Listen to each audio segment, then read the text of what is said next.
I hope you die. What is the major problem, do you think? Too much hormones. And there will be gorilla shit all over the army. Oh no! Oh jeez! That sounds like you're saying Jews. You little bastard, you attacked my stepson? Do you personally dislike homosexuals? Of course, they're disgusting. Oh, you sound racist. Good. Yes. Yes, I am. And you guessed it, a Jew. I'll fucking kill you, you fucking You talk like a fag, and your shit's all retarded. You can act like a man! What's the matter with you? Wow. I'm very obviously gay. I look at him and I'm like, well, you're gay. Enough. I will hear no more of this Hebrew nonsense. Nobody's saying you can't own a gun. Nobody's even saying you can't carry a gun. All we're saying is you can't carry a gun in town. Oh, fart nigger. The Almighty says, don't change the subject, just answer the fucking question. You should just fucking smile and blow me! You're a dishonest cunt! All the way Virginia, bitch. I'm white, you know? I'm white. Oh, buddy! What? God-awful bunch of malcontents. I hope you all kill each other. I don't think I smell like vagina. I'm always sticking my hands in my vagina. Well, I can't understand none of it. This one begat that one, and that one begat this one, and begat, and lo and behold, someone says some shit to someone or another. Just how retarded are you? Jews be Jewing. Niggas be nigga-ing. Rest now, brother. We have the watch, and I'll see you in Valhalla. In certain extreme situations, the law is inadequate. In order to shame its inadequacy, it is necessary to act outside the law, to pursue natural justice. This is not vengeance. Revenge is not a valid motive, it's an emotional response. No, not vengeance. Punishment. Tonight we have a chance to say, yeah, you're right. We're too extreme. We're too wild. We're too out of control. We're too full of our own shit. Or we have a chance to say, hey, fuck you, you're wrong. Fuck you, we're right. Because you have all made it to the dance. Because believe me, this is the dance.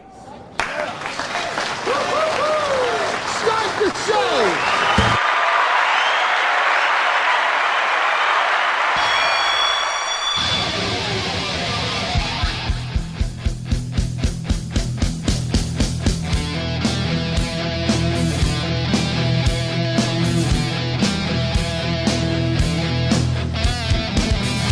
Good morning and welcome, everybody. It's time for the Steel Toe Show, and everybody's so happy. Everybody's so excited. Everybody missed me so much yesterday. Oh, my God.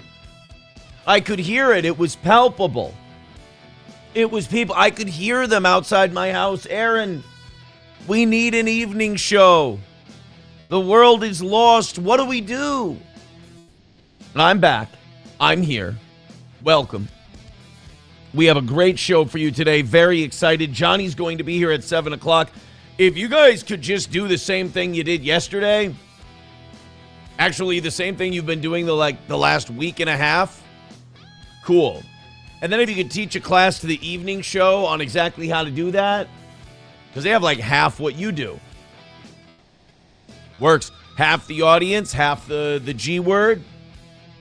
If you could teach them, that would be great. So let's go crazy. Let's get nuts. Of course, you know this show runs on listener contributions, so make with the PayPal, Streamlabs, Venmo, Super Chats, Rumble Rants, etc. We promise you an amazing show today. We're going to move the Epstein stuff down the show, if you will. It's a lot. It's a lot, and I know it's a lot, and I want to get back to other stuff, and we've got some really nonsensical things, some shit that's just stupid and doesn't matter. And I think, good brain rot shit for you. I've got good goy slop for you today. I'm goy slopping it up. Terrible start to Black History Month. Oh, my God. Jesse Jackson died overnight. I think like an hour or two ago is when the first tweet I saw about it was civil rights leader Jesse Jackson dead. Most black people are going, didn't know he was still alive. And most white people did not have a very high opinion of Jesse Jackson because Jesse's place in civil rights is like, he was the minor league farm team, probably shouldn't say farm team, under Martin Luther King and Malcolm X and those guys, like they came first. And those guys kind of came up under him, and Sharpton kind of came up under Martin Luther King. Maybe, you could put Farrakhan, I guess, in that list, came up under Elijah Muhammad. I think the problem with Jesse Jackson and Al Sharpton is they come off as like palatable to the mainstream, where like Malcolm X was confrontational. Malcolm X would tell hard truths. Martin Luther King Jr. would go against the system a bit. Whereas I feel like Jesse Jackson and Al Sharpton gave off more of a gangster vibe. Like by gangster, I mean like they're playing inside the system and they're using it to their advantage and they're enriching themselves. And they both pulled a lot of dirty moves to try and get their way. It didn't always seem about civil rights. It didn't always seem about it didn't always seem about equality. It seemed about who can make the most noise. I mean, most notably, Al Sharpton propagated the Tawana Brawley myth. Everyone always remembers Al Sharpton for that. Jesse Jackson, the things I remember about Jesse Jackson, he said some really, really anti-Semitic shit, but not everything he did was awesome. He did some questionable stuff. We're going to have some fun with the recently deceased. And we'll get to Robert Duvall as well, who I did not kill because we don't talk about Robert Duvall on this show. It's not a rule or anything. We just don't bring him up. I do quote. I'll do some Duvall movie quotes. Jail or dead. There's only two ways this ends for you, John. So we have Jesse Jackson, one of the scummy things I remember about him. And if you guys have stories, please share them. One of the scummy things about Jesse Jackson that I've heard is that he like blackmailed Coca-Cola and said, we're going to say you're racist and we're going to initiate a boycott. We're going to say all this terrible shit about you. And then Coca-Cola said, what if I give your two sons Coca-Cola distributorships to own? And Jesse was like, well, then I see no reason why you guys need to get any trouble from us whatsoever. He had it was called the Rainbow Push Coalition. It's kind of gay, but the Rainbow Push Coalition was this group who would come to these corporations and they would say, if you don't do what we say, we're going to say you're racist and we're going to shake you down. And he would get donations. And like I said, his sons would get Coke distributorships. And, it's not an accident that the Reverend Jesse Jackson died with a good amount of money in his pocket. Jesse Jackson net worth. $4 million. I don't buy it. I think old Jesse had a lot more than $4 million in his pocket, even at 84 years old. He was battling Parkinson's disease and progressive supranuclear palsy. I don't even know what that is. But he died early this morning. So no more Jesse Jackson. He and Reverend Al both gave me like step down in civil rights vibes from like Malcolm X, Stokely Carmichael, Martin Luther King Jr., H. Rap Brown, guys like that who were like in the shit when shit was the worst. And then it's almost like because of Martin Luther King and Malcolm X and Stokely and H. Rap and all these other guys, that those guys were kind of seen as second-tier players. I also remember Al Sharpton and his Jerry curl getting pushed over in a chair on some black debate show. Have you ever seen that clip?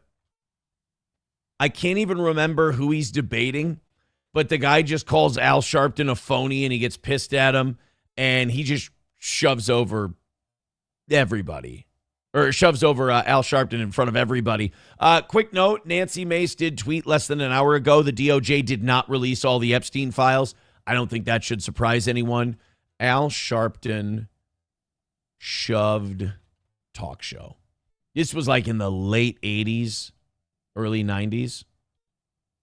God, I remember that hair. Remember when Al Sharpton looked like an old-timey 80s, like, power behind the money drug dealer type? God, did he look like a buffoon. I can't remember. I don't know if that's been memory hold. I don't know if that's... he was on with Tom Snyder. That wasn't... No, not... It wasn't with James Brown. Wow, did this just get memory hold? I mean, this is not a Bernstein Bears thing. I know that Al Sharpton got pushed on a late-night talk show. Al Sharpton shoved. Here we go. Roy Innes. That was the guy's name. Roy Innes. They were on a show together. It was the Morton Downey Jr. show. This was the whole Tawana Brawley thing. Watch me get demonetized for a fucking clip from the 80s. So this is a guy named Roy Innes, who was a guy in New York, I believe, and he was arguing with Al Sharpton, and Al Sharpton just looked like a crooked gangster back then. And he had taken on this Tawana Brawley thing. And I'm a little hazy on the Tawana Brawley thing. She accused some white men of either assaulting her or SAing her or both, and it turned out to be total fabrication. And Al Sharpton was calling for everyone to be fired, everyone to be sued. Al Sharpton jumped in with both feet, and that kind of got his reputation going as a big-time headline chaser, was the Tawana Brawley thing. But this Roy Innes guy just starts, he's had it with Al Sharpton and his dickishness, and he decides to put hands on him. I will say that I'm probably one of the... Now, please zip it. We're going to let everyone talk tonight. And that's what the loudmouths are for. Let these guys talk first. Go ahead. I'm one of By the way, favorite Morton Downey Jr. moment that isn't him getting put out by a fire extinguisher by Rowdy Roddy Piper.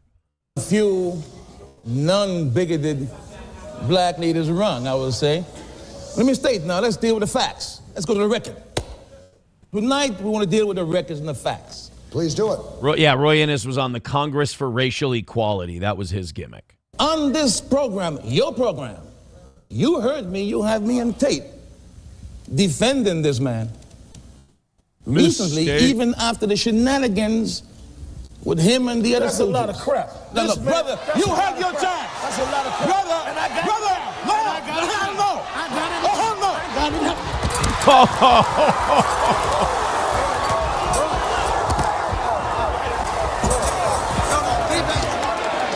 Morton Downey Jr., if you don't know who he is, he was before my time too, but Morton Downey Jr. was kind of like Jerry Springer meets Paul Heyman. Like he had one of those kind of mix it up type of shows where they wanted to create the drama. Old Morton Downey Jr. So that was Roy Innes shoving Al Sharpton. And we got on that from Jesse Jackson. But, Jesse Jackson, correct me if I'm wrong, not as embarrassing as Reverend Al. And I think more of a serious huckster than Reverend Al. Ran for president. Jesse Jackson ran for president back in 84 on the Democrat, or 92 under the Democratic ticket. Didn't go well. Always kind of involved in politics, but he's gone. And what did they say? 92? No, 84. Robert Duvall was 9. And then we lost Robert Duvall shortly after the morning show yesterday, shortly after we went off the air. Down goes Robert. Did I say Robert Downey? Robert Duvall. I'm sorry, Morton Downey Jr., Robert Duvall, Robert Downey Jr. Robert Downey Jr. is still kicking it. He's doing fine as far as I understand. But Robert Duvall passed away. I was watching someone yesterday. God, I'm not going to cast aspersions and say who it was without remembering. But somebody was on going, Robert Duvall died. How'd he die? And I wish I could remember who it was, because I remember even watching it, walking around the house yesterday, just going, what, are you fucking retarded? Like, he's 95 years old. What's the old Ron White joke? Yeah, he died in a bike wreck up there. He crashed his Harley at Bike Week. That's how Robert Duvall went. 95 years old.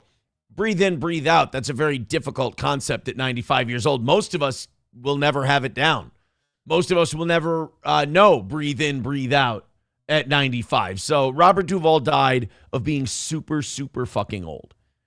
I mean, that computer, man, it goes to sleep at night, and when it's 95 years old, powering it up, just the act of powering down the computer and then powering it back up again can kill you at that age. And that's what Robert Duvall went of, was being a 95-year-old man.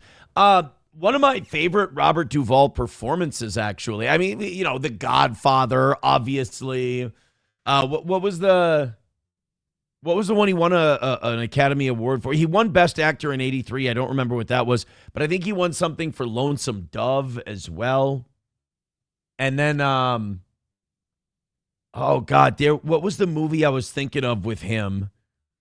And it was older Robert Duvall too. It wasn't younger Robert Duvall, because you know, Godfather, and I even like him in his small roles, like in John Q. Oh, I remember what movie I was thinking about with Robert Duvall, not Gods and Generals. A lot of people reference that one. Crazy Heart. If you've never seen the movie Crazy Heart with Jeff Bridges and Maggie Gyllenhaal, it's like if you've ever seen The Wrestler with Mickey Rourke, it's like The Wrestler, but for a country musician. It's called Crazy Heart. It's really, really, if you like Jeff Bridges, it's probably the best Jeff Bridges performance ever. But Robert Duvall plays his buddy and sponsor. He's an alcoholic who runs a bar that this country musician sings at when he's back home in between writing songs and stuff. And Robert Duvall just gives such a good, like an understated performance. One thing Robert Duvall came up under that Marlon Brando umbrella, which was like naturalism, because before Marlon Brando came along, and I think James Dean was kind of granted as being the godfather of this too. Actors were like stage actors. Like actors in movies were, protesting to the audience, and this is, I think they said Sidney Poitier was kind of a naturalist as well. But they didn't do that loud projecting Broadway type thing. It was all, very conversational. It was like real people in a real atmosphere. Al Pacino, Robert De Niro, they all took after those guys. And Robert Duvall was one of them. And in the movie Crazy Heart, if you've never seen it, his role is just so great, because Robert Duvall was one of those guys where you didn't watch a movie and go, the whole movie, you didn't go, oh, that's Robert Duvall. He would become the character. Like we were talking about Jason Bateman yesterday. And with Jason Bateman, we were all saying, Jason Bateman kind of just plays Jason Bateman in everything. Kind of like I'm watching Ozark right now. Laura Linney's the same way. She plays like worried wife, but she's got some balls.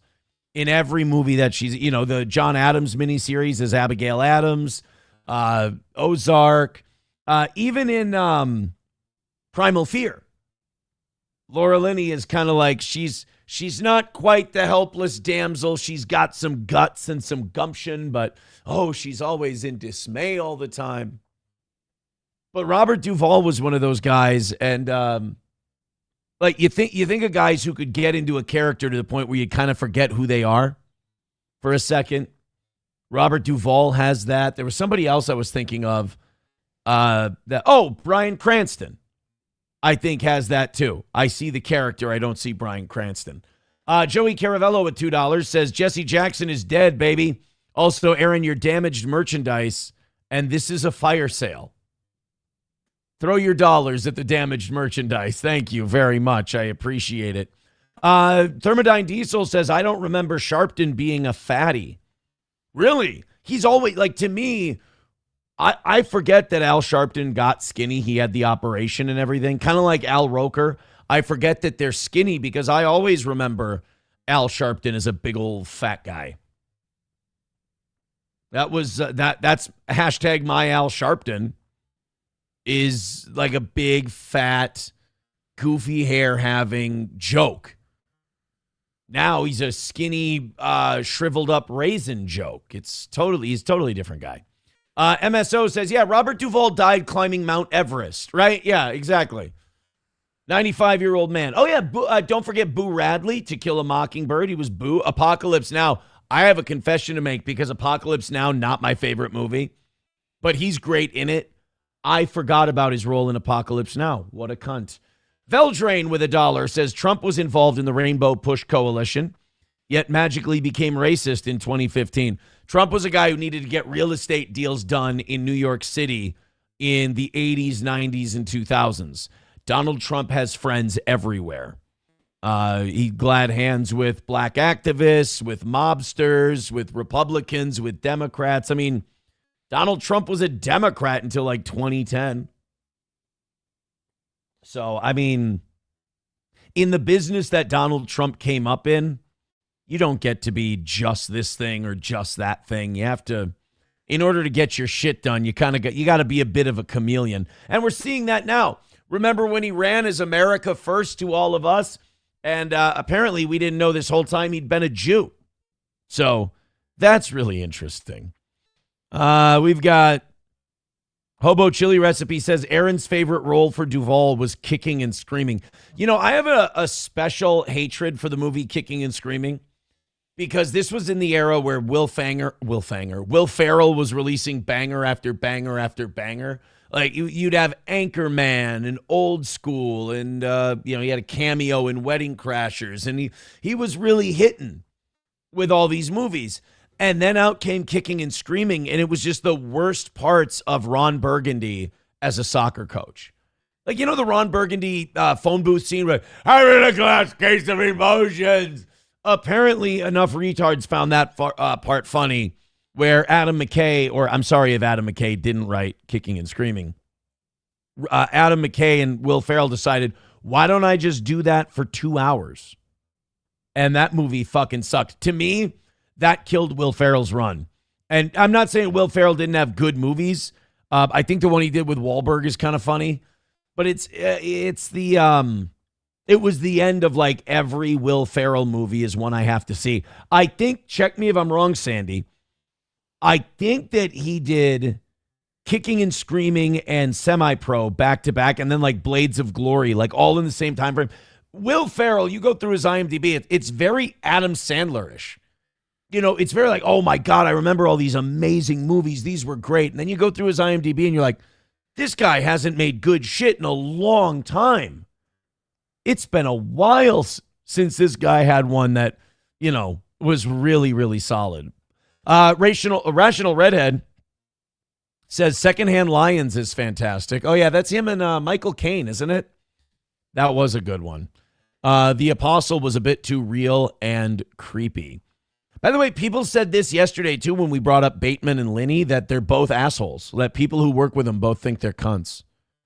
But, Bateman got himself a deal with Netflix. He produced that Black Rabbit. He got Ozark. They like the money he makes, apparently. Honky says, loved Robert Duvall in The Shining before the transition. Please don't.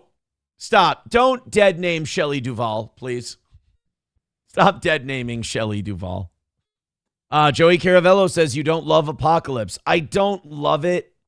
It's fine. Oh God, I'm sorry. Apocalypse Now. I meant Full Metal Jacket. Not that Robert Duvall's in Full Metal Jacket. I meant Apocalypse. No, Apocalypse Now. I really, really like. You're that errand boy. No, Apocalypse Now is great. I apologize. Very dark. I watched it when I was younger. Didn't appreciate it. Watched it when I became an adult, and I was like, oh, fuck, this movie's good. Full Metal Jacket is great until Vincent D'Onofrio blows his head off. Spoiler alert for a 50-year-old movie. But I don't know. I don't. The second half of, like, the Mickey Mouse Club ending, I know a lot of people think that's great. I think it's trying too hard to be that thing. Like, oh, look, we're killing a bunch of people and committing war crimes and atrocities, but we're so desensitized by our system that we're singing a little kiddies song. I thought that was a little heavy-handed. Jesse Jackson's, or I'm sorry, not Jesse Jackson writing in. Somebody writing in about Jesse Jackson. He was a racist piece of shit. How can you not mention Colors? It was one of Duvall's best. That's from Chef Lou. I apologize. Throw us $5 and give us your favorite Robert Duvall movie, and I'll watch it this afternoon. I can't work out for 2 more days. I had my dental work finished up from a few months ago. That's why I couldn't do an evening show last night. I did tell you during the morning show it was going to be touch and go as to whether or not we'd do it. I was still numbed up by about 6:45. So no evening show. We'll do another one today. Plus, we crushed it yesterday morning. Not numbers-wise, but we crushed it money-wise. You guys were great. So I kind of wanted to leave the good taste in my mouth and not go with the bad one. You know, the evening show's been a little touchy lately, so call it a perfect day. Call it a perfect week. Let's get going. 95 memberships from 600. Something tells me that I'm not going to be doing that overtime today. I mean, look, if we get 95 memberships on Rumble, I'd be happy to go till 11. I'm very realistic. I don't believe it's going to happen. Anchorman isn't funny, says Joey Caravello. Wow. It's an opinion. I haven't watched it for years. Maybe as I'm older, maybe I'll be like, this is fucking stupid. Hobo Chili says semi-pro was okay. Hobo also letting us know that Duvall was a corporal in the Army and was in the cavalry, so he knew what to do. Awesome. Who was the other one who they had a military career based solely on their time, or they had a movie career based solely on their time in the military? R. Lee Ermey. R. Lee Ermey was a legit drill sergeant in the military and was not an actor when he did Full Metal Jacket. And he said, well, I've never acted in a big movie before. Mr. What was that, Kubrick, Full Metal Jacket? What do I do? And he said, just do the shit you do when you're in an Army barracks. And he just starts giving out hand jobs. You're like, what the fuck are you doing? Not that. Like, oh, sorry. My bad. You want me to yell at them? Okay. You didn't specify what time of day I was in the Army barracks. I appreciate that. And then R. Lee Ermey went on to be in a bunch. Okay. Full disclosure. I love the movie Saving Silverman. I think it's great. If you think it's shit, you're not wrong. It's fine. But R. Lee Ermey in Saving Silverman is my favorite R. Lee Ermey role of all time. Where he's like, yeah, you snuffed that broad that was going to marry Silverman? Oh, yeah, we snuffed that broad. Yeah, we did exactly what you told us to do. Why'd you get rid of her? We ate her. Yeah, ate her? Alive. That's great. No evidence. And he turns on the thing. He's like, my God, you boys are gutless. You're a Wheaton warbird. You can do anything you set your mind to. I'm just looking. People are saying that Private Pile is greater than Johnny. Private Pile ain't nothing to be fucked with, as we found out. Do a show where you watch a movie and do commentary. We've done it before. I might again. Robert Duvall wanted to beat the shit out of Francis Ford Coppola, says Hobo Chili Recipe. He didn't like Kubrick either. There's a famous like short of Robert Duvall talking shit about Stanley Kubrick, saying like, why do you need 90 takes of shit? What was different between take 1 and take 70? Robert Duvall, Kubrick. He thought he got bad performances out of his actors. Here we go. The great Stanley Kubrick was an actor's enemy. Well, he did 100 takes. He was an actor's enemy. And I can point to movies that he's done, the worst performances I've ever seen in movies. Which one? The Shining, what's the one about the Clockwork Orange? Terrible performances. Maybe they're great movies, but they're terrible performances. How does he know the difference between the first take and the 70th take? What is that about? Yeah, he didn't like that style of Kubrick, because Kubrick would do that. You'd nail a take, and he'd be like, that lamp wasn't turned to where the flower was facing the camera. The vine was facing the camera. I want the blooming part of the flower facing the camera while he's talking. And it's like, okay, but he just nailed, that was it. Shelley Duvall was like legitimately traumatized from working with Stanley Kubrick. People say that Shelley Duvall was traumatized from working on Shining. No, she's traumatized from working with Stanley Kubrick because he was just such a psychotic perfectionist. And, a lot of people point to that and they're like, that's how brilliant Stanley Kubrick was. I think people mistake the crazy parts of people as like part of their genius. Like Kubrick, if Kubrick would have fixed that about him, he probably would have been an even better filmmaker. Because let's tell a secret that works in life, whether you're building a deck, which I've done, shut up. Whether you're fixing something in your house, which I've done, shut up. No matter what you're doing, there's a secret in life that, perfect can be the enemy of good. Once it's good, you're good. If it's great, that's great. It will never be perfect. And when you get greatness itself is so rare that once you grab that, pack it up, call it, that's good. It's like when people decorate something and they design it and it's perfect and they got to start fucking with it. They got to start moving this here and moving that there and touching that. You probably have someone in your life who's just like, maybe a wife. You're working on something. You've been working on it all day. And your wife goes, and it looks good. And you're like, this is beautiful. This is perfect. And she goes, well, maybe we should try putting that over there. No, you're going to fuck it up. You're going to fuck it up and we're going to be here for another 3 hours. This looks great. My cousin has a phrase, good enough for the girls I go out with. I steal it regularly. The phrase, not his girlfriend's. I'm not in that business anymore. Then there's another saying my uncle has, my Real Raw News uncle, where you're like, does that look a little, when he's over, he's helping you with something, he'll look at it, he'll go, not going to see it from my house. And it's like, it's just the point of the statement is, once it's great, leave it. Just don't touch it. I'm not a Kubrick guy in that sense. By the way, someone mentioned The Deer Hunter earlier. If you get mad about movies, don't come to me with The Deer Hunter. I hate it. I don't like The Deer Hunter. It's boring as shit. It's not to me. It's not a good movie. I can see why people like it. The intense scenes with Walken and De Niro are really like. Both Walken and De Niro give good performances. I'm not saying that. And Fredo does great. But who is it? What was his name? John Cavalli? Cavalsi or something like that. He was in like 5 movies and they were all Oscar winners. But the movie is just so long and so slow and drags out so badly. And Deer Hunter, not for me. Look, I'm not saying I'm right. I'm not saying you're wrong. No Deer Hunter for me. I'm good. Thanks. Let's go to Keybird Style with $2. Thank you very much over there on YouTube. We'll get to you guys in a second. Veldrain with $2 says, take the first part of Full Metal Jacket and half of Hacksaw Ridge and you have a legendary military movie. Hacksaw Ridge is a very, very good film. Joey Caravello with $2 says, fun fact about Saving Silverman.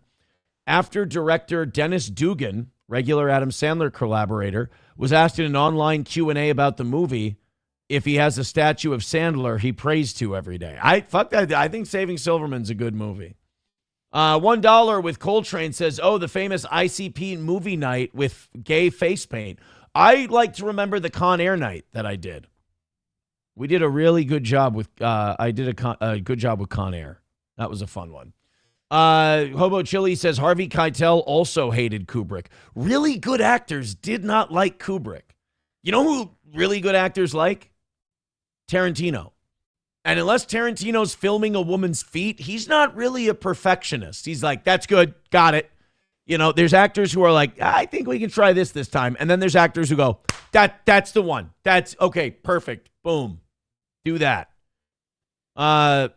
John Cazale, that was it, was dying of cancer during The Deer Hunter. He was also banging Meryl Streep, so he was doubly in pain.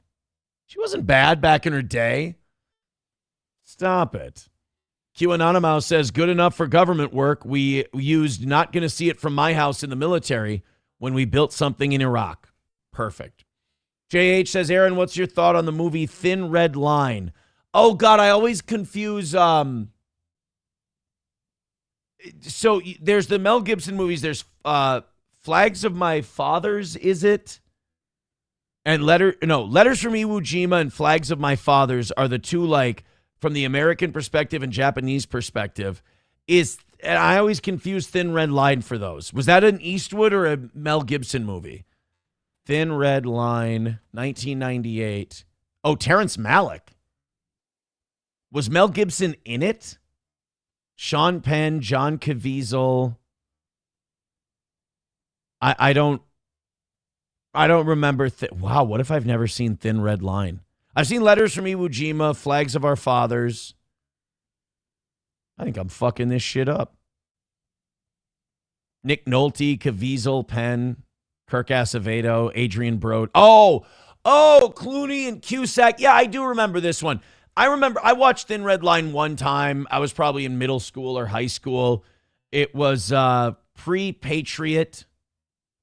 Okay, Flags of Our Fathers was Clint Eastwood. And Letters from Iwo Jima, I think, was Clint Eastwood too. Just let me make sure I have that right. Letters from Iwo Jima, yeah. Well, then what was Mel Gibson's war movie? Mel Gibson. We Were Soldiers. That was the Mel Gibson one. That one I really like. I'm a big Mel Gibson guy. You know, and his movie stuff is pretty good too. Mel Gibson's the guy who got me thinking maybe I should do the Latin Catholic Mass thing. Is Maroon just navy red with a $5 over on YouTube? Says Days of Thunder, another solid one. Veldrain with $2 says, who do directors hate to work with? Edward Norton. Yes. Edward Norton's one of my favorite actors of all time, but when you listen to the behind-the-scenes stuff about him, he is a fucking unbearable dickhead. Every movie he works on, he's like, let me see the script. And they're like, okay. And then he comes back on the next day, and he's got like a bunch of changes to the script. And the writer and director are like, no, you're acting in this movie. And then he cries to the studio, and he goes, they won't let me work. And then the studio goes, why aren't you letting Edward Norton give you input? He's written good movies before. And they're like, oh, fuck. The guy who made American History X doesn't even want his name on the credits. What is it, Tony X or something like that? Tony K? He doesn't even want, he says American History X is that's Edward Norton's movie. It's not his movie. Because he had a particular ending. And Edward Norton wanted the ending you saw in the theaters. And guess who won? Edward Norton. So Tony K doesn't want anything to do with American History X because of Edward Norton. Sergeant Hulka with $5 says the Great Santini. Yeah, they're going through all the classics from Robert Duvall. Enemy at the Gates. Yeah, another solid one. Actually, I'm not a big Jude Law guy. I like Enemy at the Gates. And what's his name? Ed. Fucking Ed. You know Ed. Cocksucking Ed was in that movie. Ed was awesome. Ed Harris, very good in that movie. Conspiracy Theory, another solid. Now we're just going through movies we like. This is a good old steel toe ADHD tangent. Zen Man with $2. Thank you guys. Keep this going. The 2s and the 5s. Let's do this from now until like 8 o'clock and we'll be done. Zen Man with $2 says Duvall in Gone in 60 Seconds. That was one of his roles. That was my favorite. That's the Nicolas Cage one, right? I'm not even going to say it because you're going to think I'm a fucking asshole. Never seen it. Snigger Niggardly says Ed Norton is King Baldwin IV. He can do what he wants. Deus Vult. Kingdom of Heaven, the director's cut, one of my favorite movies of all time. And Edward Norton in that movie, I did not know it was Edward Norton until I was in my 30s. That movie came out, I think, when I was 17 years old. Watched it when I was working in Litchfield, so I was like 19, 20 years old, 21. And that was back when you can go on YouTube or you could go online and you could just watch free movies. You would just type in such and such free movie, and it would just come up, and there might be bars on it. It might have a little URL at the bottom, but you could just watch movies for free. And I would watch Kingdom of Heaven quite regularly. One of my favorite movies ever. Did not know or care that King Baldwin was Edward Norton. And they wanted to do it where periodically throughout this is another one where Edward Norton made changes. Ridley Scott made the movie where he's like, we're going to see King Baldwin's face sometimes. Sometimes he'll have the, not cannibal, leper mask on. And then sometimes he won't have the leper mask on. And Edward Norton said, no, I want him to keep the mask on. And the whole point of him wanting him to keep the mask on was, I want them to believe this is King Baldwin IV and not Ed Norton. And it fucking worked. It was look, Edward Norton being a dick doesn't change the fact that he probably makes good changes to movies. He's just a dick. But that change in Kingdom of Heaven was perfect because I didn't know it was Edward Norton until 11 years after I'd seen it, to be honest. If you want to know the truth of it. Did anyone mention Falling Down? Nobody mentioned Falling Down yet. Ridley Scott is a fucking god. I love Ridley Scott movies. You know what? Behead me for this one, too. I like the Russell Crowe Robin Hood that Ridley Scott did. It's my favorite Robin Hood movie. I'm kind of a Russell Crowe mark, though, too. I'm a bit of a Russell Crowe mark. Aaron, what's your favorite Ridley Scott movie? Mine is Alien and Legend. It's cheating to say Gladiator, isn't it? That movie's such a good picture. Like in the artsy, faggoty way of saying that, it's a good film. But okay, so you're saying besides Gladiator, I'm going to say Kingdom of Heaven or Robin Hood. I love those period pieces. Probably because I still get my period. Zen Man with $2 says Duvall also disliked and refused to work with Spielberg because of Castro. Also, Duvall was great in his short part in Jack Reacher. Bingo. JH says, who's a better director, James Cameron or Ridley Scott? Ready for this? I don't like James Cameron. I don't like his gay Blue Smurfs movie. I don't like Titanic.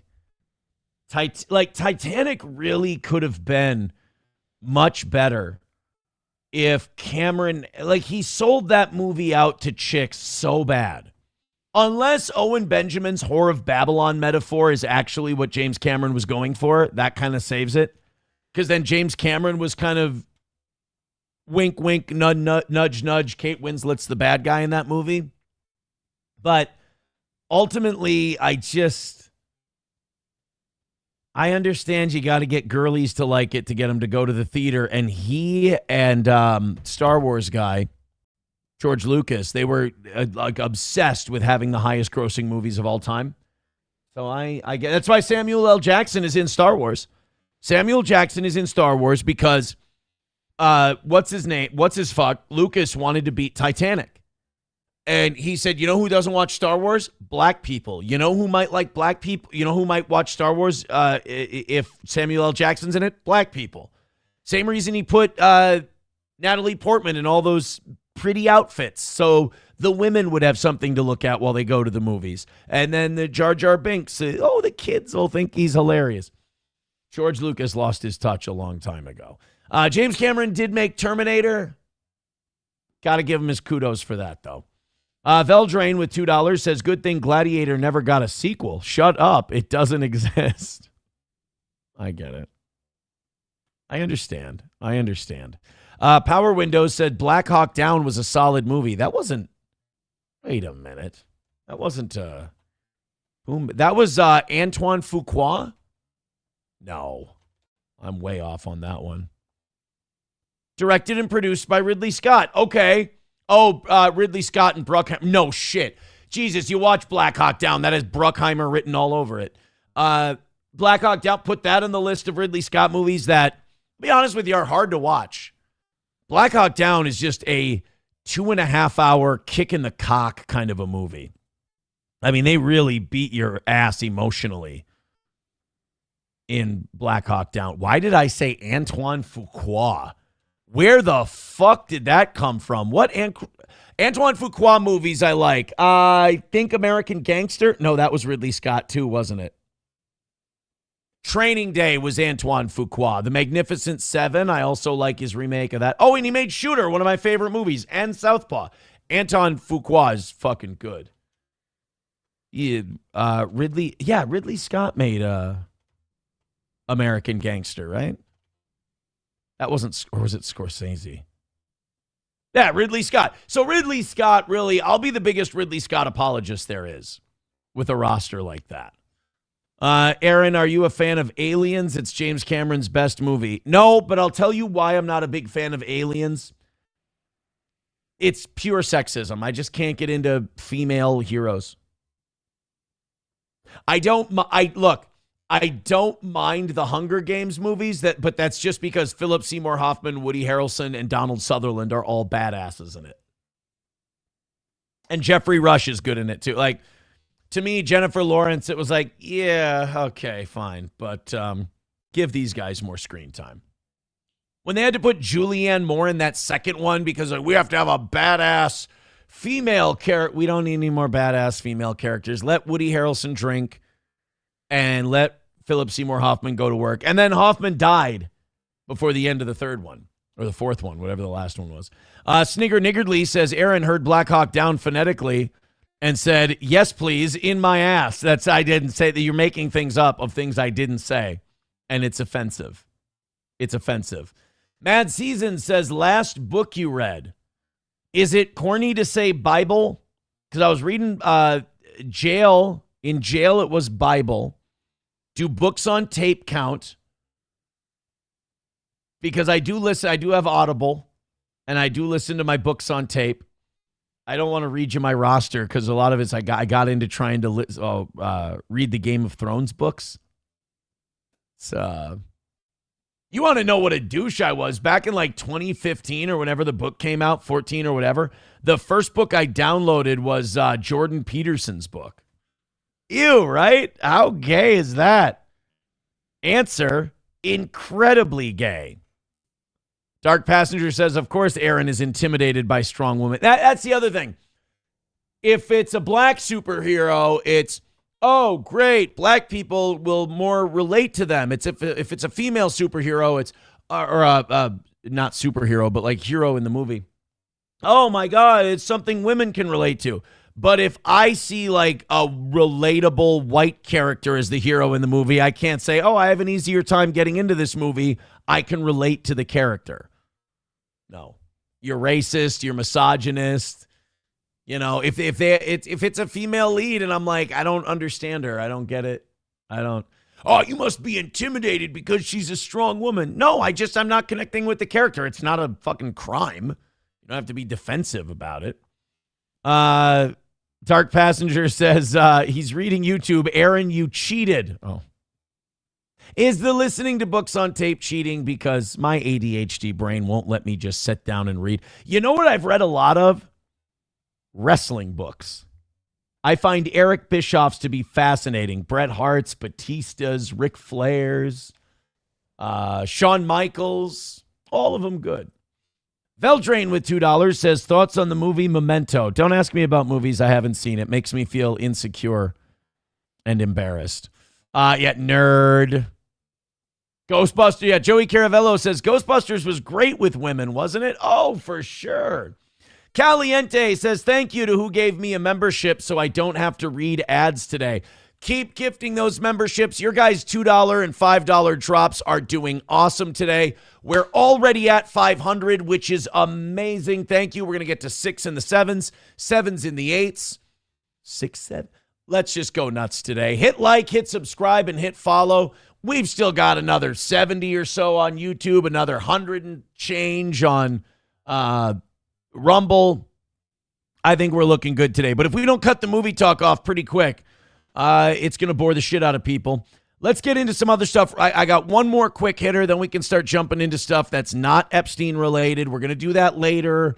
We're not going to, depress the shit out of people with Jewish satanic human sacrifice. Although I will say this, I saw on Twitter yesterday, and I don't just buy, I've been burned too many times, so I don't just buy it right off the bat. I did see a thing that Benjamin Netanyahu was diagnosed with blood cancer yesterday, and I was so happy, and I was like, I hope it takes him quickly. He's, it's like rooting for Hitler to die, rooting for Netanyahu to die. But he does. I don't think he does. It's a rumor. It hasn't been, backed up or anything like that. But if he dies of cancer, boy, we should get that day off. Like the day Netanyahu, why don't we ever do that? That's kind of another thing that tells you that history is written by disingenuous winners. If someone really is the most evil guy in the world, like when someone's amazingly good, we give them a holiday and we take the day off. So like when someone's amazingly evil, we should take the day they die. Kind of like Bill the Butcher celebrated Priest Vallon. He would drink the flaming shot. I think we should do that if they're evil enough. Wanted to mention this real quick. I'm against this. I think this is a terrible idea. Floyd Mayweather and Mike Tyson are going to have an exhibition boxing match in the Democratic Republic of Congo on April 25th. There's no need to do this. I love Mike Tyson. Love Mike Tyson. And I learned to respect Floyd Mayweather as his career went on. After he beat Shane Mosley, I was like, if I hate this guy, I'm just a piece of shit. He's one of the best ever.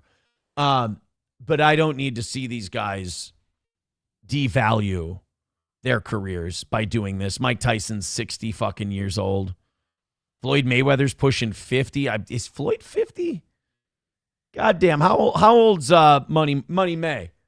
How old is Floyd? He's 48 years old. So I don't need to see two guys who are combined like 105 years old in the ring fighting each other. Am I going to watch it? It'll probably be on Netflix. Yeah, I'll watch it.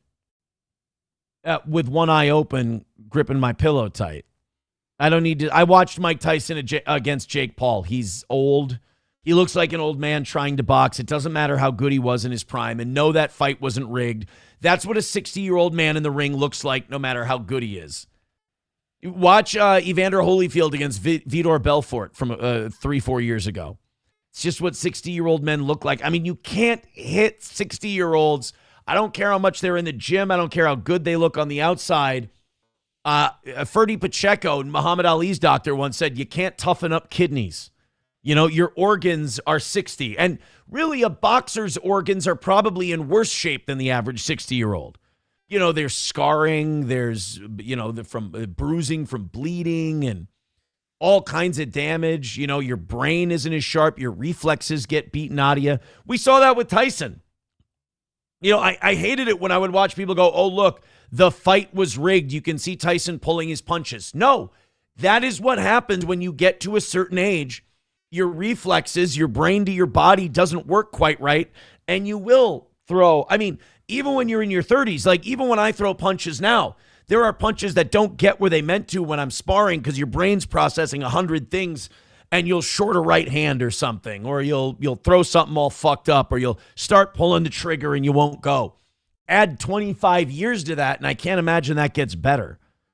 So, no, Mike Tyson didn't throw the fight against Jake Paul. Floyd will probably come into this at like 160, 170 pounds because he's not, 147-pound 30-year-old anymore. Tyson will come in at like 220.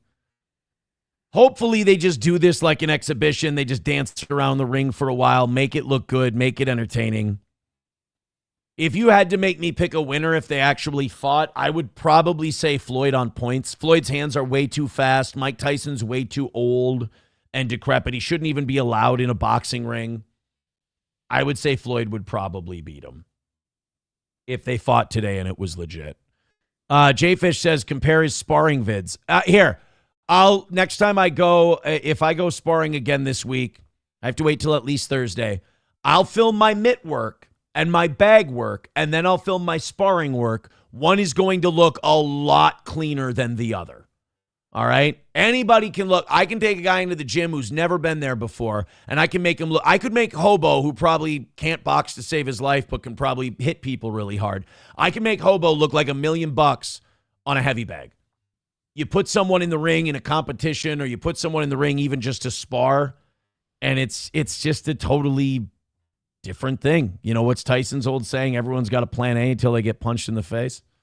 Darkness Rising says, why not just get Muhammad Ali's skeleton and swing it around the ring? Yeah. I mean, at this point, quit dragging Tyson out there. Here's the thing. Tyson's got money again. Tyson ain't hurting for cash. There's no reason to bring Mike. Like, Mike doesn't need the money. Fauci's Pangolin says, don't film the shower after. You guys, you have no right. You have no right. So Mike Tyson versus Floyd Mayweather. Check it out or don't. I would recommend don't. We're going to bring Johnny in about 10 minutes. Fuzzy Bottom Tobin says, you were breastfed until 7, right? Look, I understand you're out of narratives. They've all failed, and I've outlived all of them. I am never going to deny you any fake narrative. What's the gay narratives you guys have come up with that aren't true? The cum thing, which says a whole lot about your homosexuality. Breastfed until I was 7. One of my kids is retarded. You guys have run with that one. I don't see my kids, which that kind of embarrassed you. There's been a lot of them that people have had, and you can tell they're just pure cope because they're like, shit, nothing works against this guy. God damn it. And so you know what I say, Mr. Fuzzy Bottom Toe Jeans, since I'm on your side, go with the breastfed till 7 thing. You know what? Fuck it. Make it 10. I think that would be more embarrassing. I need to help you. Like, I see you guys struggling, and I'm trying to give you some help. That's all. You saw me take down Comicsgate with one hand tied behind my back. You saw that you got one guy who's still like crazy 24/7 obsessing about his, I guess what he thought was his lost love. I mean, I didn't see it that way, but, nerds die hard. And you guys need something else. You guys got to keep putting those, you got to take off the they live glasses and you got to see the world how you want it. I am here to help you do that because I have that superpower. Okay, what the fuck did Jelly Roll do to this BPD retard Nicole Arbor? Do you remember Nicole? Get ready to like Jelly Roll, by the way. If you're someone who, Jelly Roll sucks, I hate him, blah, blah, blah. I used to hate Jelly Roll too. I used to think that Jelly Roll was just I thought he was a gimmick act. Like, honestly, just a fat guy. And I heard a couple of his songs, I only talk to God when, and I'm like, all right, the guy can belt it out. He's got kind of that gospel voice. Cool. Then he did a couple of songs with Post Malone that I thought were good. And then what did he do? There was a song of his I heard where I went, all right, respect to Jelly Roll. Then I heard him talk about like his redemption arc and getting sober and finding God and all. And I'm like, can't fucking hate the guy. You really can't. And if you do hate him, you're going to like it. He's going to be the good guy of this story. The only thing I don't like about Jelly Roll is that wife of his, like we need a new word because pick me doesn't do it for some women. And Jelly Roll's wife is one of those people. But Jelly Roll did something to Nicole Arbor. And over the weekend, she put out a video that got like 1 million views crying about Jelly Roll. I've been reading about this. I've been looking up articles. You guys, I have no idea what the hell Jelly Roll did to this broad. If you don't remember Nicole Arbor is actually someone who got completely destroyed by Louis J. Gomez. She made this video like 10 years ago. It was like, Dear Fat People. And it was, if you go back and watch it now, it's cringe. Like, hey, why don't you try having a salad once in a while? You're not a victim, blah, blah, blah, blah, blah. And she was just awful. She was just like a young, pretty blonde girl who was mean to people. That was her whole gimmick. Well, then we found out she's like a total piece of shit. Nicole Arbor was like, she was literally like accused of beating her boyfriend. Her boyfriend made this video where he was crying, which, we can talk about. You can act like a man. Yeah. What's the matter with you? Her boyfriend made a video where he's crying that he like beats her. I wonder if we can still, again, that was a long time ago too. Oh, is she coal burning now? Jesus, what a fucking nightmare Nicole Arbor is. But yeah, there were these videos where he's like, yeah, she used to beat me and this and that. And she kind of went away. She did an interview with Louis J. Gomez where she called herself a comedian, a stand-up comedian. And Louis is like, no, bitch. She's like, no, I stand up to the camera. And he's like, no. And then she got older and her looks kind of went away. And then Nicole Arbor, not really a thing anymore. I guess the way she's going to like revitalize her career is go to Jelly Roll, who's like really popular now. And people see him as kind of a lovable, good guy. He's lost a bunch of weight. So Nicole Arbor comes out with this video saying that Jelly Roll's team sent her an offer for hush money and told her to stop talking about what Jelly Roll did, and that he won't apologize. Meanwhile, nobody can figure out what this Jelly Roll did to Nicole Arbor. To me, trust your instincts. this screams of like, I've fallen off. I need attention. Somebody notice me, and I'm going to hitch my wagons to someone else who's bigger than I am. This is Nicole Arbor in this scenario is Patrick Melton with 30 viewers. Jelly Roll is me with, 700, 800, and he needs to get to that level. So why not just grab onto that person? Although I will say Nicole Arbor, much less insane, much less stalkery, and much less diseased as well. Well, maybe she's a blonde woman in her 40s wearing a Bush Light shirt, I suppose. Don't make too many assumptions. So this is what she made over the weekend that's got 1 million views. And it's about this thing that Jelly Roll did that, again, I Googled it. I looked it up, guys. If there was something I could report to you, I would. I even read articles that said nobody has specified what the hell Jelly Roll did to this chick. I'm guessing she wanted an interview or she wanted an autograph or maybe even a date. I don't know. I think she got turned down. This woman has been a dishonest cunt for her entire career. She's been a lying trollop from day one. And this is not the first guy she's had issues with. Nicole Arbor is the walking embodiment of, if you go out and you meet an asshole, you met an asshole. If you go out and everyone's an asshole, you're an asshole. Nicole Arbor meets a lot of assholes. Hi, Jelly Roll. Hope you're having a great day. It literally starts out with an attention grab. It literally she's letting on a little more than she thinks here. Sorry that I could not accept that alleged hush money deal that you sent to me. I asked for an apology, and it should be easy for you to apologize for all the crazy things that you and your wife did to me, especially when I don't know you guys. And you're saved now, right? The one thing I saw because I was reading an article where they're like, what the hell could Jelly Roll have done? Apparently, Jelly Roll's wife, her podcast, she had people on who know Nicole Arbor, and the wife shit-talked her. That was it. On a podcast, Jelly Roll's wife shit-talked Nicole Arbor. I don't think even had Nicole Arbor on the show, but shit-talked her to these people who know her, and it got back to her. And now she's claiming, there was alleged hush money sent. Don't say alleged. Provide the information. You've got some kind of documentation that this happened. Just show it up and go, look, they sent me this hush money thing. I'm going to say this, and I usually don't do it and sit you in this he said, she said stuff. She's making this up.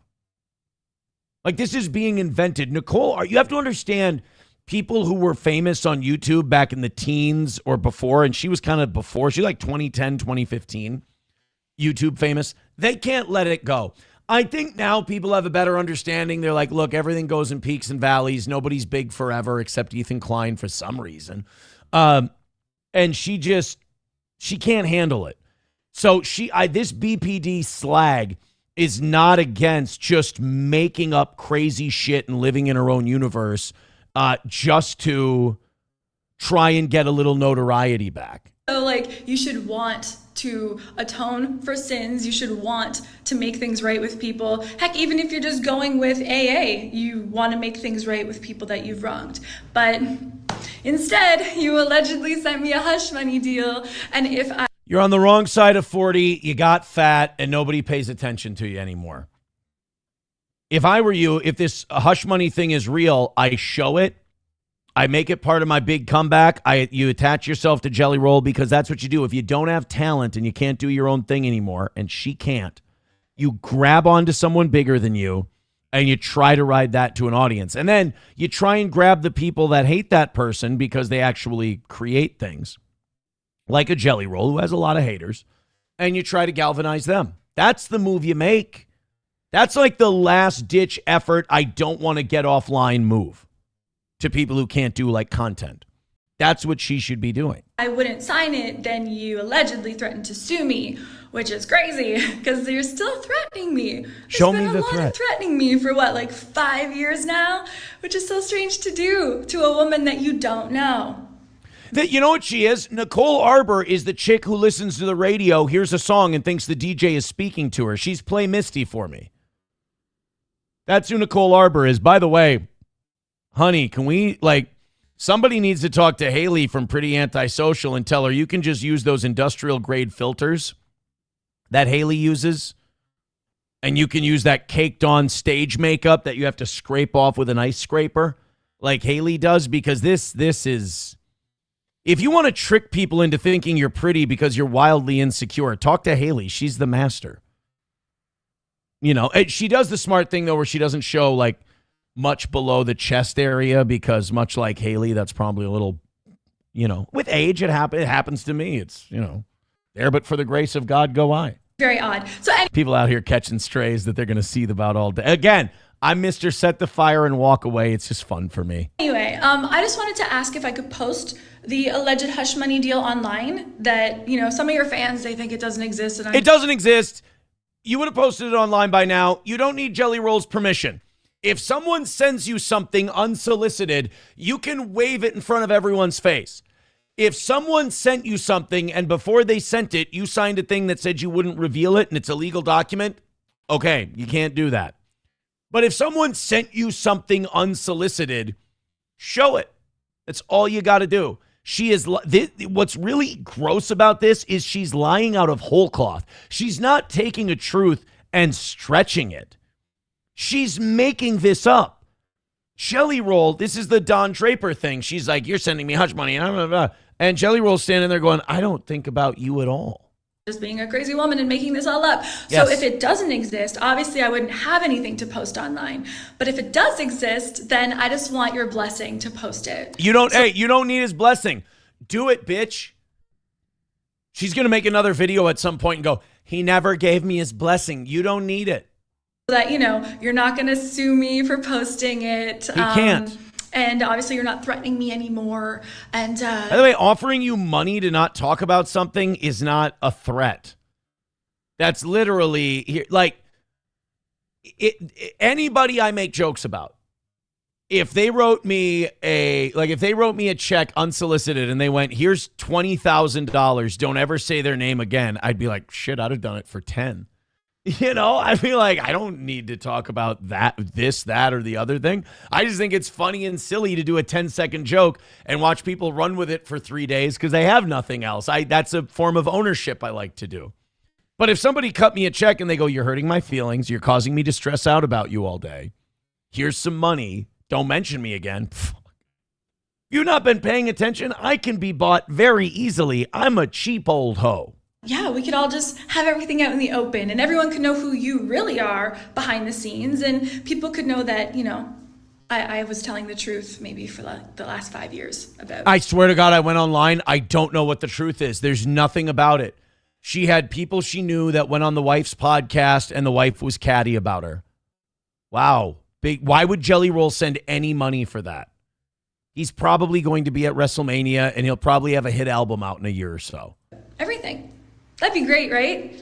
Oh, really, really sucks that you wouldn't just apologize. It would have been so easy for us to like sit down and have a pal conversation and shake hands and move on. But, you know, cosplay Christians be cosplay Christianing. So let me know if I can post that online. What a cunt. And just know that anything you or your lawyer send me in the future, I'm posting online. You can post it right now. If it was unsolicited, I got to see what the comments are. Please tell me they're roasting the shit out of her, comment-wise. Oh, there's Dill Pickle. This lying cunt, lols. So you're talking about 400-pound jelly at the time. Why didn't you just run? What? I've wondered where she's been. She dropped off 5 years ago. Ooh, I'd say 10. And I haven't seen her once. Her YouTube used to be funny. She was in that Jenna Marbles era where we all had to pretend women who like said curse words and were kind of filthy were funny. You can just see the crazy in those eyes. Someone says, if my stalker had a stalker. Good. How many times has this person been threatened with lawsuits, Grok? Also, how many times has she threatened litigation? That's all she does now. She had a boyfriend who's in a band who had to get her, like, who threatened to sue her. I mean, I don't know who you are, but I hate Jelly Rolls, so I support you. I get that. That's internet-y. I hear you. Lay it out, Nicole. Thank you. How the fuck are we supposed to know what was transpired 5 years ago when we barely know what has happened yesterday with you and detention desk face? 11 posts about Jelly Roll today. Someone has a secret Valentine. Yeah, I ain't buying it. Sorry. I don't trust the source. And again, you don't need his permission to post. If he was dumb enough, if he was stupid enough to send that to you unsolicited, you don't need his permission. Oh, God. I just saw it. I went back to my Twitter homepage. So now Kevin Brennan wants to box that decrepit senior citizen guy with brain damage, Shmuel Buckman, and they've agreed. All right, well, there's another one where they'll find a way to fuck it up, and it will never happen. Everybody's boxing each other. I'm the only motherfucker who's in a goddamn boxing ring, and everybody wants to fucking come to Minnesota. I'll set it up, but you got to pay attention. I've offered all these guys. I'm like, come to Minnesota. I'll set the whole thing up. I'll stream it on my channel. You guys can get your little boxing match in. Anybody who I will facilitate boxing anytime someone wants to learn about boxing or do boxing. I love doing that. But that Shmuel Buckman, by the way, is a head case. That's a crazy guy. That's Grandpa needs to be in a home. He has himself convinced that he can like psychologically break down people. I've never seen this guy. And I've only seen him on Hughesy's show. I like Hughes. But I've never seen him accurately break anything down ever. It's astonishing. So I guess he's mad about Kevin Brennan. Kevin Brennan does a bigger show than everyone else. So he doesn't like that because his E-Daddy doesn't like it. And so he needs to make up reasons why he needs to be mad at him. Kevin Brennan said, I'll kick the shit out of you in a boxing match. I mean, don't get me wrong. Like, we talked about Mayweather and Tyson. Boxing at 105 years old. I don't like the idea of former professional world champions still fighting into their 50s and 60s. But if two grumpy old men want to box it out, holla at your boy. I'll facilitate the damn thing. $2 from, Shuli Madoff becoming a member for 4 months. Says, you ever notice Kumia looks like he drives a Subaru? Well, I think as you get older, everyone starts to look a little more lesbianic than you were. Freak with $2 says, Jelly, you mean Ozempic roll? I don't know. The guy legit tried to better himself. I ain't got no heat with Jelly Roll. I think he's a decent guy. Somebody, too, with $1 says she did this shit with Ryan Upchurch a few years ago. You can fast forward a little to where Upchurch starts talking. Oh, really? So Nicole, wow. So she tried suing. This isn't even the first country artist this bitch has tried to sue. Unbelievable. How long ago was this? 4 years ago. So this went nowhere. So now now Jelly Roll's her next become relevant. I have an idea. Sit down in your basement, write something funny, and make some content.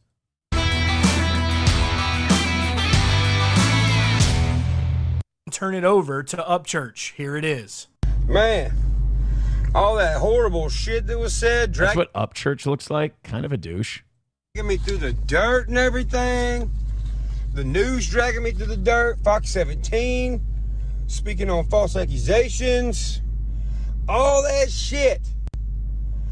All this money I've spent and everything. And she, Nicole Arbor. Did she date him? To dismiss it. The fuck does that tell you? That the internet's full of retards? Some people are just, gonna live their whole life dumb, petty, and stupid as fuck. But it ain't me, playa. What have I always told y'all? What have I always told y'all? Pretend you're black? If you're telling the truth, you can't lose. Which is... Ooh. That's an incredibly naive way to look at the world. I got to be honest with you. I root for the people who tell the truth, but ask people who have been, killed in politics and ask them if the truth will set you free. Why I don't fucking lose. This piece of paper I showed you is where the self-proclaimed comedian that I don't think is funny at all is trying to wiggle her way out of paying all the lawyer fees. So she's like, oh no, we're going to dismiss it. It's okay. It's okay. So she sued him. She tries to drop it because if she loses, she's worried he'll recoup damages and lawyer fees. Okay. No. It's because she sued him for clout. Because here's the thing. I've had to pay out over 6 figures for your bullshit. Damn. Okay? So, no. My lawyer put a slap on it. A slap is pretty much where, like, if they try to dip out and not pay nothing back, which is what she's trying to do. I think it's anti-slap, isn't it? What did she say to me? It's anti-slap. I thought it was in the beginning, when she held my wallet up, didn't she look into the camera and be like, what's wrong? Are you broke? Well, guess what, bitch? What's wrong? You broke? And that's the thing, dude. Okay, so she's just she's white trash. She's white trash dealing with hillbillies. Ugh. She's fucking dreadful. Nicole Arbor. McBuster says, this guy sucks. Does anyone drive without streaming anymore? It is a weird thing to do, right? It appears she fucks them, then gets mad it was a one-night stand, says Snowcat Tish. Just my opinion. Look, man, when you get a little fame and then it goes away, you know, people do anything they can to get it back. MSO says, is that David Lee Broth? It's not bad. Professor Tie-Dye with $1 says, speaking of the legend Dill Pickle on X, he told someone, you look like you suck a lot of dick with your ass. I had to look and see if he was talking to you. How dare you? Ablo Pacheco says, anti-strategic lawsuit against public participation and worse. She's Canadian white trash at that. Oh, God. Canadian white trash? Then I agree with Brian in the chat. Suffa bish. Get Brian a membership, by the way. Thank you, Brian. I appreciate it. All right, let's get after it. Let's bring Johnny in here. We've got a lot to do today. Where's the Geno button? There's the Geno button. Johnny's here, everybody. Welcome, pal. Hey, buddy. How you doing? Have you figured out why your Zoom is the only thing where your audio is off? Yeah, I did. I figured out why. I can't figure out how to fix it. Great. Because it says my speaker is the Rodecaster speaker. Yeah. But then I go to general and it won't let me choose the Rodecaster speaker. So does it sound like you're getting computer audio? No, I get all your I get most of the computer audio fine. It's weird, like unless you're dead on your mic, like when you move to the side, it mutes it way more. It's weirdly modulated. It's not impossible to put up with. It's just something I was curious about. Oh, see, now that I can probably it doesn't matter. Fix up nice for you. The important part is the audio on all the streams is fine. So as long as it's not affecting that, we're great. Then we're aces. Okay. Let's we just talked about, do you remember Nicole Arbor at all?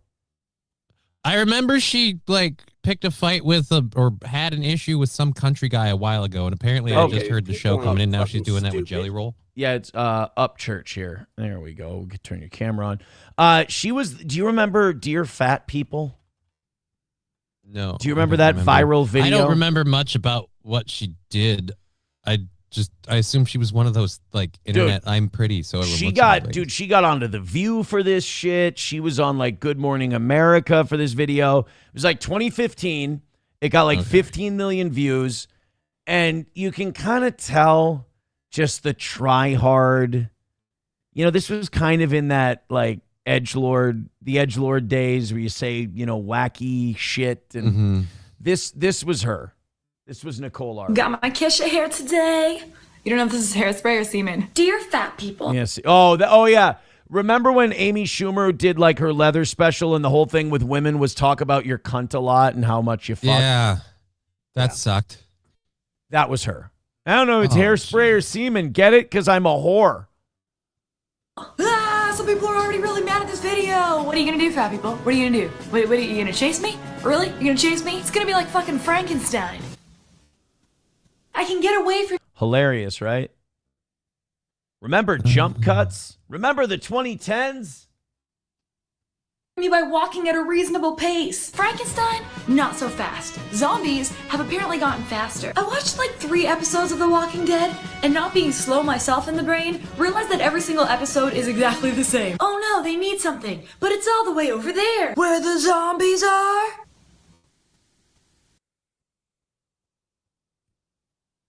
All right, now I'm actually more pissed that she actually was doing well back then. Right? Yeah. I feel like this is timelessly bad. But you know what?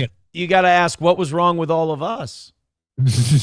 You know, it's kind of nice to go back 10 years ago and see this and go, okay, maybe we're not getting worse. Maybe we've always been this shitty the shit. whole time. Yeah. Fat shaming is not a thing. Fat people made that up. That's the race card with no race. Yeah, but I couldn't fit into a store. That's discrimination. No. That means you're too fat and you should stop eating. Everybody just needs to make more sense. There's a race card, there's a disability card, there's even a gay card because gay people are discriminated against. Wrongfully so. The gay card's covered in glitter. It's fucking magical. Are you gonna... Do we need to watch any more of this? No, we don't. Okay. I think we got the point. I did see, I watched like... Watching this with a specific Shut the health fuck... Oh my God, she's like cancer. She never She truly refused to goes die. away. Yeah. There was an episode of Legion of Skanks or Real Ass Podcasts where Louis J. Gomez just completely fucking went on his show and bombed. And him and Tony Hinchcliffe just beat the shit out of her. Let's do just a small little Nicole Arbor day, and then we'll get on to Jake Lang and some other bitches. We got a lot of stuff today, and I don't want to jump into Epstein stuff right away, if you don't mind. This was Louis J. Gomez invited her on his show, and they wanted it because this was around the time of the Dear Fat People thing. And a lot of traditional stand-up comedians were kind of pissed at these YouTubers who were calling themselves comedians when all they were doing were these like pre-produced cringe videos. Tom Papa.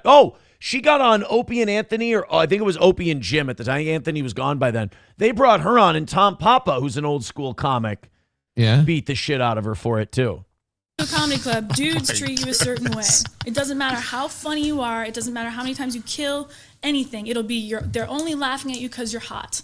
Or no. You can't. Yes, this is. What I don't think anybody laughs because you're hot. No hot girls are getting laughs. Right, I agree. Told to us. We're told you're not going to be funny because you're a girl. That's step one. You are not funny. Who says that? Dude comics. No.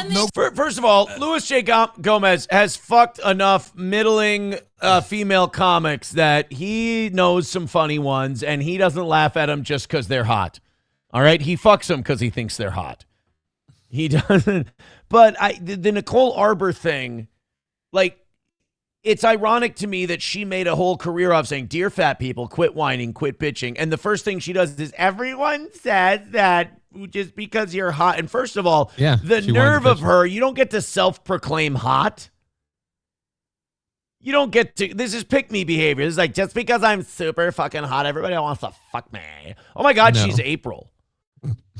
Nicole April Arbor over here. Well, Nicole Arbor's probably done far less toxic things to herself, but.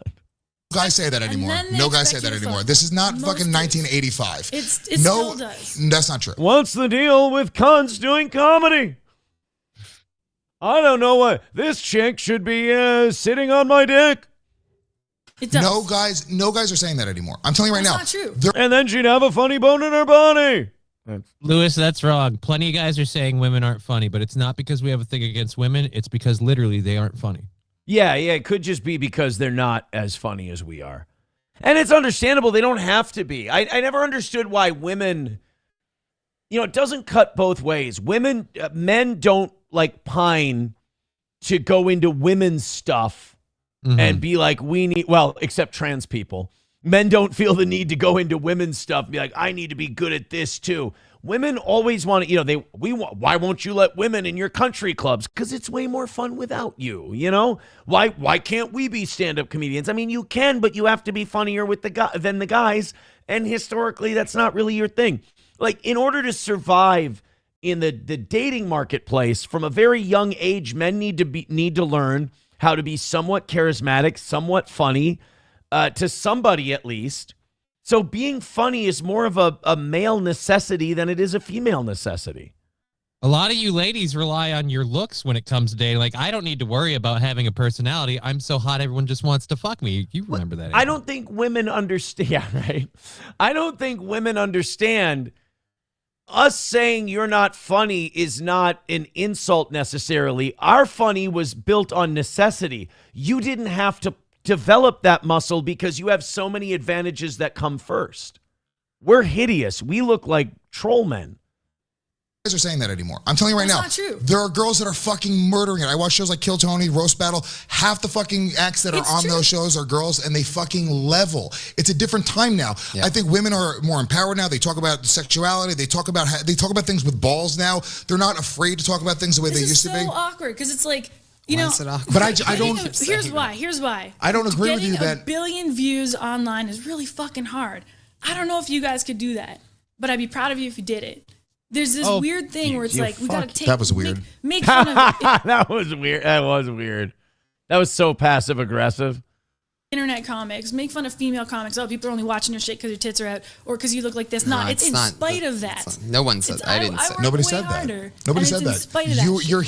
You're hearing what you want to hear because what we're saying, which is the truth. And if I was fucking hot, How dare she say like, "Oh, you only get laughs because you're hot, and that's too bad." Bitch, you think anybody's watching that cringe ass fat people video if you weren't middling attractive?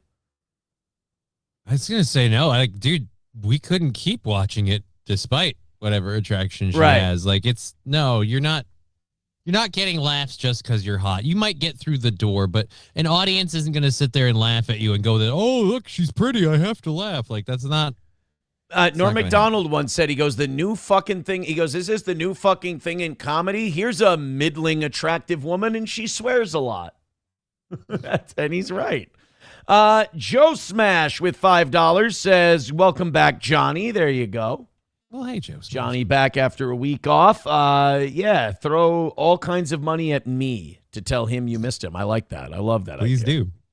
I would literally take the hottest photo of me. And it would be fucking on the cover of my Instagram, and I'd fucking be like, come look at my other shit, and I will deliver on the content. So you're being self-conscious about it, okay? This is not us. Nobody's all the most successful female white comedians right now all are extremely they either have a lot of pictures of them, you know. Look at Nikki Glaser. And by the way, we all would. Nikki. Look at all of them.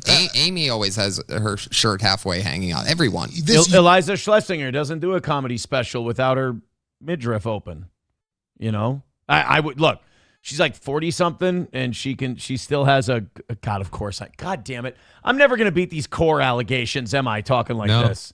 Solid core, you're out there. She does have, dude. Hey, I'll be honest. I mean, if I see an Eliza Kathleen Schlesinger, Madigan isn't attractive, and she's a comedian. No, terrible core, right? Terrible core. Terrible bottom. Like, just from top to bottom. Just it's been a rough run. Awful. But you know core. what? She gets it done. The thing with Eliza Schlesinger is like SP really likes her, and like I would watch some of her stuff, and I was like, she's talented, she's good.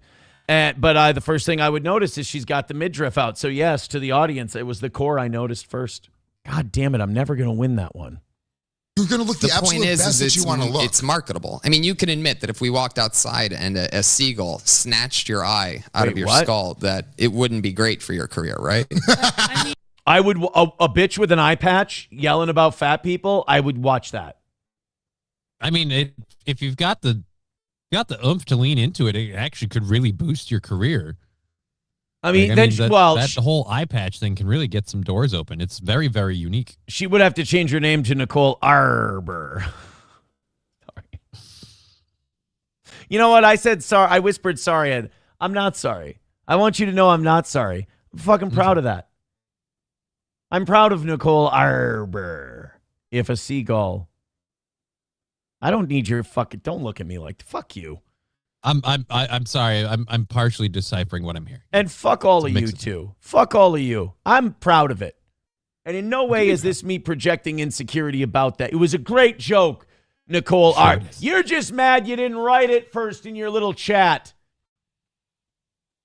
Thank you for coming to my TED Talk. Okay, so that's the Nicole Arbor thing. That's the woman who's saying that Jelly Roll sent her a hush money offer. And, can I post it? Yeah, you can post it. You don't need to ask him if you can post it. You can just go and post it. Why is Jelly Roll trying to hush her? What does she have on Jelly Roll? I'm guessing nothing. Apparently, he cheated with her or something? No, he has a wife, and his wife had people on her. This is all I've been able to find, because every article I read about this, they say we have no idea what the fuck she's talking about. What a dumb bitch. Jelly Roll's wife had people on her podcast that know Nicole Arbor, and the wife of Jelly Roll would say shit to them about how Nicole Arbor is not funny. Oh. Yeah. That's hush money worthy. I guess that's hush money, I suppose. $2 from Rexstart parody accounts says Arbor took guts. Thank you. I think Nicole Arbor is worth a couple of gifted memberships. I really do. Not only will I defend the joke and say I'm proud I made it, I think money should pour in. For that joke. For Nicole Arbor. And you know what it is? It's a good exclamation point on that segment that I will be clipping out and getting 100 views for. So there is that. All right, let's do this Jake Lang thing. I feel like I kind of have to cover this guy. I don't know that I would have worded it that way. No, neither would I 10 seconds in the future. Oh, good luck with that. I'm sure nobody will clip it. It's on the internet. It doesn't live forever. I don't need to repeat that. I don't need to. Really, I think it's more damaging for me to hold on to it than anything. I think I should just learn to move on from what I just said and not talk that way ever again. Just pretend it didn't happen, man. Main Vein with $1 says you're only into tranny cores, Aaron. Yeah, that Utah thing. I've accepted a long time ago. The Utah thing's never going away. I have to respectfully disagree. I've seen plenty of trannies with horrible cores. So I've got to say he's just into solid cores. 100%. The tranny part is entirely off. Thank you for the defense. I appreciate that. But it's not even that I'm into solid cores. It's that if someone has a good core and it's out, I'm going to notice it. Why? Because I have a shitty core. So I'm jealous. So I recognize game. I have a shitty core, and instead of being a hater, being online terminally turns you into hating the thing you wish you were. Mm-hmm. I don't do that. I go outside. I have friends. I have family. I have hobbies. I go out and do shit. I got to go to I think we're going to the jumping place again today with the kids. I got shit I need to do. So if I have shit about me that I don't like, and especially if it's shit that I've worked on and failed, when I see someone else accomplish that thing, I'm really happy for them. Okay. Because I know how difficult that is. It's like when I see someone do a show and they're funny. I'm like, I've done that and failed all the time. That's really impressive that they can make me laugh like that. Main Vein with $1 says, why? Oh, thank you for the extra $1 for your. I've never seen someone donate money to fix their own grammatical fuck up they made in another donation. That's pretty classy, I gotta say. One of the most remarkably honest things I've ever seen. Why don't we do that to make money today? Everybody go ahead and donate all the mistakes they've ever made. We'll never have a goal again if we have an honest audience. All right, let's do this Jake Lang thing. Do you remember old Jake? Jake Lang. I'm trying to think. Which one was that? Biggest video we've ever had on this channel. What? Biggest video we've ever had on this channel. Oh, that. Yeah. Okay. That. Yes, exactly. So this Jake Lang is 100% a plant. He is not a conservative. He's not in the Make America Great Again or America First tribe. He's just not. This guy is so paid opposition. This guy is so an act to try and make Republicans look retarded. Because if it's not that, he's just retarded. And I would hope that he's at least getting paid for it. He might be a Fed, too, because he was picked up for January 6th. Okay. And his new gimmick might be making the right look bad as some sort of a deal that he cut. I don't know. I have no idea. But, I have a hard time believing when people are this fucking devoid of actual, arguments and intelligence and they just do weird shock jock shit. I refuse to believe. They just get there? Yeah. And like, I love Owen Schroyer. I think Owen Schroyer is one of the best guys out there right now. But the fact that he has this guy on, I think it's a misreading of judgment-wise.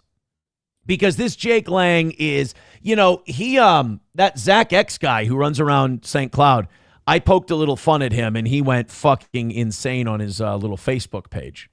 Really? And he's just, I fucking hate this guy, this piece of shit, he's this and that. And I'm just like, kiddo, I don't know what I did. But now he wants to come on the show. Now, here's my problem. I would love to bring him on the show and humiliate the guy. But I may have to pre-record it because I think I do it live, I'm going to lose audience. Yeah, but if you pre-record it, you can cut it down to just the good. No, I wouldn't cut it. I would put it up as is, as we did it. I just don't want to do a thing where I do it on a live show and viewership and donations dry up, because that's what we do the goddamn show for, is for viewership and the audience and donations. So Jake Lang I would have on live. Owen Schroyer I would have on live. But this Zach X is fucking mentally retarded. It would not be a difficult own, so to speak. I'd almost be devaluing myself to be on the same screen as the guy. But these guys walk around or drive around these protests, and they just do dumb shit. They don't make a point. They don't debate with people. They don't make content where they're like, trying to get facts to them or anything. This asshole went to Minneapolis City Hall and he's like, I'm going to burn a Koran and then I'm going to walk to Cedar Riverside. It's like, well, have fun getting the shit beat out of you. And then he got the shit beat out of him.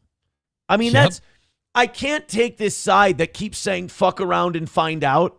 And then when they get pissed when they find out. When it's their fuck around and find out, all of a sudden their freedoms are being trampled on and everything else. I'm going to go to a liberal hotbed. Like, your whole argument about Minneapolis is right. It's a liberal hotbed where the police are cucked.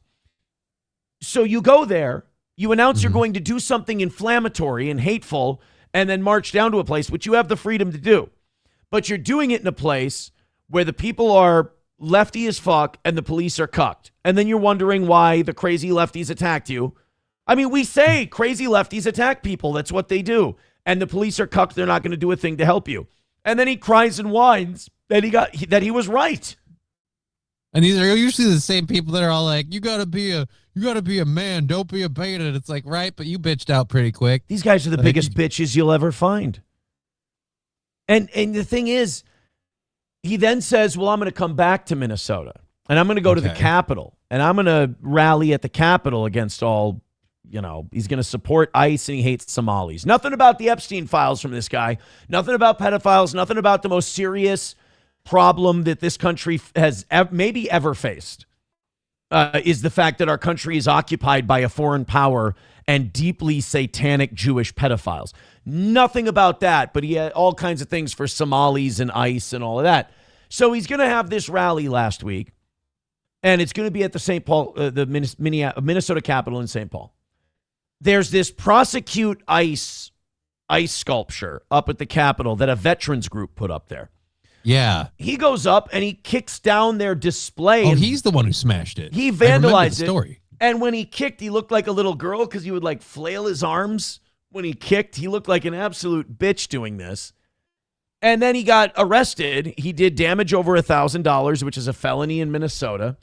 And now he's being threatened with jail time. And he's going to go on Owen Schroyer's show and have the gall to go, I'm being prosecuted because of my politics. This is why I think this guy is either a Fed or paid opposition, because he is not being prosecuted for his politics.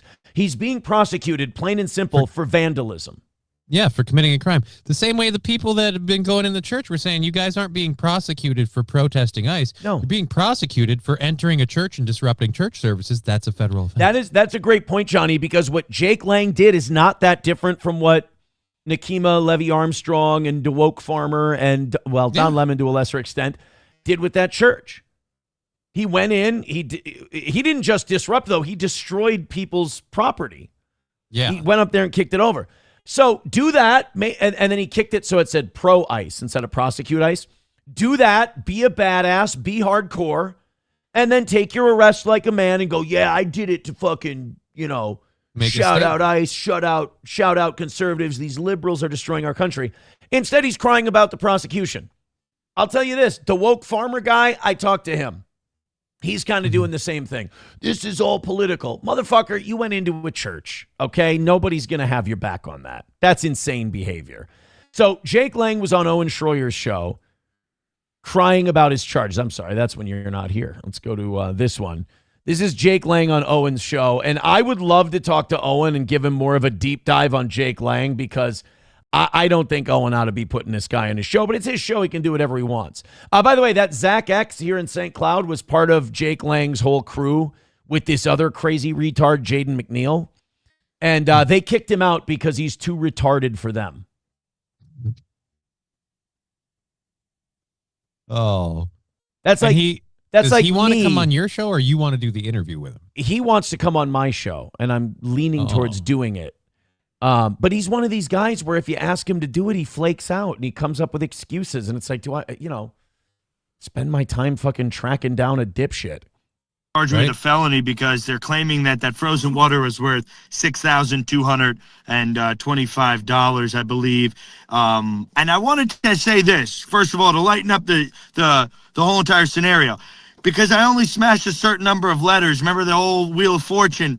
Which one is worth more, the vowels or, I don't know. Can I buy a vowel? Is that possible? This guy's funny. This guy's fucking hilarious. Wheel of Fortune joke, guys.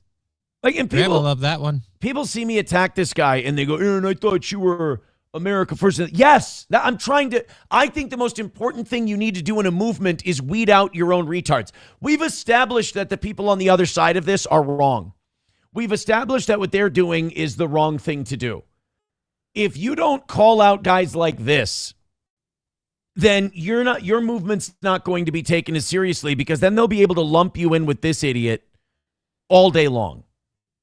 Well, that's why I'm believing your controlled opposition thing more. Right. Like, I'm just like, at a certain point, I'm like, this guy sucks too much to be anything but deliberately there to fuck with it. If you're an America First conservative right now and you're not, and I haven't heard your take on the Epstein stuff and you're not mad about it, I think that you're a false flagger. I really do. Because I think if you really believe in what you say you believe in, that belief structure leads you to not be able to be quiet about all that stuff. I'd even say you don't have to be America first. Just I'm staunchly anti-satanic baby eating. Ooh, wow. Okay, or you could go like the really super edgy route, like Johnny did. Actually, you make a compelling case that if they're going to make some sort of a monetary fee here, then you should say, well, now hold on. It should only be however many letters I smashed. If that's the route they're going to the vowels are worth more, just like Wheel of Fortune. You might have to call whoever made these ice sculptures and ask them which letters was worth more.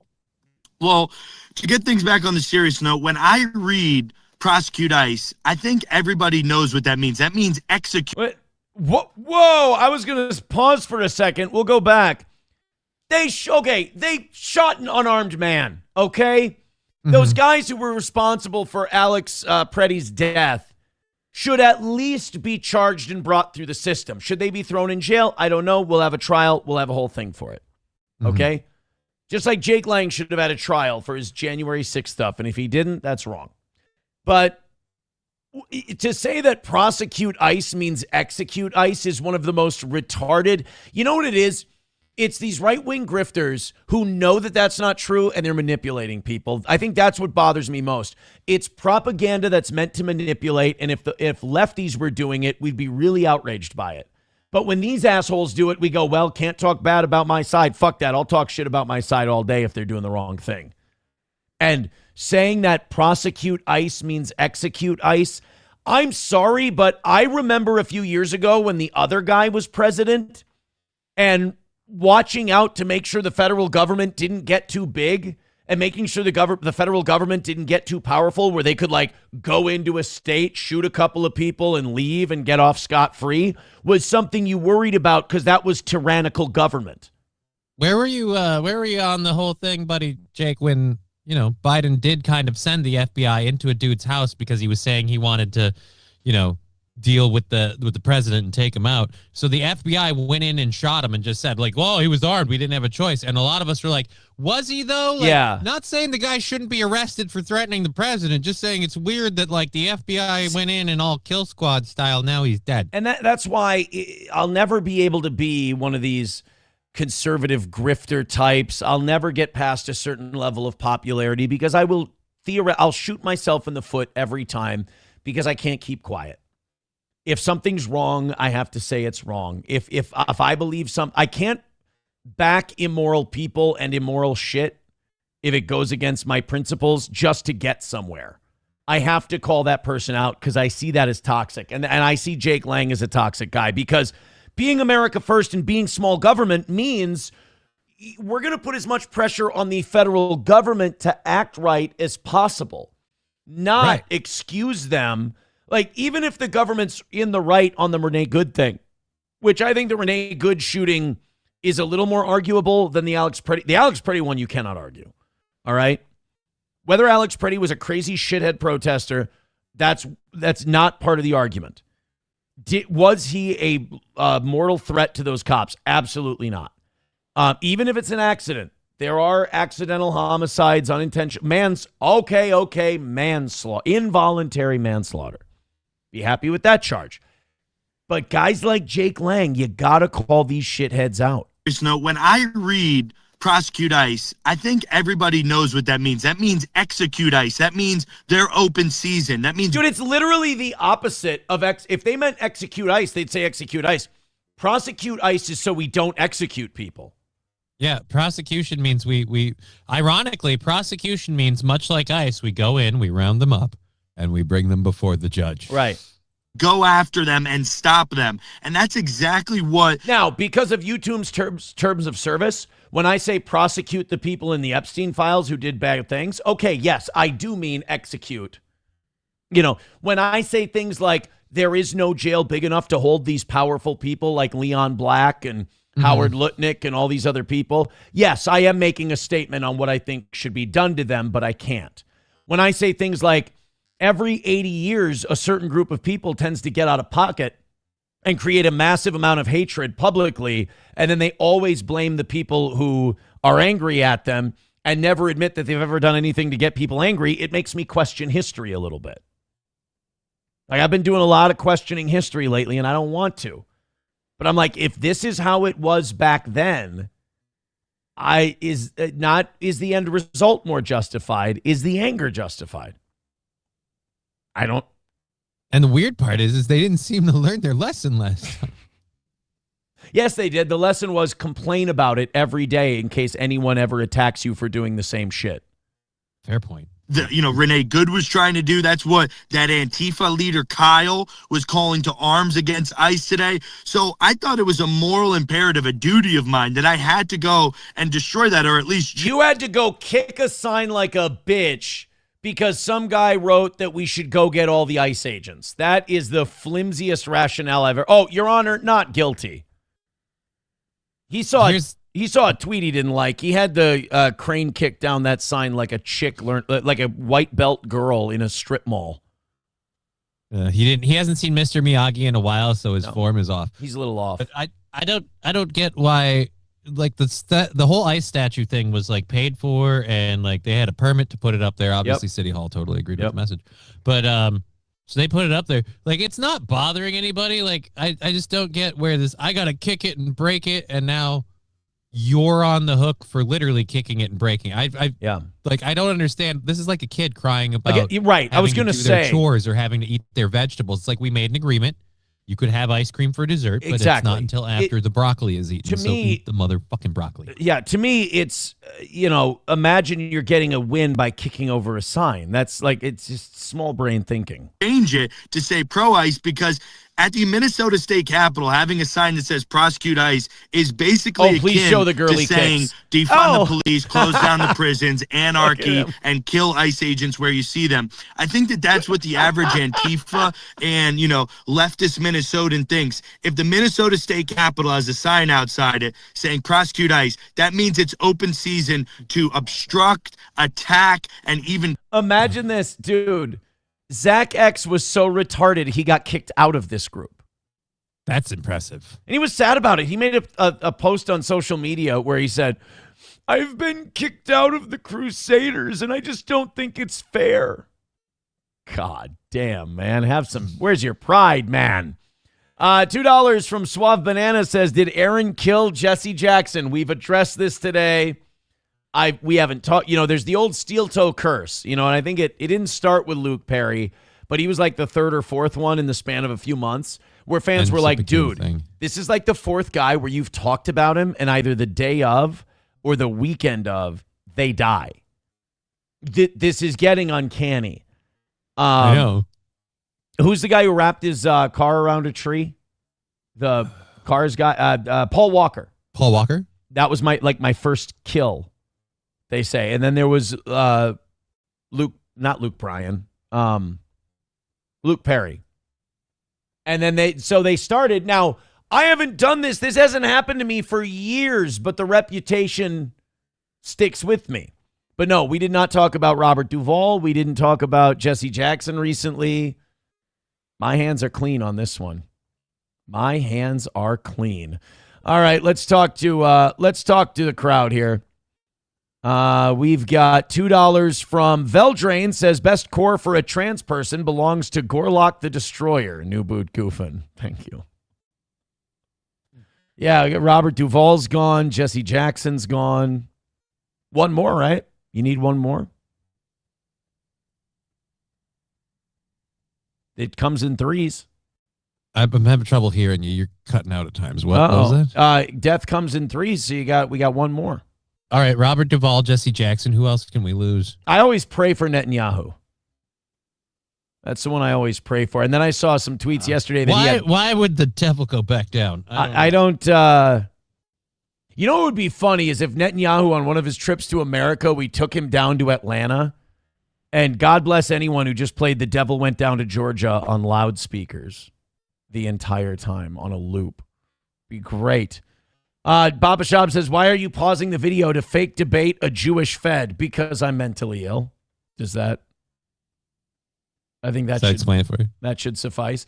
Hey, guys, support the show. You're doing great. Streamlabs, PayPal, Venmo, Super Chats, and Rumble Rants. Go ahead and throw us a couple of bucks. We do appreciate it. George F. says, what we need is a Wicker Man festival. Plenty of satanic, pedophile cannibals to burn. Or at the very least, let's start it with a remake of The Wicker Man and just have it take place on Epstein Island, and we'll just burn all those people. I mean, I guess. Dude, do you know how good burning satanic pedophiles is for crop yield? I've never tried it, so I guess I wouldn't know. But you know what? At this point, anything to bring down food prices. Let's give it a go. Yeah, I bet you the crops would do incredible. Well, in order to bring down food prices, you would have to criminalize and arrest all of the futures market traders, all the speculators and the hedge funds on Wall Street. You have to, I'm just saying that. Do we want to talk about who all, the speculators dude? All are? I want to say about this, because we watched the beef speculator video yesterday from More Perfect Union. Please go watch that. All I'm saying is, if it was anything like this 90 years ago, I can understand people being frustrated. I can't condone actions taken, but I can understand people being frustrated and being upset and being angry. But that time has nothing to do with what we're going through now. Back then in Germany in the 1930s, there was an entire native population that was depressed. They couldn't afford things like their food was too expensive, housing was too expensive. They were watching cultural rot, like women turned to prostitution and selling their bodies. There were trans surgeries being done, and kind of the whole parts of the country were becoming immoral and disgusting. Meanwhile, there was one group of people that always seemed to escape consequence and kind of push this stuff on people, and they would manipulate the economy and the banking system and everything else. And meanwhile, the middle class had disappeared. The lower classes couldn't keep up, and they were told to just smile that things are going just fine. So nothing to do with today. No. Can't imagine why those people would have gone the way they did. That seems so irrational. They were also deeply in debt, and their currency was being devalued by the day. Again, do we want to discuss the people involved with that? Yeah. I'm just saying, like, I'm not trying to compare it to a previous time, because those two times and what we're going through now have nothing. Totally. I saw a thing yesterday. Housing has never been less affordable for the average American. Yeah.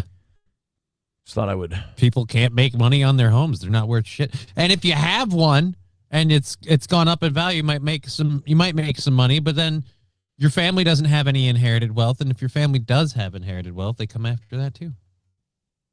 They do. They do. We actually have a scene of my idea. Thank you to in the YouTube chat. Thank you to Bought and Sold. This was actually a really good idea. He says, I love when Aaron talks about this because Aaron does know history. Thank you, buddy. Appreciate it. This is, I have a pitch for you for my satanic Jewish cannibal Epstein Island sacrifice. Okay. I'm just going to kind of show you the brochure. You tell me what you think.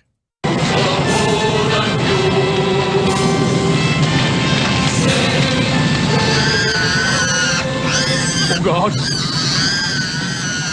I humbly entreat thee for the so, I don't like this part because that guy, they did this to this guy because he's a Christian. Right. And he prays at the hour of his death. Good for him. That part doesn't fit. That part doesn't fit. Would go on, but I love this man. This investigator, he dies a very noble death. He's a good man.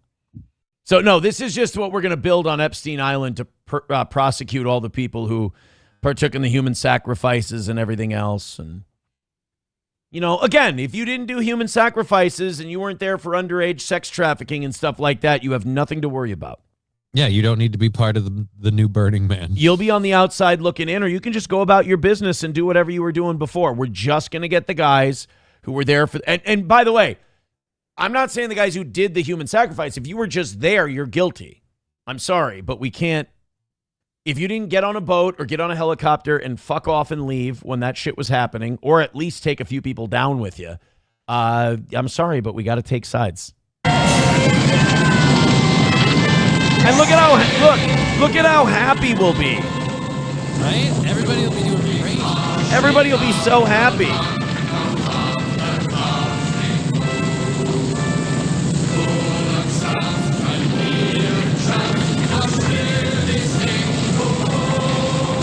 Yeah, I think that is a really look, I could give the elevator pitch on that with just that scene. Look, I'm sure there's plenty of people who agree with you. Fuck, I do at this point. Yeah. I'm not happy with what's been going on with them Epstein files and the fact that, like, this stuff is legit. Like, I knew it was bad, but when you find out how bad it is, you're just like, oh my God, this is not okay. And we've been allowing this. Yeah. People were okay with it. It's the fact that people signed off on it where I'm like, I've got no faith in humanity now. Oh, hey, I just looked down at my sheet of paper because I'm clipping a few things out of today's show. I forgot. I was going to tell you guys this. Yesterday, so I had an appointment for this Friday to have T-Mobile. I'm switching my wireless over because they've got fiber here now. And, I can get rid of Spectrum, bail on that. My download speeds are ridiculous. Like uploading videos and shit now.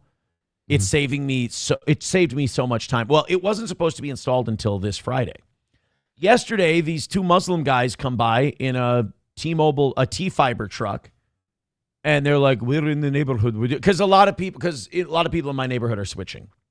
And he's like, we're in the neighborhood. We have a few cancellations. We have time to do yours. Do you want to do it today? I'm like, and I hadn't cleaned up and the kids had just left. And, there's shit all over the living room. But I'm like, all right, fuck it. Come down here. You can do the thing. And they installed the fiber. And they were down here in the studio looking at the computer, making sure I typed everything in right, typed in all the passwords, everything else. And I didn't realize that I had my note sheet here, which is what I use to clip, what I'm going to clip after the show, everything else. And I doodle little notes during the program. And thank God this guy was like a devout, like Arabic Muslim guy. Because you remember the story yesterday where the kids spelled out the gay F word and I wrote FA66OT to see if that worked? Mm-hmm. The guy definitely kept looking at that sheet of paper while we were down here. And on his way out, he like shook my hand. He's like, all right, have a good day. And he looked down at my paper again and he smiled. So I think he thought having the word faggot on a piece of paper was funny to him. It's like he certainly saw it. And here's one thing: guarantee he wasn't offended. Yeah, well, and there's an email from someone we had as a guest. I'll try to cover it up with my thumb here. But you see, I just have like notes of what I should clip out. Right.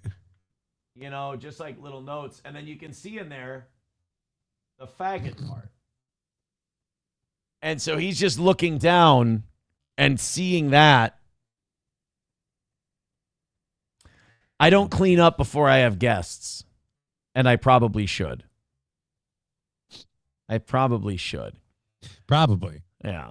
And then these people are going to assume things and they don't know. Yeah. So now, so now it's back to T-Mobile. Back to T-Mobile. So you said they set up yesterday. You've been on it just for today. So far, it seems like it's going good. Yeah, very happy with it. All right. Cool. I did the speed check. Gig down, gig up. I'm getting Charter out here to check my freaking service line today. So switch to T-Mobile Fiber, bro. I was doing $100 a month for internet. Mm-hmm. They brought me down to 75, and then 65 with the auto pay, and 60 with the bundling with the mobile.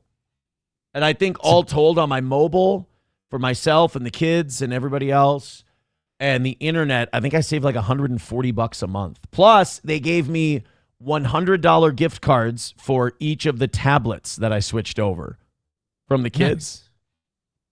So I got $300 on the way. Sweet. Hit the goal. So yeah, I highly recommend it.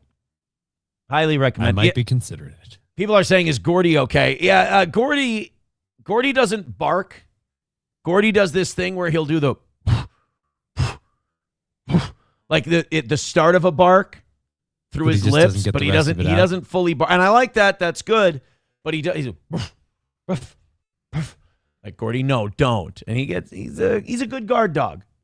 Like if I do tell him, I go, get that guy, Gordy, you go get that guy, then he'll go bark. He'll go ape shit. But otherwise, he's on guard, Gordy. Lexi Vaughn says, Aaron gets to the pearly gates, and St. Peter says, I approve of the faggot comment, but not the faggy life, yet somehow he still charms his way in. Thank you. Yep. Thank you. 600 of you checking out the toe. Rumble, hit like. You guys are about 60 off. YouTube, you're only about 25 off or so. We can get close to the old 700 today. Hit like, hit subscribe, hit follow. Throw in a couple of bucks. Let's make some money today. I'm liking these perfect weeks that we're having. I'm enjoying the way the morning show is doing it. Let's just make sure we're being consistent, showing a little love for the toe. I do appreciate you. By the way, we were perfect yesterday, even with what I suspect may be a broken PayPal, Johnny. Mm-hmm. We might have to check that. We did find out that Venmo works today. All right. But PayPal, maybe I'm deeply concerned that PayPal is broken, and nothing short of $100 will convince me it's not. See, I hate the money part of this show so much that I'm gratuitous with it because I want to get that over with. So I can all I want to do is perform for you like a whore. That's it. So pay up, sucky, $5. That's what I'm trying to say. All right, let's go to this Randy Fine tweet from yesterday. If you don't know Randy Fine, he is one of the grossest. Like, he shouldn't even be allowed in the United States. He's a Jewish congressman, but he is just not an American. Like, he is so an Israeli, and he doesn't even hide it. It's just the guy is pro-genocide. The guy is anti-Islamic. The guy is, if Israel does it, it's always totally fine, and we should support them no matter what they do.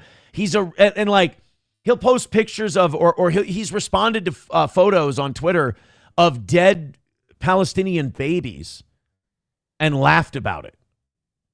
Like, this guy is Randy Fine's a hardcore piece of shit.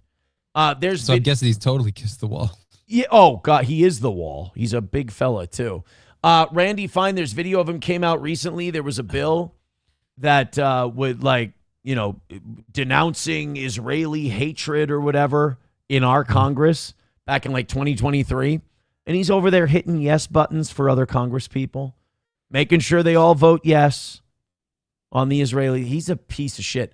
Well, yesterday, there was this woman who's a Mamdani supporter in New York. And Randy Fine's a congressman out of Florida. New York doesn't have shit to do with him. I mean, it will later. I mean, the retirees will come down there. But this woman, Nurdeen Kaswani, she's a Mamdani supporter in New York. And she says, finally, New York City is coming to Islam. Dogs definitely have a place in society, just not as indoor pets. Like we've said all along, they are unclean. So some people in the Mamdani administration want to ban people from having dogs in their house, which I think is utterly retarded. It's your house. You can have dogs in there if you want to. But many Muslims do believe dogs are haram, that they're dirty, filthy animals like pigs and other stuff. And they don't think you should be like near them or have them in your home. They're like, outside is fine, whatever. So then Randy Fine responds to that by saying, if they force us to choose, the choice between dogs and Muslims is not a difficult one. Wow. Now, I feel like the anti-statement to that is everyone has the right to have and keep their pets. Right. Like I don't think we need to go quite to the paint of like, hey, if you come for her dogs, we're taking all you down. Like, right. Like I think I disagree with her in that if you have, like, to me, it boils down to basic property rights. If you own a house, fuck you, put your dog in it. Who gives a shit?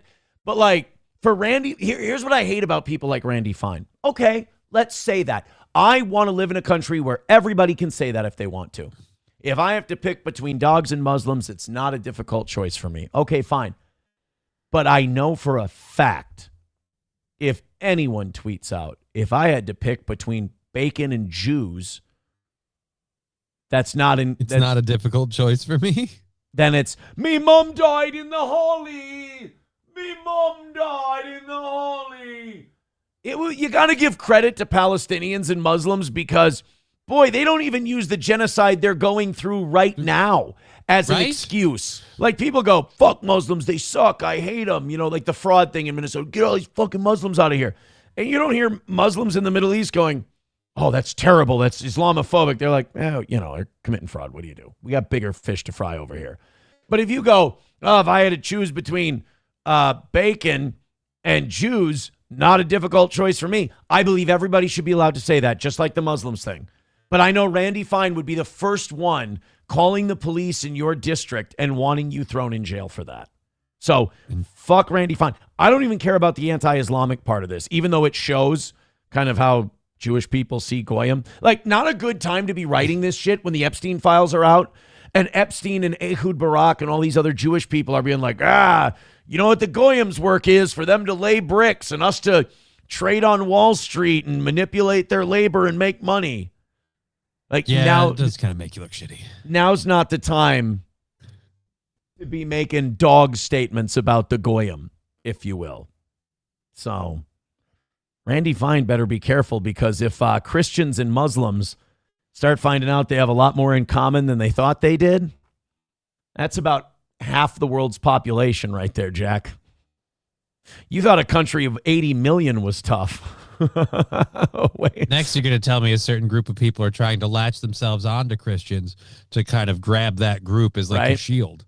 And imagine, we wouldn't even have to do anything. All America would have to do is, hey, Middle East, we're not giving them money and weapons anymore. They're not our ally. We don't hate them. We're neutral on them. You guys settle this how you want. It would, honestly, if we just training dayed Israel and we just dropped the gun at their feet and went, nah, you got to put in your own work around here, homie. Uh-oh. SpaghettiOs. Lucky Leon with $5 says, what happened to Gaddafi? What happened to Gaddafi great again? What? He fucked with Israel and we bombed his military out so a bunch of rebels who opened up slave markets could take over and sodomize him to death while he was actually making his country better for his people? Or that. Lucky Leon with Main Vein with $1 says, I'll take dogs and bacon all day, every day. I mean, yeah, I agree. I have way more affinity for dogs and bacon than I do Muslims and Jews. But like, I'm I don't really consistent. have a shit to give because I got no skin in the game, but I feel like the people that have dogs in New York will care. And until the government's going in and taking their dogs, like the CCP during COVID or something, I don't really give a shit. Bigot on Socialist Media gifting a membership. Thank you very much. Aaron's Dancing Porch Minky gifted one earlier too. Keep those going. Guys, I'm asking for a golden shower in the Rumble chat. That means 5s and gifted memberships. Let's make it golden shower time on the toe. Drip, drip, drop those tiny little piddles. Joey Caravello's mommy says, what about cats or Muslims, Aaron? Oh, Muslims, 100%. I fucking hate cats, dude. Told you this before. I've never apologized for it. I've never said other people can't like cats. I've said I hate them. And Cats aren't for Aaron. Yeah. You can kill a cat right in front of me, and here's what I do. If I watch somebody snap an innocent cat's neck in front of me, here's how I'd react. I'd go, hey, come on. And then I'd carry about my day. So it's not like I would celebrate it. It's not like I would go, yeah, good for you, man. High five him. I would go, whoa, that's not necessary. You didn't have to do that. Touch beyond the pale, but then you're moving on. Yeah. I got shit I got to get done, Well, I don't mean this to sound derogatory, but if that scenario were to happen, like cats versus Muslims and Muslims win, you've got a twofold problem. Like, one, you've got a lot of angry former cat owners, and two, you've got a rampant rodent problem because there's no cats to get rid of the mice. So I just feel like it's going to bring everything down as a whole.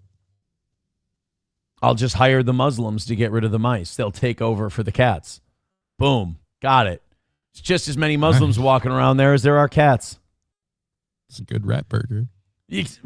Look, I'm just saying, cheaper meat supply. Hey. I watch Survivor shows. Wait a minute. My show. You've seen where beef prices are. Yeah. We're heading towards rat burgers anyway. Might as well get people work.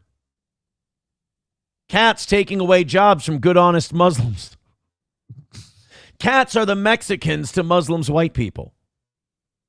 I didn't realize that. And now I feel bad. I've been perpetuating the problem. I have 2 of them, so I'm a horrible person. Exactly. Do you think we can do what to the Epstein Island people, what Walter and the white supremacists did to all those prisoners in Breaking Bad? Oh. Remember that scene? Where at 1:00 in the afternoon, they got all of the guys who might rat on the outfit. I'm just saying. You know what? It's not excessive. I think I always feel like that's excessive. I think about it from the suffering of the people at the moment, and then I realize the suffering those people have inflicted, and I went, you know what? Fair. I'm just saying to you that if you don't do it to them, they're definitely going to be doing it to other people they think are going to talk pretty soon here. Yeah. It's coming. It's coming. Oh, man. Joey Caravello says, he really just said my show to Johnny. The poor guy can't get a fucking word in. And when he does, you ignore him. I let Johnny talk fucking plenty. And number one, I had a premise that I wanted to introduce, and he was stepping all over me. So, I'm sorry, Johnny. Go ahead and respond. Fuck you. Shut up. It's my show, you cunt. There. Also, the stepping on you part wasn't intentional. It's just, again, the whatever. The audio sucks. I know. Yeah, it's not a problem. I blame my kid's teacher. How's that? Sounds fair. Hobo Chili Recipe says, your first chin, Aaron, is smiling heavily today. I'd love to see 2 and 3 smile heavy, but we barely made $1 today. So I think if we just, in the next 20 minutes, we throw $50 in, we're fine again. Don't worry about it. I just know you guys, and I know that, if I don't stay on you, unfortunately. Main Vein with $1 says, what are Johnny's thoughts on that restaurant in Alabama squeezing in on his exotic meats business? Yeah, after you left yesterday, we did a story about an Alabama restaurant that's using kangaroo meat because of the price of beef, and we're worried that they're going to put you out of business. I don't think they'll put me out of business. 1, I don't have a business to be put out of, but 2, even if I did. No, you're exotic. No, you're exotic. No, you're exotic meat business. No, I'm not. That's just the It's just a salacious rumor based off of a show bit. The most you can get is a shirt. I don't have a single piece of meat for sale. I don't buy it, but okay. I mean, if that's what we're going, I'll cover for you. That's fine.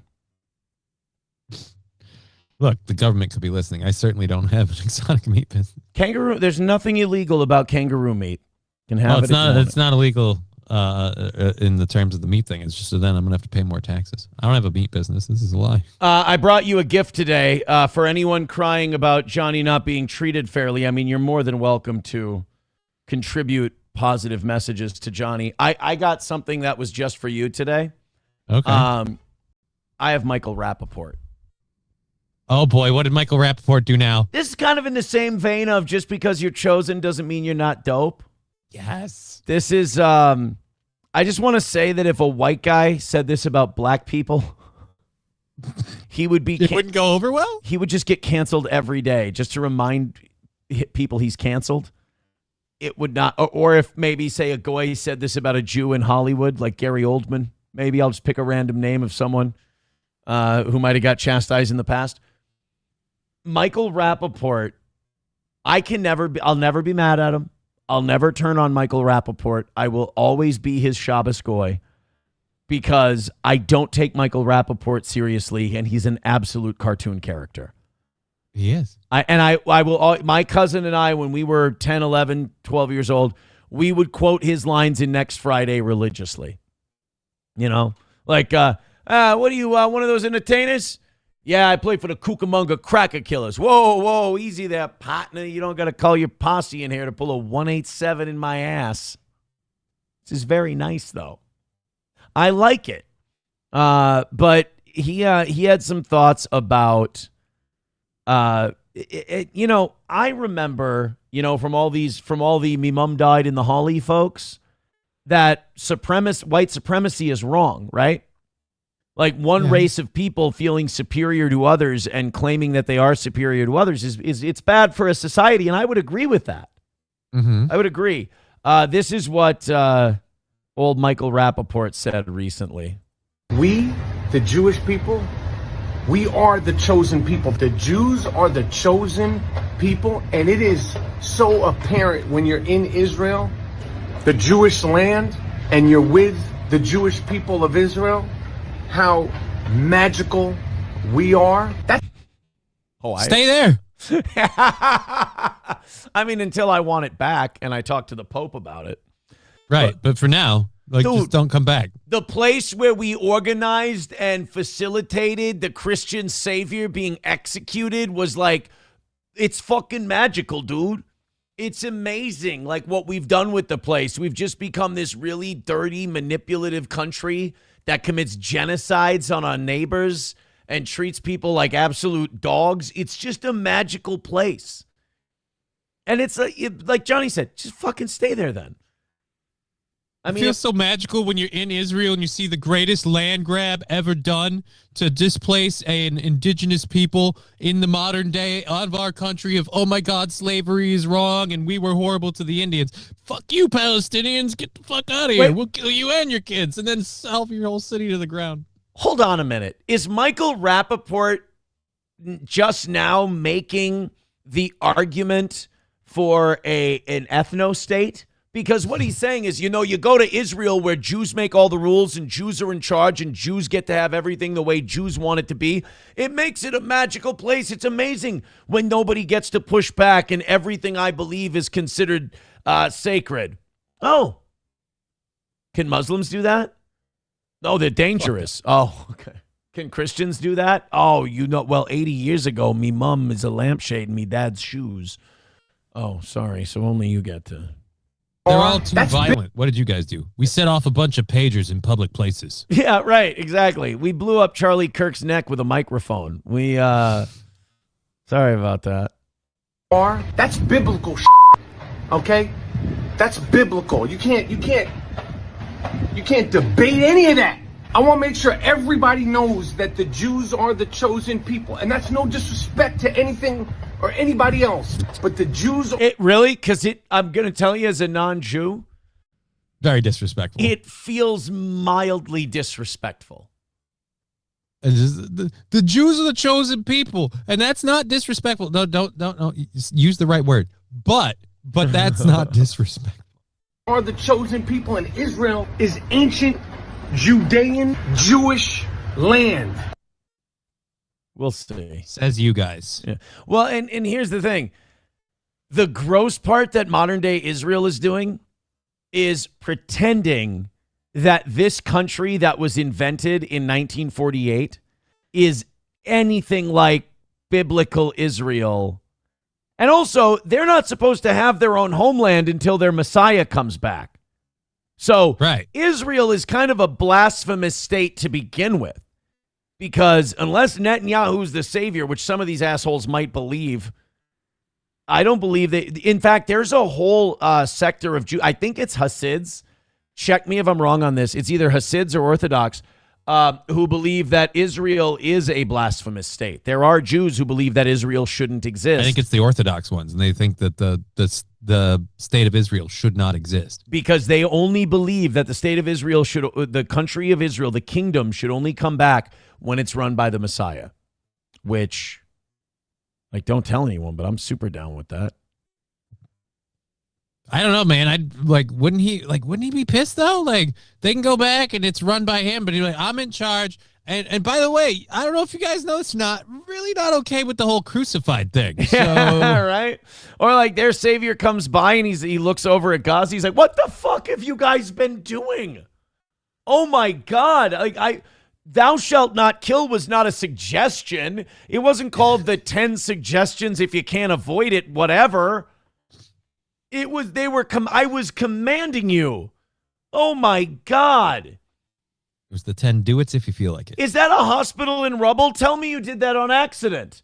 We think they might have been firing rockets from it. I said, tell me, look, I'm letting you break the bearing false witness commandment just so I feel better about the thou shalt not kill one.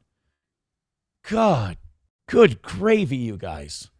Holy shit, are those zombies? No, those are children we've been starving for months. Jesus! And that's my name! What the? Oh, no, their savior won't be Jesus. No, their Messiah will not be Jesus. No. They believe he's in hell burning and shit. Yeah. Moloch! Oh, good to see you. What's Jesus doing here with a bunch of Muslims and Christians? Oh, both those religions believe that he'll come back when he has to defeat the Antichrist.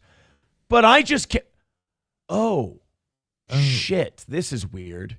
What are those horsemen in the sky doing? Oh, God damn it. This is like when the chariot came to get Emotep, isn't it? Oh, fuck. All right. Guys, is that a big red comet in the sky? Wasn't there a prophecy about? What are those red cows doing here? But anyway, I can't. It would be so on brand if like the Jewish Messiah came back and then like looked at Gaza and instantly he started hating Jews. Hey, good news! I'm here to rescue you and save your soul. What the fuck have you guys been doing? And then I'm gonna come and tattle to him. I'm gonna be like, hey, dude, take like a couple of days. You probably have superpowers. Read through all of these 6 million files. 6 million. By the way, just irony. It's not. It's a coincidence. It's not. Just read these files and tell me what you think. He comes back 3 days later and he's like, all right, my chosen people, I have good news and bad news. The good news is I'm going to stick around. The bad news is I'm converting to Christianity. I really, you guys have been wiling out. This is pretty nutty. You've sullied the brand beyond repair. I'm seeing red heifers everywhere. It's weird, and I don't like it. All right, thank you to Wally World for gifting 3 memberships. I appreciate that. Keep that vibe going. I want a golden shower. Don't clip it. But I got those Wally World 3 memberships. One of them went away, and 2 of them are about to go away. Keep up with the 5s or build a rainbow in the chat. I don't give a shit. Just make sure that the one part about this show that sucks gets taken care of nice and easy like you have been. All right, let's open up these 7 o'clock hour stories. I did skip a petty investigation story because I figured people are tired of it. The thing we've got coming up next is going to be really fun. It's about overzealous DUI enforcement. Whenever we talk about shit like this, people get really passionate about it, and I'm glad they do. So whenever there's a story about it, I always make sure we bring it up on the show because people have a lot of personal stories with this. We'll talk about it in just a second, but first, All Care Towing, 320-253-5203 for All Care Towing of St. Cloud. Our friends at All Care put their number in your phone and use them when you go in the ditch, when you get in an accident, when your vehicle won't start, whatever your problem is, All Care Towing is going to pick you up faster than absolutely anyone else. That's All Care Towing, 320-253-5203 for Tim and the team at All Care. Midland Armory in downtown Foley, Minnesota. Visit Midland Armory and Greg and Stacy. And you'll get what you need when it comes to what you need for home protection, self-defense, carry, hunting, ammo, knives, optics, parts, and gear. And Midland Armory can handle the suppressor process all in-house. You don't need to go to multiple places. They can handle all of the paperwork, all of the regulations right there in-house with Midland Armory for your suppressor permits. That's Midland Armory in downtown Foley, Minnesota. Visit Midland Armory today. And I'm going to do this one because, guys, I could use some likes and some comments and some shares and some subscribes. We're under 600 at the moment. Not having a good week viewership-wise this week. So help out if you can. Hit like, hit share, hit follow. Still haven't tried 1775 coffee. Now's your shot. The 1775 starter kit just dropped. Only 1,000 units. You're getting the bold dark roast that hits hard, the smooth medium roast, and the Vitality Mushroom Coffee for clean energy and laser focus, no crash. All single origin, small batch, toxin-free and mold-free. You're also getting a gold spoon clip because Freedom isn't scooped with plastic, a frother strong enough to stir up your coffee and your mother-in-law's opinions, and a black 1775 tumbler. $170 worth of coffee and gear, yours for $99. This is for the ones who've been watching 1775 blow up on Rumble, wondering if it's actually worth it. Spoiler, it is. Go to 1775coffee.com/studio and grab your starter kit before they're gone. Bold beans, clean fuel, and a morning routine that stands for something, just like Rumble does. Thank you, 1775 Coffee. Yeah, Rumble numbers in the shitter. YouTube numbers in the shitter today. Bad News Bears, guys, spread the word of the show any way you can. That is, these last 2 days have been, I wrote off yesterday as President's Day. Mm-hmm. It's a little disconcerting statistically. I'm happy in the 600s. That's where we've been for pretty much most of our time since we left radio.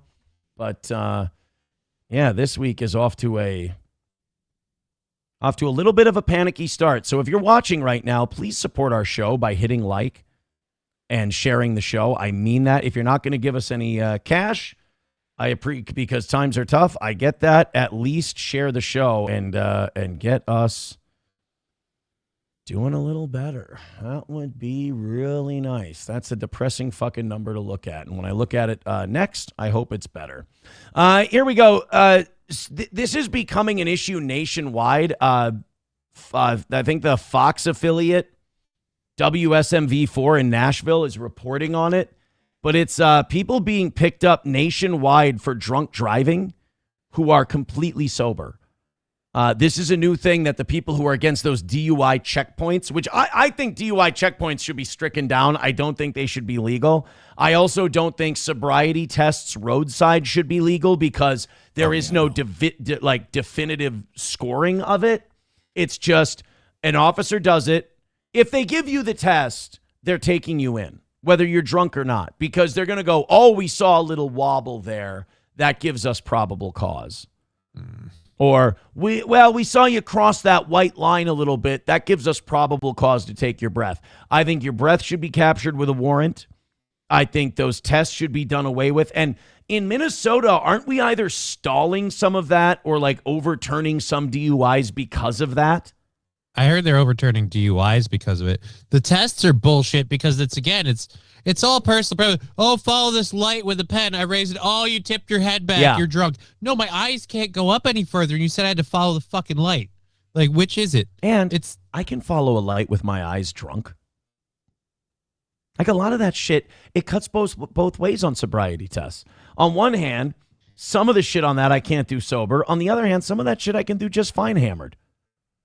So the balance in the walking thing is one of those where, yeah, it proves you're drunk, or you just can't fucking do those.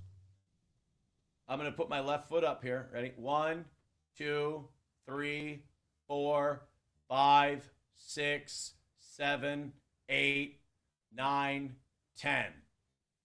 That was fine, but I'm sure I wobbled enough for them to go. No, we gotta get your breath. All right, now let's do they make you do the right foot. See now look at that. You're failed. wobbling off the jump. You're sloshed. Yeah, I'm hammered. 1, 2, 3, 4, 5, 6, 7, 8, 9, 10. But I already fucked it up.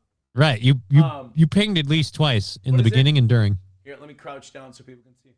I do this, and then I put my arms out like this, right? Yeah. All right, you're getting that first finger missed. I can do that drunk. So those tests are gay because I completely sober. I got a little Celsius coursing through me because I think the dental work left me a little sleepy this morning. It's not hitting me as hard as it usually does. I got a little Celsius in me, but that's not going to fuck me up. And I just failed a drunk test, and I would be taken in for that. 100%.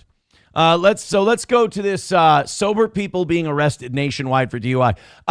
Contribute to the show. Share us your stories. I love hearing from you guys on this.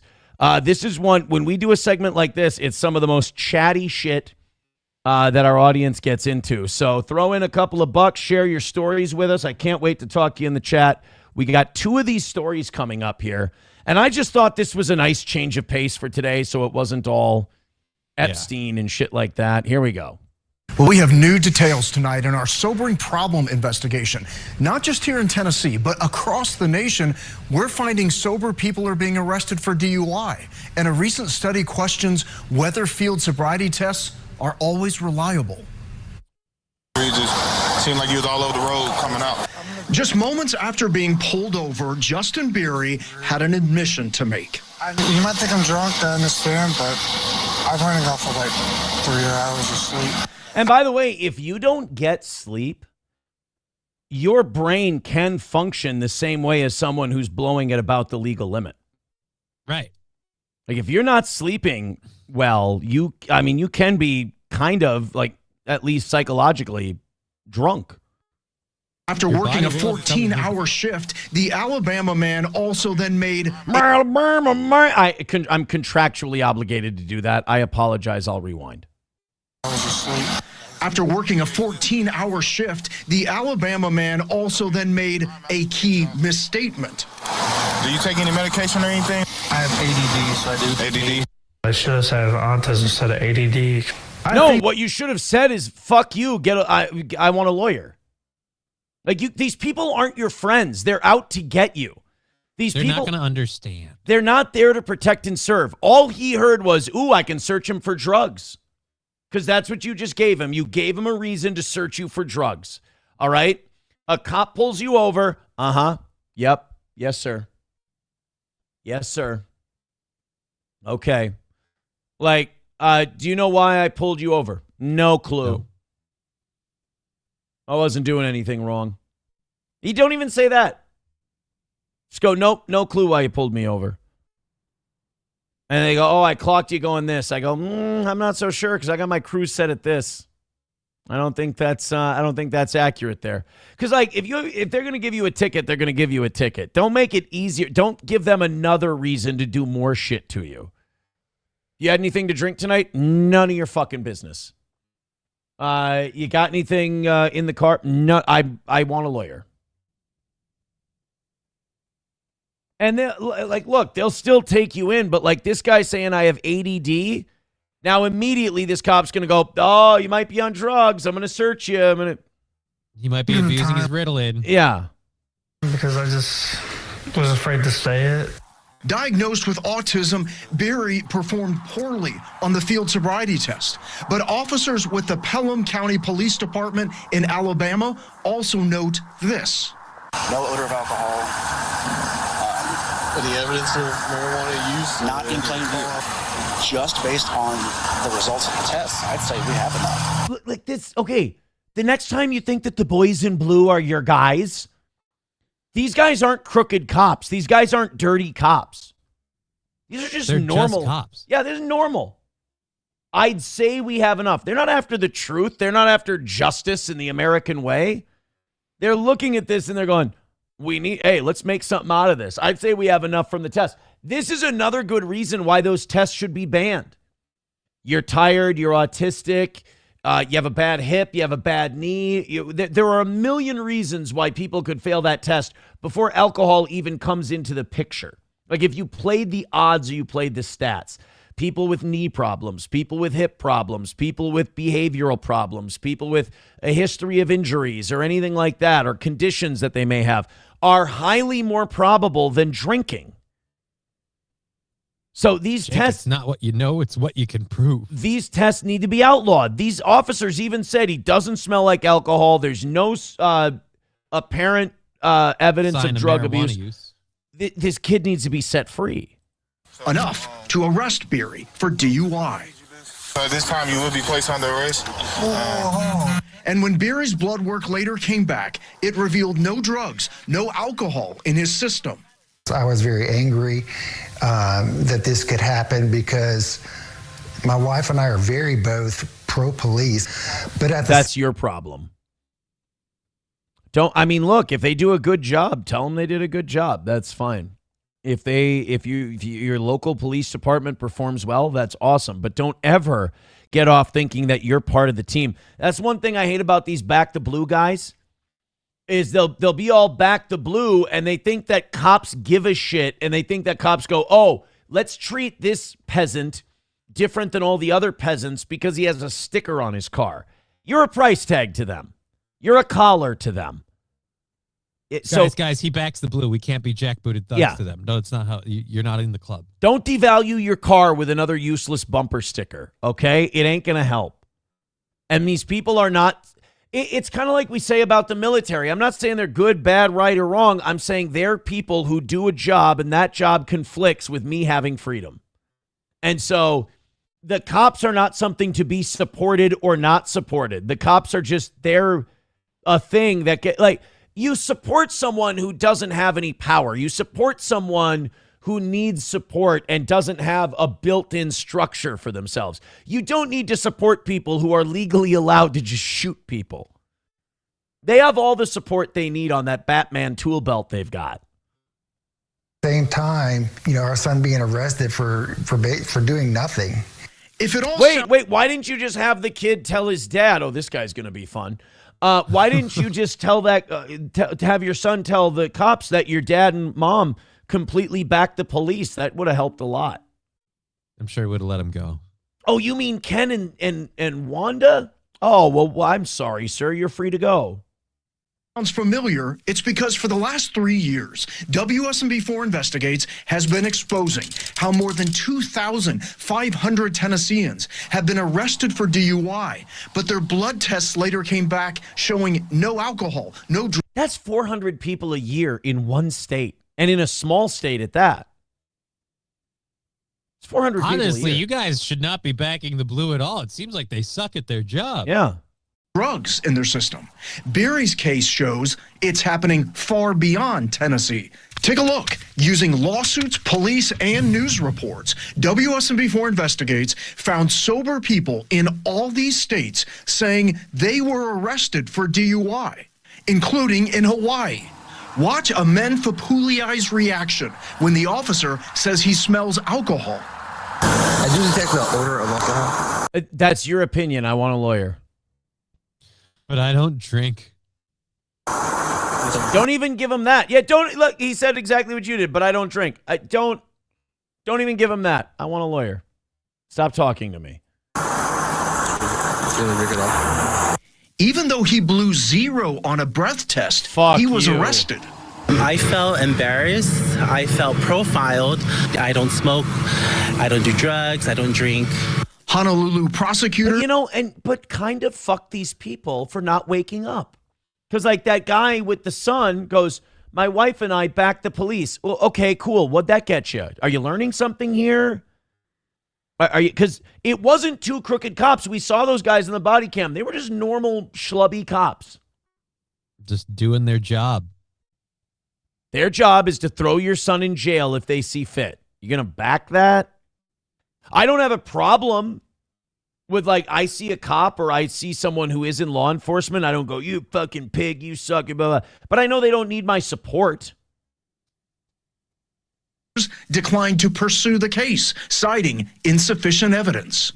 In Florida, Ali Kupalo's blood work came back showing she was completely sober when she was arrested for DUI. What was it like when he put the handcuffs on you? It was scary because I knew that I wasn't drunk. And in Iowa, William Penn University football player Taven Galanakis is suing the Newton Police Department for arresting him for DUI while he was sober, even after he blew 0 on the breath test. I think if you had a legislature that had any balls whatsoever, there would be legislation introduced that said if an officer arrests someone with a 0 breathalyzer, it's a misdemeanor charge to that officer. Right? We need to start punishing the police that go, no, we're going to prosecute you anyway. But I'm not drunk. That doesn't matter. It should for a DUI, though, shouldn't it? Dude, I'll hear Republicans say that this is bullshit, this is overreach. But then because Alex Preddy was protesting ICE, they'll be like, yeah, ICE fucking rules. Fuck around, find out. It's like, guys, you understand that these are the same issue? These are the same issue. Should be on the right side of both of them. All right? These guys aren't your pals. Just because you cosplay as them doesn't mean they look at you and go, oh, cool. Yeah, good job, man. Thanks. Oh, by the way, Gray Duckling with $5. Thank you, guys. I really appreciate any support we're getting today. Says with the eye test, they want you to max out your peripheral. When that happens and you're drunk, your eyes will wiggle. Don't act like these assholes have a plan. Maybe that's true, but if they don't get that, they'll look for something else. Once you're doing that test, they're going to take you in. Do you ever hear? I believe him, but considering the story we're covering, it sounds like they're just trying to get people for DUI. On the breath test. I blew 0, so now you're trying to think I smoke weed. That's what's going on. You can't do that, man. Attorneys hire me to review their cases. DUI expert witness Joshua Ott thinks he knows why this is happening. He points to a 2023 study for the Journal of the American Medical Association of 184 people. Some smoked cannabis, others were given a placebo, and officers gave them all field sobriety tests. For 49.2% of the people given placebos, officers determined they failed the field sobriety tests. Wow. The false positive. Half of the people on the placebos. Well, then the test needs to be outlawed. Yep. We have scientific studies that showed with a control that the sobriety tests are horseshit. Rates of sober people was really astonishing. Ott says there is no good research showing field sobriety tests accurately show that someone is impaired. So it becomes very problematic as to how accurate or inaccurate these tests are. So I'm going to jail tonight? After his arrest, Barry now drives with a letter from his psychiatrist in his car. It states his diagnosis means he cannot perform a field sobriety test. And do you think that they're going to abide by that? Probably not. No. Plus, how often do you do a field sobriety test? So it's not like he might not ever need to use that note, but. Because of my autism, I'm at a disadvantage. I can't help that. Now, I did ask for an interview with the Pelham Police Department, but. Let me guess. They couldn't do it. There's some kind of rule that says they're not allowed to talk to you about what absolute pieces of shit they are. Their spokesman said they had no comment, but did confirm an internal investigation is underway. Now, that's a comment. You have no comment. You had a weasel comment. Still a comment, for God's sake. All right, let's see what we got here. Let's open up before we go to our next, we got another DUI story, and I do want to hear your guys's. I'm really interested in those. I want to crack open the safe and see if anything comes pouring out. Joey Caravello with $2 says, "Hey, Johnny and Aaron, do a dance." Pay us more. I'm for sale. You want to dance? I'll do a dance, but it's, we're going to have to not suck ass today. Veldrain with $1 says, "Johnny gets pulled over and they always get him for being wobbly. The handicap symbol on the plate was referred to as weird liberal symbolism." Oh, yeah. They get you for being a commie. Yeah. It's a pain in the ass. Joey Caravello with $2 says, "So I was arrested for being drunk and armed with a firearm and brandishing it at a group of probably gay teenagers while I yelled slurs at them. I didn't even do anything and I got arrested." Poor guy. I feel bad. I mean, how can you not have empathy, right? That's not fair. Labglass says, "Running on low sleep is a danger to society." It's kind of a joke, but it's like, it's not something, I mean, you got to, if you're not getting the right amount of sleep, you shouldn't be behind the wheel. Yeah, you aren't as sharp. Historically White says, "Come on, Aaron, they're your guys if they're in charge." It's true. I forgot that was the rule. That is my fault. I apologize. Veldrain with $1 says, "Don't listen to libtoad's advice." I think he means libtoe. "When dealing with the police, you'll end up in a cell." Well, no, my point is they're putting you in a cell anyway. So Coltrane says, "Refuse the test. They aren't going to let you decide to do the they aren't going to let you go once they decide to do the test anyway." That's what I believe. Yeah, Baba Shah with this is exactly what those two cops were doing. He says the cops are literally looking at each other like, how do we charge him? Now, in fairness, cops don't charge anybody. Right. A cop can't charge you with a crime. Ticket. Yeah. Cops can detain you. They send their investigation to the county attorney. The county attorney decides if they want to bring charges. But I see what you mean.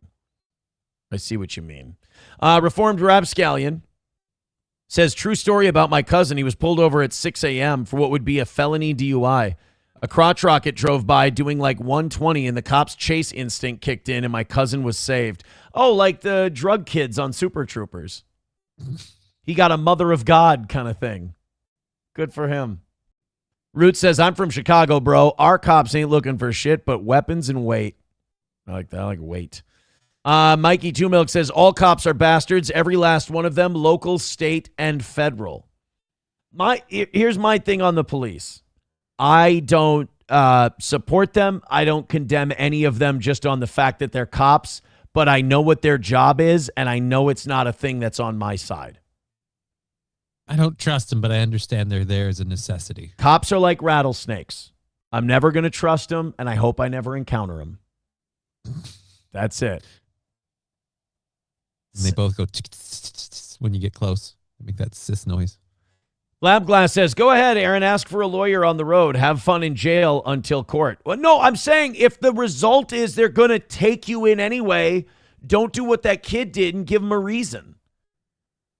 They're going to take you in no matter what. In fact, it's since I just watched Breaking Bad, you're the smartest guy I've ever met my whole life. And even you're too dumb to see that this guy made up his mind about arresting me 10 minutes ago.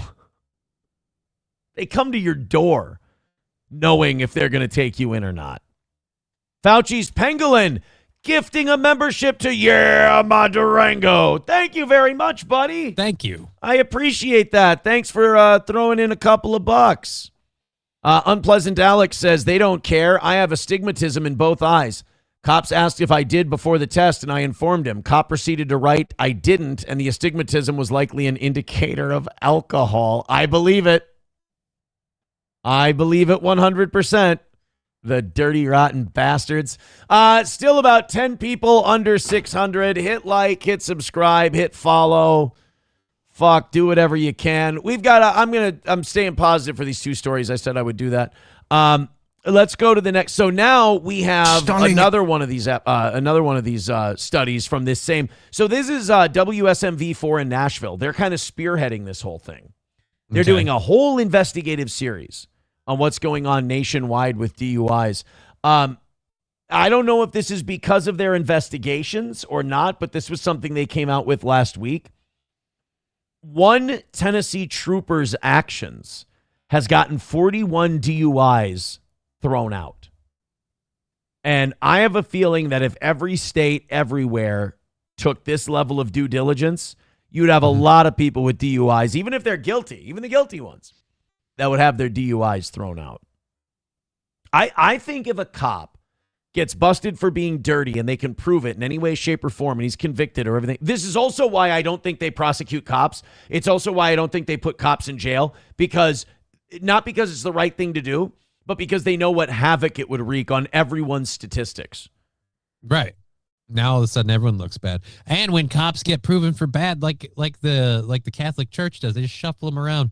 Yeah. They go to a different area, different jurisdiction. One thing about county attorneys that people might not know is they've basically got a stat card, like a baseball card, that shows your conviction rate, how many cases you successfully closed. That's why people get charged with like way too much shit, because they want to scare the fuck out of you so you plead to the thing they wanted you on and what they can maybe prove the whole time. It's a dirty system. I'm pro defense attorney. But like prosecutors, if a bunch of their cases get wiped out and overturned, when they go to get a job for more money in the defense or civil area, they'll ask, what's the deal here? What's the loss rate here? What's with all the lost cases you had? What'd you do? Did you? And it might not be their fault at all, but they'll go, look, we interviewed about 14 different county attorney peoples from different places, and they didn't have this same problem you did. We're gonna go with someone else, thanks. So if you want to like, I don't know, you want to talk about prosecutors and the corruption in there, it's if you know, people in movies and TVs, they always paint the defense attorneys like the scum you represent and everything else. It's like, okay, at least that guy's just representing scum. You guys are all scumbags and liars and crooks and criminals that are propped up by a system that allows it. At least, I mean, at least the defense attorney, even if he's defending a scumbag, he has to work within the realm of the system you set up that you then abuse. But it's okay when you do it. And so the reason a lot of these cops don't end up getting prosecuted or taken out for fucking with the system is because the county attorneys don't want to bring it up because they're wondering how their stats are going to be affected. These people are rotten. They're all rotten garbage. And they weren't born that way. They're not evil people. They're just serving a system that promotes it.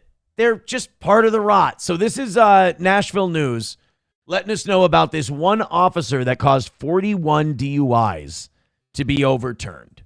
New discovery in our sobering problem investigation. We have uncovered that 41 DUIs have been dismissed in Bedford County, and every one of those arrests was made by a single trooper with the Tennessee Highway Patrol. It was on this rural street in Bedford County where Ron LaFlamme became number 41. I was surprised when he started asking me to do a sobriety test. Not the 41st person. All right, I have to do it. Since he was number 41, who's number 6, 7? All right. Sorry. To be arrested by Trooper Asa Pearl for DUI. The 41st to have that DUI ultimately dismissed. It was wrongful arrest and... Oh, don't get me going. In fact, word was... I know that feeling. You're about to say Jews. Whenever, like, I'm talking with relatives and stuff, they're like, well, why? Because I'll talk, if we, you know, you always end up talking about politics with boomers and stuff. And you'll talk about, like, beef prices, or you'll talk about, like, the Epstein files or anything like that. They're like, well, why would they hide all that stuff? And literally I say, like, I look at my dad sometimes when we're talking, and I'm like, can I not be part of this conversation? Because I don't want to be. I don't want to be who I'm going to be. I don't want to talk about this. And he's like, yeah, no, I get it. I said, cool. Like, now I think I can just look over at him and he'll go, yeah, it's fine. I said, okay, cool. Because he'll be like, well, why would they hide this, or why would they do this? And, you know, like Epstein or, you know, beef prices or anything like that. I'm just like, well, you see, you know what? Forget it. I don't even want to get it. I'm like this guy with the DUIs. I don't even want to get into it because I know where I'm going. And I'm just going to get angry. And the worst part is I'm going to get angry. You guys are going to think I'm nuts, and I'm 1,000% right. And we can't change any of it. It's not going to accomplish anything. Me convincing my 60 and 70-year-old boomer relatives that Jews have occupied this country through a system of blackmail and financial manipulation is not going to make my Sunday go any better. No, it's not. Getting around Bedford County about Trooper Pearl's DUI dismissal rate. I know that during the time that Ron's case was making it through the court, Ron's case was not the only one with this particular trooper where blood results were coming back negative. Oh, come on. I'm not worried about the guy drinking Admiral Nelson's, which I think Admiral Nelson is the better one than Captain Morgan, right? I don't know. I've never had Admiral Nelson.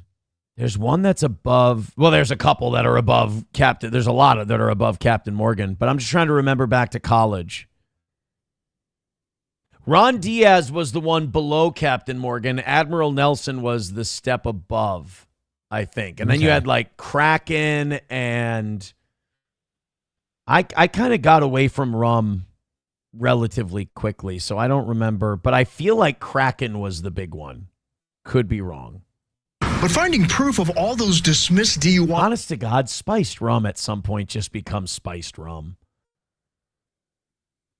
I mean, I can tell the difference between like a Captain Morgan and a Ron Diaz, but at some point it's all just sugar shit. Wasn't easy. No mention of them in Pearl's personnel file. What? And so we filed an open records request with the Bedford County Clerk and found these. Dozens of DUI arrests dismissed, all made by Trooper Pearl between 2021 and 2024.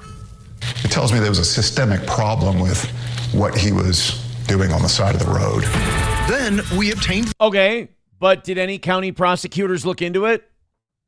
Was he suspended, fined, released of duty, or anything like that? Is he still? Oh, he's still working. What I'm saying is, it's not the county's attorney's office that caught this, and no, it's a defense attorney. They didn't get each individual DUI. I mean, the county attorney could have stopped this at DUI 1. They could have looked at it and they go, "Ooh, you did some shoddy police work. No, we can't prosecute this one." And they could have talked to the officer and went, "Hey, look, next time you can't do this, that, and the other thing. You have to." But they're all part of the same machine. They all back each other's play. There's no checks and balances. Right, Anywhere. but like TV shows had me believing that like the prosecutor would be coming into the police precinct one day going, "The fuck you doing, buddy? This is like the 30th time now that you have arrested somebody for a crime that they blatantly didn't commit. We've got to dismiss it. It ruins my stats. It makes me look bad. I'm gonna break my foot off in your ass if the next person you DUI arrest isn't fucking drunk." That person doesn't exist. They're like, "Oh, you brought us some more grist for the mill? All right, sounds good. We'll have charges on the desk and sent out in the next 6 hours. How's that?" All right. This, a spreadsheet put together at our request by the Bedford County DA's office, explaining why each DUI was possibly dismissed. Here's what it shows. In 8 of the cases, including Ron's, the drivers had neither drugs nor alcohol in their system. In 14 other cases, the driver's blood alcohol level was within legal limits and no drugs were found. And that adds up to 22 cases where Pearl arrested someone for DUI and they were sober. I don't even take prescription drugs. I take 1 vitamin a day. Okay, so it does look like the county attorney's office in this case. Now, wait a minute. So it does look like they dismissed. So did they bring charges? Like they dismissed you can't dismiss the arrest. Like the arrest happened. You can dismiss charges or you can decline. I think the charges are dismissed. And if the charges are dismissed, the arrest isn't on your record. So a judge can dismiss charges. An arrest happens. It's not, arrest is not to be dismissed. You can decline. What a prosecutor can do is decline to bring charges. It doesn't sound like that's what happened here.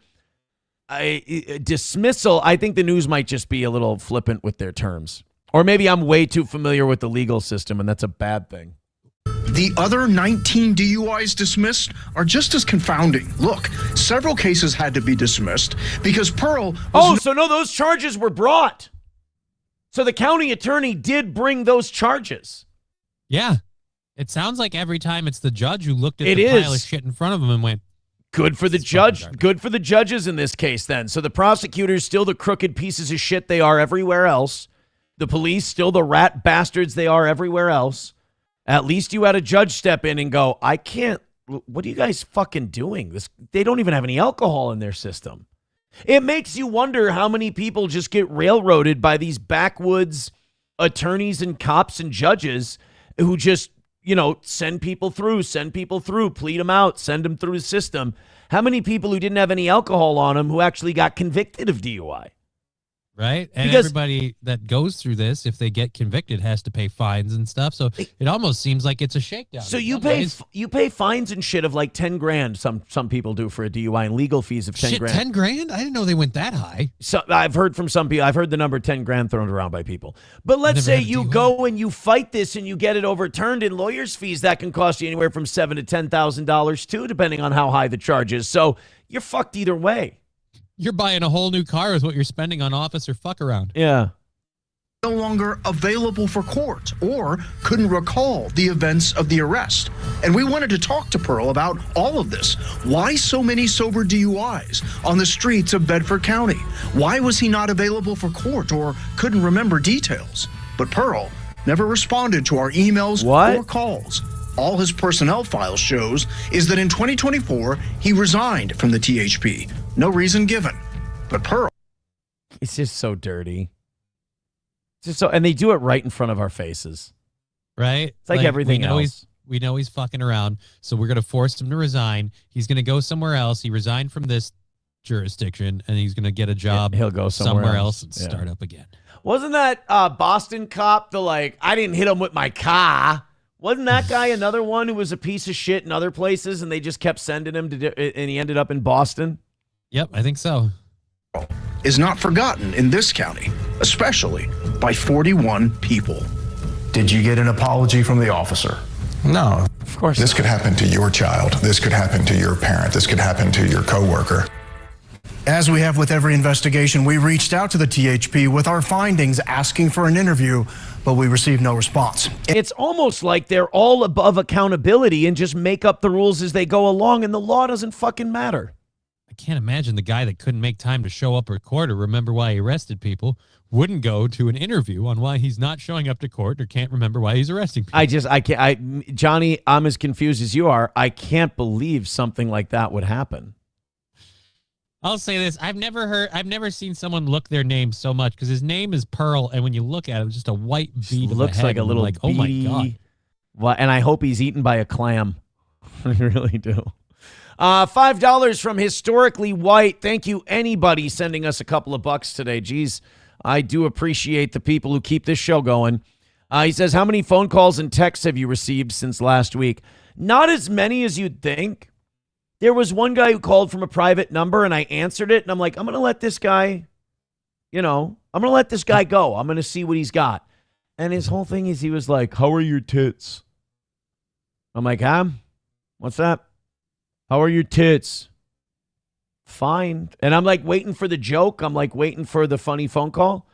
Yeah. Okay, bye. And I'm like, I just hung up thinking the same thing I always think. I deserve a better class of hater. I do too good of a show. I do too many of these shows. They're all fucking hilarious. And then this is the shit I get. Just weak sauce. You watch Animal Planet? It was very much a Jake Hudson call. And I reverse engineered it to see, I did find out who it was, but I'm not going to blow up their spot. It was a guy who just probably choked. Like he had a good idea or something planned and it just didn't work out for him and he choked on it. It happens. 383 Novocaine with $1 says, worked at a distillery, got pulled over, said I reeked like booze, and said, yes, I work with alcohol. I failed the test, brought me in, blew 0, and he said, oops, find your own ride back to your car. Well, I mean, that's horseshit, but it does sound like a lot better deal than some of these other people got.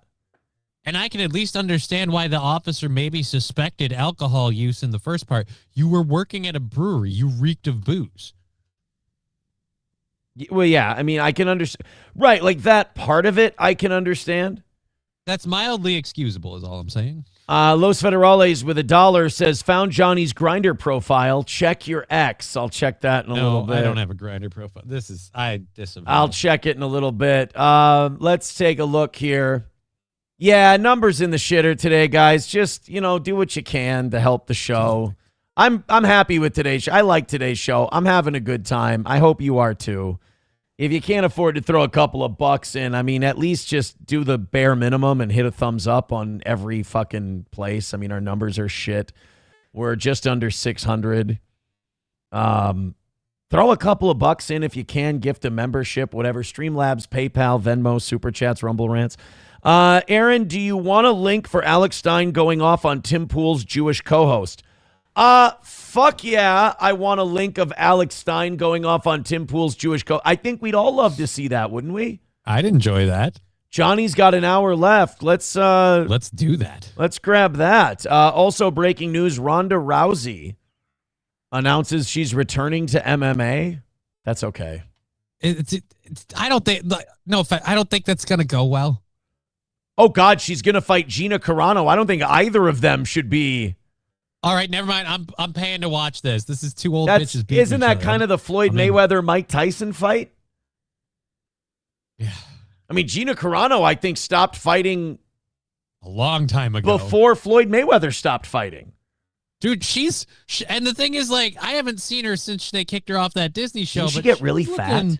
Pretty thick and pretty, like, did she work out? Did she gotten herself back? I'm not saying she can't come back, but there's going to be a road there. Yeah, I mean, as long as she's not going to, hey, buddy, you got to send me a timestamp with. Oh, he did. I'm sorry. I don't want to be a dick.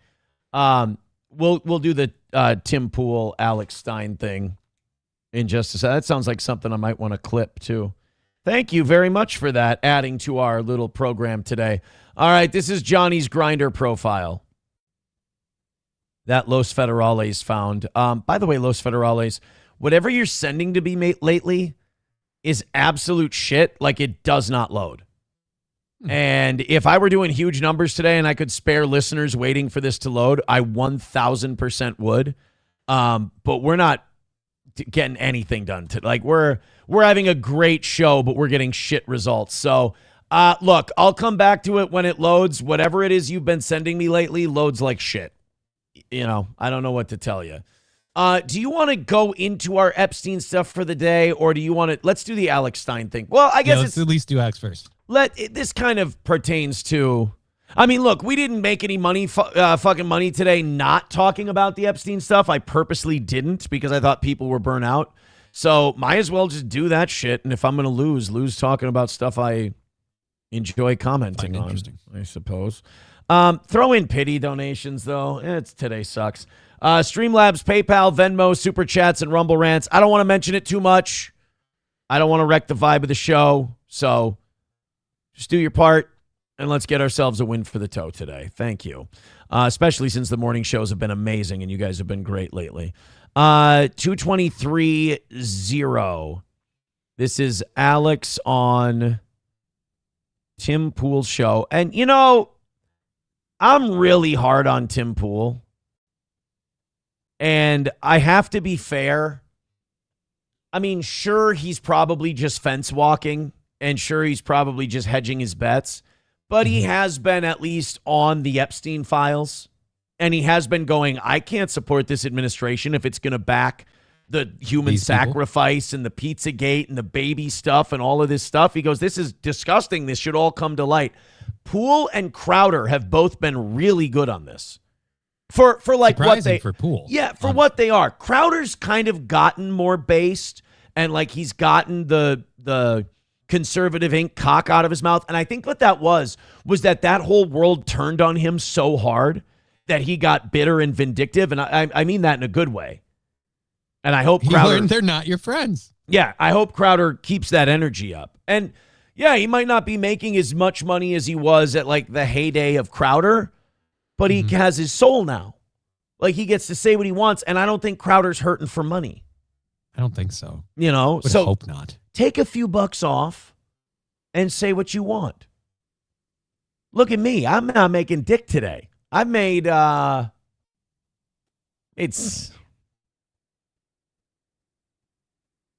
made 60. I'm embarrassed to say that. I've made $60 today. Jesus, I'm a failure. So, like, take a little something off, tell the truth, and, do what you can. But Alex Stein was on Tim Pool, and Tim Pool has this guy, this Jewish guy, this Israeli sympathizer guy on his show a lot. I don't think he's a cast member. He might be. I might be wrong. I don't watch a lot of Tim Pool. And Alex Stein called him out. This guy, it's always gross to me to see people making excuses for what's in these files. Because it's kind of like back the blue, backing your government, things like that. It's like, no, like, what have these people ever done to make you assume that they're not up to the worst possible thing? Like, what have they ever done for you? And also, like, you're kissing up to these people and giving them excuses. Why did they fight so hard to not have this stuff released? We have a clip from Marjorie Taylor Greene today. She's going to say it later. She'll go, I talked to President Trump. I said, the president told me I didn't do anything wrong. And I said, Mr. President, if you didn't do anything wrong and there's nothing bad in these files about you, release them. And he said, this is a quote from, Marjorie Taylor Greene said this is a quote from Trump. A lot of my friends will get hurt. And it's like, okay. Yeah, that's the problem. Those aren't your friends. All right? Do you find that shit detestable? Do you find what they did awful? Then they're not your friends. You unfriend them and you move on with Trump is heading down the same road Nixon went down. Representative Dean Erdahl here in Minnesota, he's retired now, but he used to tell me, he goes, he liked Nixon a lot. And he goes, when I watch All the President's Men, I get to the part where Nixon starts lying and I go, tell the truth, Dick. You'll be fine. Just tell the truth. But I cut off one arm and I cut off the other, and I'm not a good butcher. So, like, Trump is having the same problem with the Epstein files where it's like, dude, and call me a simp or whatever. I've criticized Trump a lot. I believe him that he wasn't eating babies. I believe him that he wasn't, we ate the babies, we raped the babies. We ate the babies, we raped the babies. I believe that he's innocent of all that. But I believe that he is in bed and supported by and tied to a lot of all demonic forces. Yes. And it's not a good look to protect them. So let's watch a little Alex Stein going off on Tim Pool's Jewish friend. All these kids starting bands. One by one, every weekend, a band would quit and they'd give up. After 5 years of this, they were the band that was always playing the shows around town. Everybody knew who they were. They were the only one left. And so if they're... By the way, you can always count on Tim Pool to make an analogy that makes no fucking sense and is not apropos to anything they're talking about. This is a Tim Pool specialty. And it's always because of things he likes. By the way, are you noticing? What's that? Holy shit. Growing a beard? Timmy's getting old. Oh, getting old. Look, that beanie is not aging well with the rest of your face. Dude, you're old enough to be bald now, bro. I understand when you were 30 wearing the beanie because you're embarrassed of your baldness. You're gray in the beard. You're in your 40s, bro. You can be bald now. Take it off. And I get it that he has one of those weird, bald, misshapen heads where it doesn't go high enough. Like his head's a weird, flat kind of a thing. I get that. But, like, you're old enough. Nobody's watching Tim Pool for his looks. They're watching him because they want to feel comfortable with having milquetoast, uncontroversial opinions. There's 100 people to watch music and 100 bands. Every band gets one fan member, one audience member.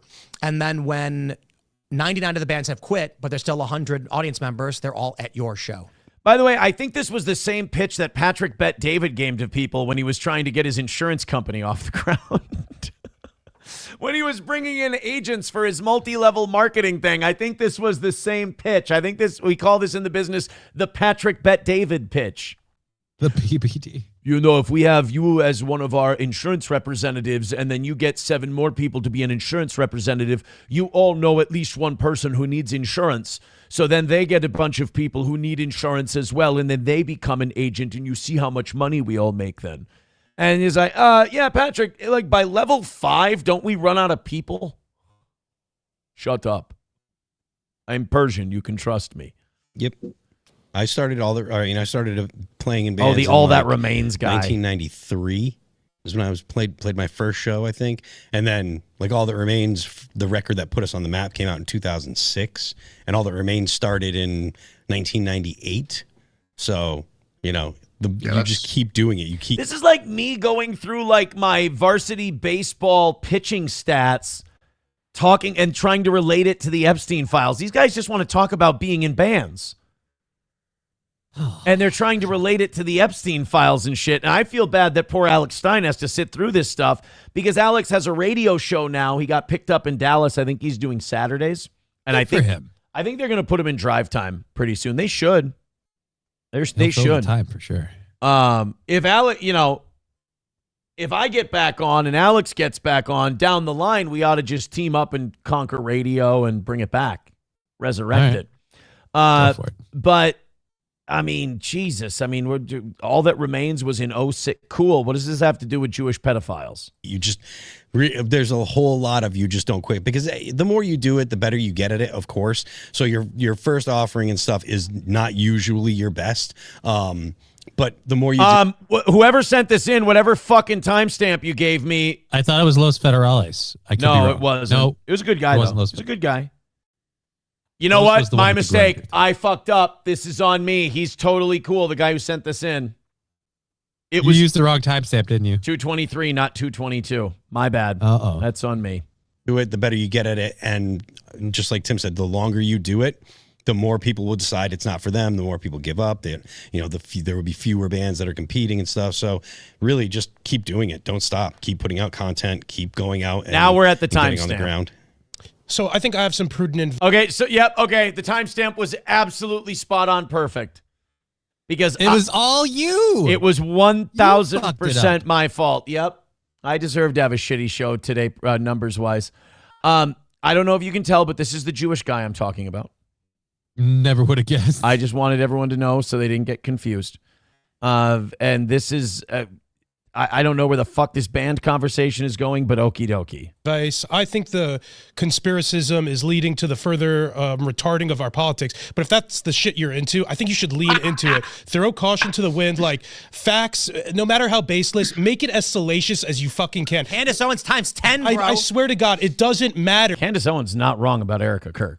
Erica Kirk was talking really inappropriately with a 15-year-old model girl. And Erica Kirk also has really specious ties to Otto Buscher and the NATO base that was alleged to be trafficking children while she was running an orphanage that was right down the road. And her mom and dad both worked for the military-industrial complex, and her dad was stationed in Israel. And, like, there's so many connections there. You can say what you want about Candace Owens, but she's onto that bitch.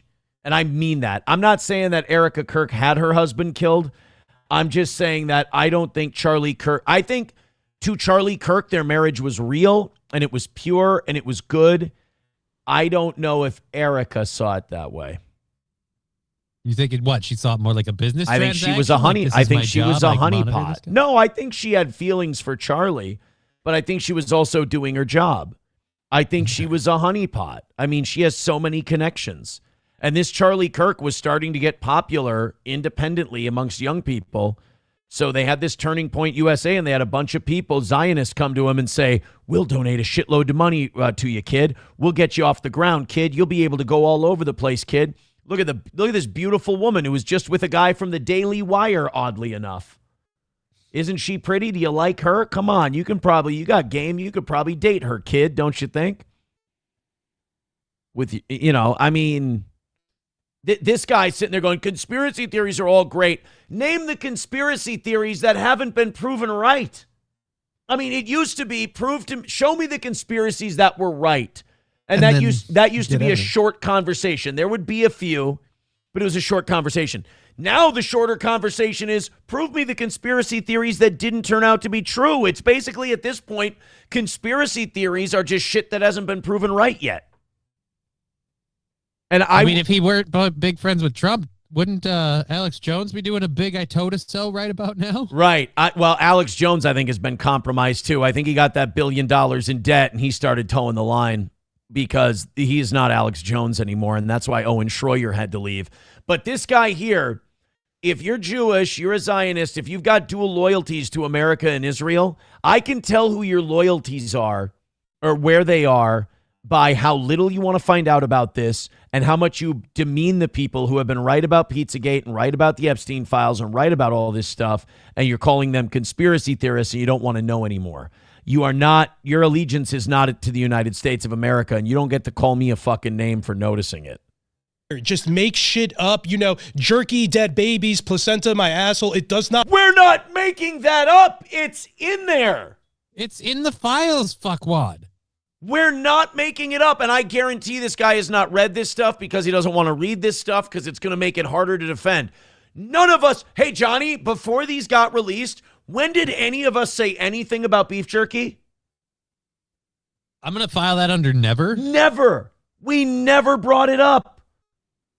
Feeding people to sharks? Never brought it up. Not matter. I'm being dead serious because that's what torture porn videos being sent and child CP being sent back and forth to all these guys via email. We didn't start saying that shit until it came out in the files. The incentive structure online is read through the emails, pick something up, call it euphemism, and then just, go to town from there. Every single person, not even named, he doesn't have to having had emailed or anything. It doesn't matter. Just move forward with conspiracy. The truth isn't entertaining enough. So make shit. What's the truth? Yeah. All right. Feed tell me, me dog. about this boring truth. By the way, the truth isn't entertaining enough. You're telling me there's one guy on probably the behest of one government that is going around and literally honeypotting all of the world's leaders. Yeah, that's not interesting enough. Dude, I mean, I would have no problem with this guy embarrassing himself this way if he would just admit, look, I have a bias and this is crushing it. This is killing who I'm really on the side of. It doesn't matter. Do a show. You'll get more buzz, and that's what matters to you, right? It doesn't matter if what you're saying is true or false. Do a show about how Charlie Kirk lives with Candace Owens. Yeah, Why do you get so triggered about it? You know what? Thank God. I was just about to say, is Alex going to step in here? Because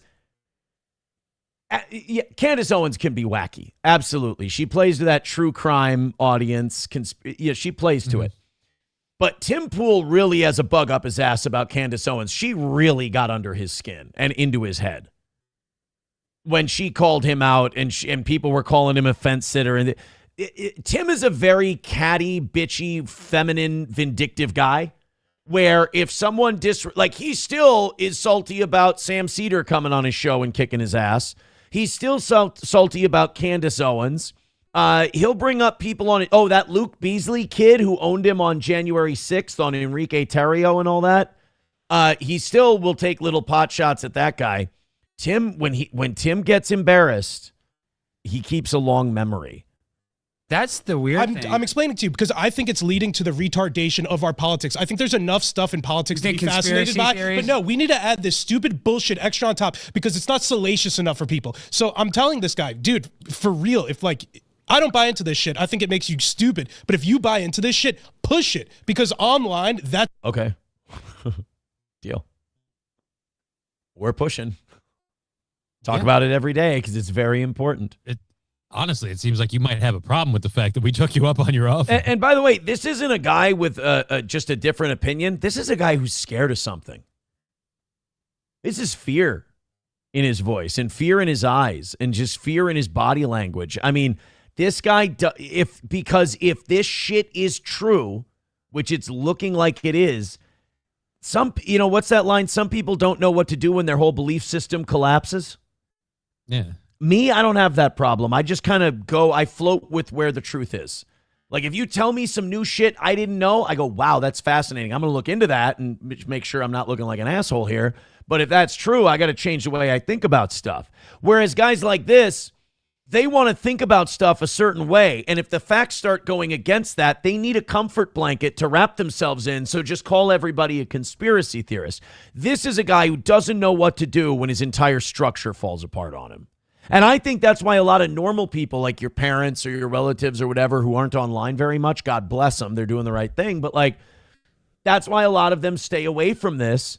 It's not on their news. It's not on, we're going to play a Fox clip, show you how they're treating these files.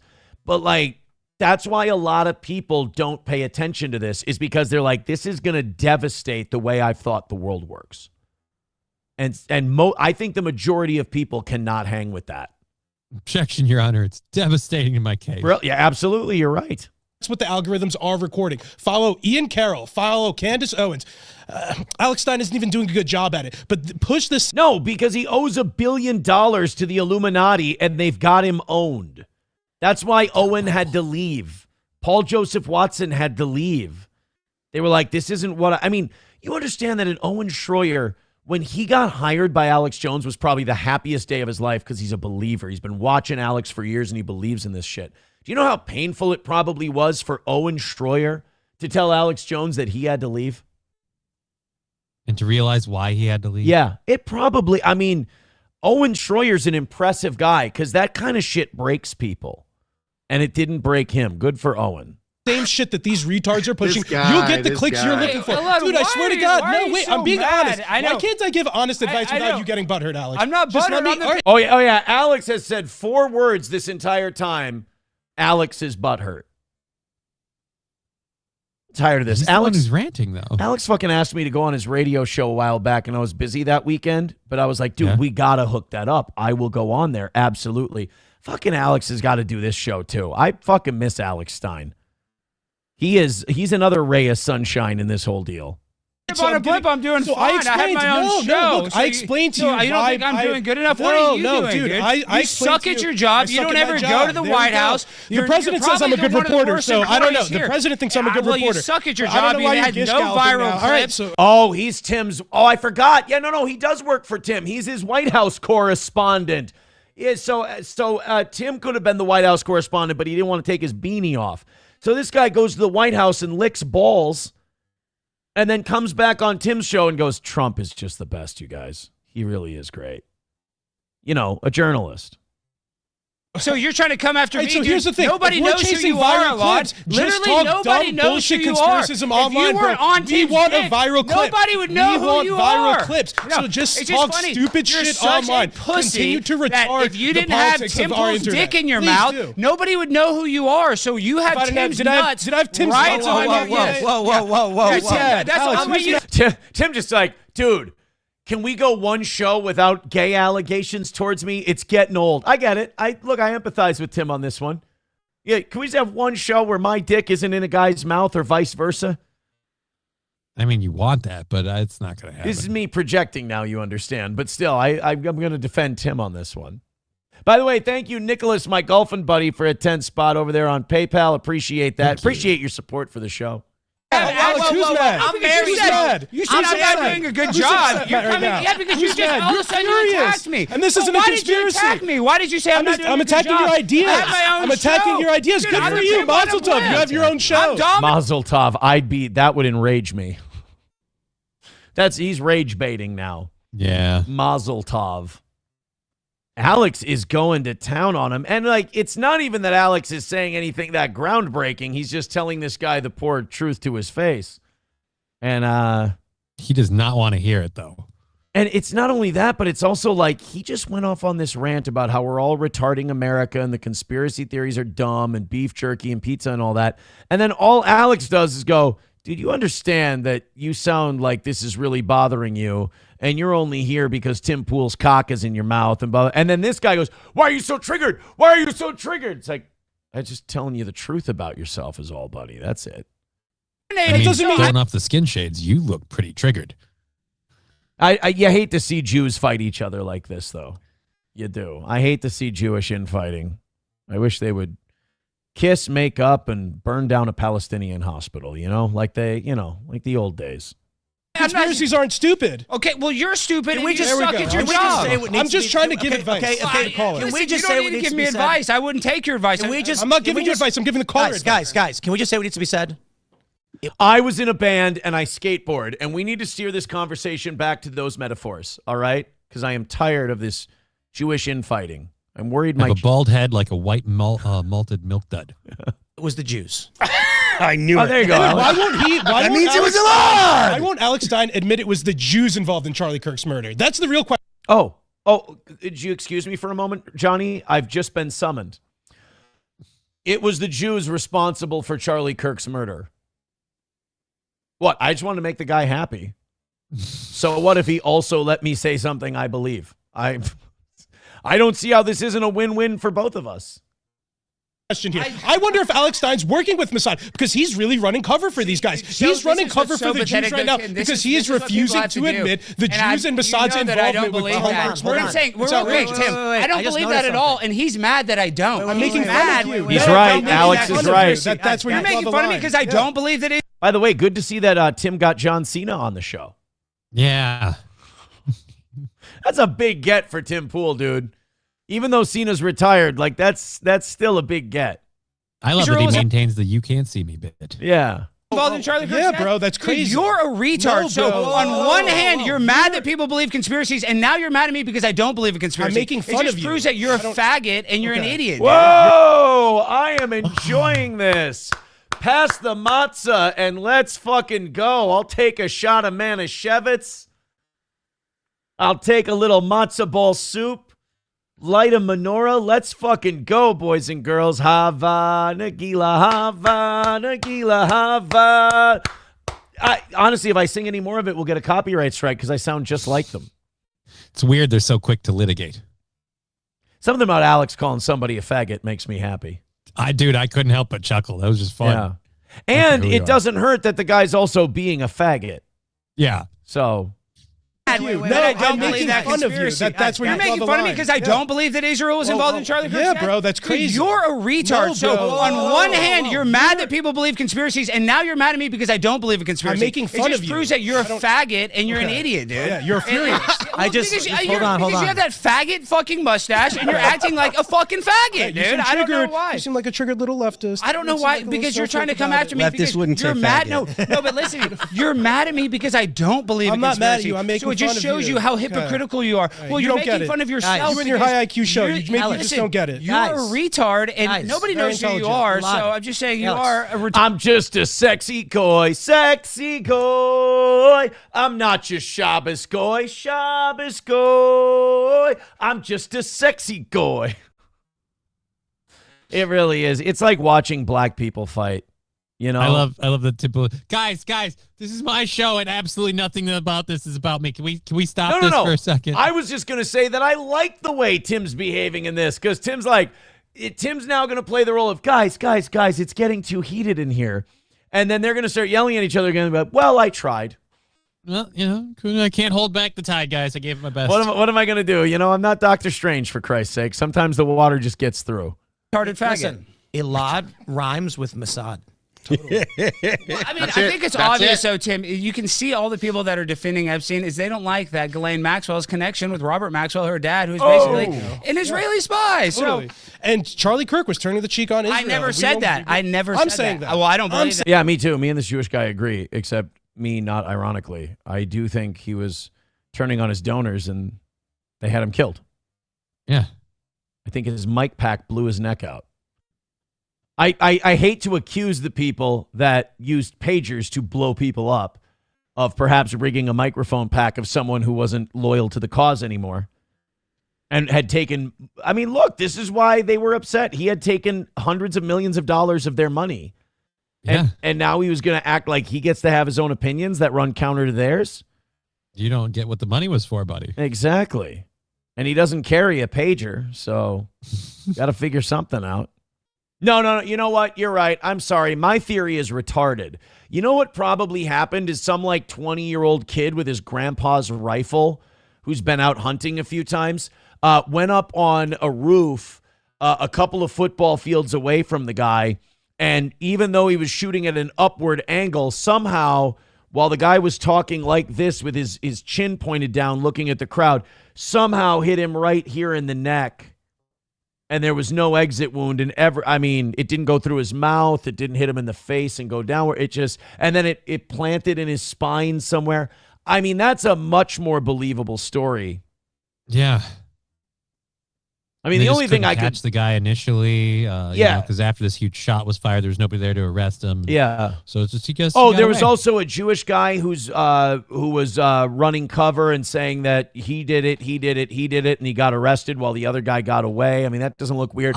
And also, I think the only thing that would make that story, the Tyler Robinson story, look weird is if everyone related or connected to him just all of a sudden went silent and say like his significant other left town and shut down all traces that they exist. Yeah, well, thankfully that didn't happen. Yeah, thank God, right? Because then you'd be a conspiracy theorist. And I think you're wrong. Okay, So. that's crazy. You definitely. I don't think that's crazy at all. So, I mean, yeah, it's like listen, you're a little bit more involved with you're this. mad that I Caller, don't believe that conspiracy. It's so bizarre, dude. Hey, It's so just caller, weird. just keep. So there's Alex Jones going after Tim Pool's White House correspondent guy. Honestly, if you're the Trump administration, like that guy's got no credibility. What are you doing? Having White this part guy stands on for all the jizz he's guzzling. Jesus. That's an embarrassing dude, for God's sake. All right. Thank you, guys. Thank you, Nicholas, my golfing buddy, for the $10 over on PayPal. Nomo, thank you for the $1. Says, hold on. Oh, fart nigger. And idiot Okay, faggot. unite. There we go. Now I didn't say it. Somebody else did. Nomo with $1 says, this is Nick Kroll's best bit.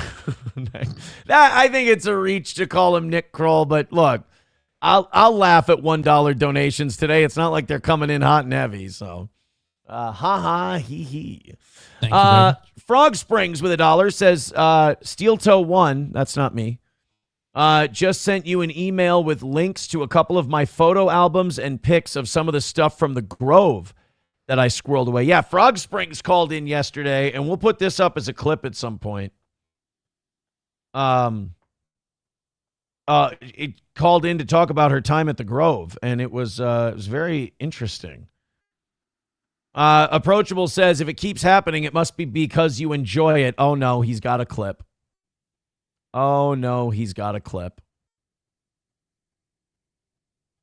Yeah, can we just have one show where my dick isn't in a guy's mouth or vice versa? That's out of context. In fact, the whole audience just watched that. That was about Tim Pool. And that was clearly about Tim Pool. I said that. I made that very, very clear. And yet you chose to misrepresent that as something it wasn't. All right, guys, this is one of our worst days we've had in a long time, both numbers-wise and money-wise. Do what you can to help. I'm having a good time doing the show, but we are eating a big old shit sandwich today. Comedy Villain says, bro, I'm a fan now. Well done. Thank you. I think what that means is I've definitely I'll just take the L today. If we're making new fans and they like the show, unless anyone starts feeling pity for the toe, I'm just going to take the L today and not talk about it too much because... Fuck, I think, this being a short month and everything and me I'll have to take next Monday morning off and then me having to miss last Monday. We're going to lose money this month anyway. So let's just, chalk it up to a fucking L and what do you do? But hit like, hit subscribe, and hit follow. I'm having a good time doing the show today and we're making new fans. Hit like, hit subscribe, hit follow. And, I'm in that mood now. And this is where the audience always fucks me over because I'm like, it's going to be a record-breaking L. It's going to be huge. Brace for impact. What are you going to do? Giving good content, enjoying the show today. Just ignore the fact that you're having one of your worst days ever. Right. And that's when they like to taunt me and get me back into a place where, I can have hope. Don't fucking do that. Just look. Fuck it. Let's see if we can break a record today. So this is the way that Fox News is treating this Epstein stuff. This is, by the way, if you're wondering why your parents and why people over the age of 45 and 50 aren't talking about the Epstein files and how they could just ignore this and everything else, you have to remember these people aren't online all the time and they aren't looking at Twitter. They aren't on social media if they are online. They're just looking at the very base level news. They know about Nancy Guthrie. They know about the Olympics. Where was I? There were two old ladies talking about the Olympics. I can't remember. I was waiting somewhere. And these two old ladies. Oh, you know what? I was in the sauna at the Y and two fat old ladies came in.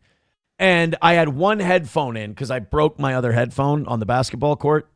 Okay. And I'm listening to something, but then they're on the other side where I don't have a headphone in. And it's just the most banal, boring, shitty Olympics. These people were talking about the Olympians and did you see where they had a hobby where they like to collect frogs? And did you see what the one said about their pet squirrel? And I'm like, okay, this is why nobody gives a shit about Epstein. Like, this is why it's important that a lot of you guys who are too wrapped up in the internet need to go outside and you need to like study people. Because you're like, how can people fall for these distractions? I got to tell you, I guarantee those women were 50 times happier than any of us are. Ignorance is bliss. Ignorance is bliss. They think that their biggest problem is who's going to win in the Olympics. They're wondering if Savannah Guthrie's mom is going to be found, any of that stuff. They haven't heard a whit about the Epstein files. If you ask these women who Jeffrey Epstein was, they might not even know because nobody's talking about it. And then when Fox News talks about it, which is what a lot of these old people watch, this is what they hear. And I'm really sorry for what I'm about to do because I know we have a lot of Greg Gutfeld fans that watch us, and I like Greg too. After I heard this, I just went, I'm done with Gutfeld. Because again, I'm one of those unhappy bastards who thinks this is like the most important thing that we can discuss. That we can discuss. This is how Fox is treating the Epstein files. It looks like he's mostly just a fixer, a guy who advises. He helps people with their problems. Sometimes those problems are you need a girl and or some penicillin. Or some if you need it, he's got it. He's a sex rabbi. He should perform at the halftime show next year. Yes.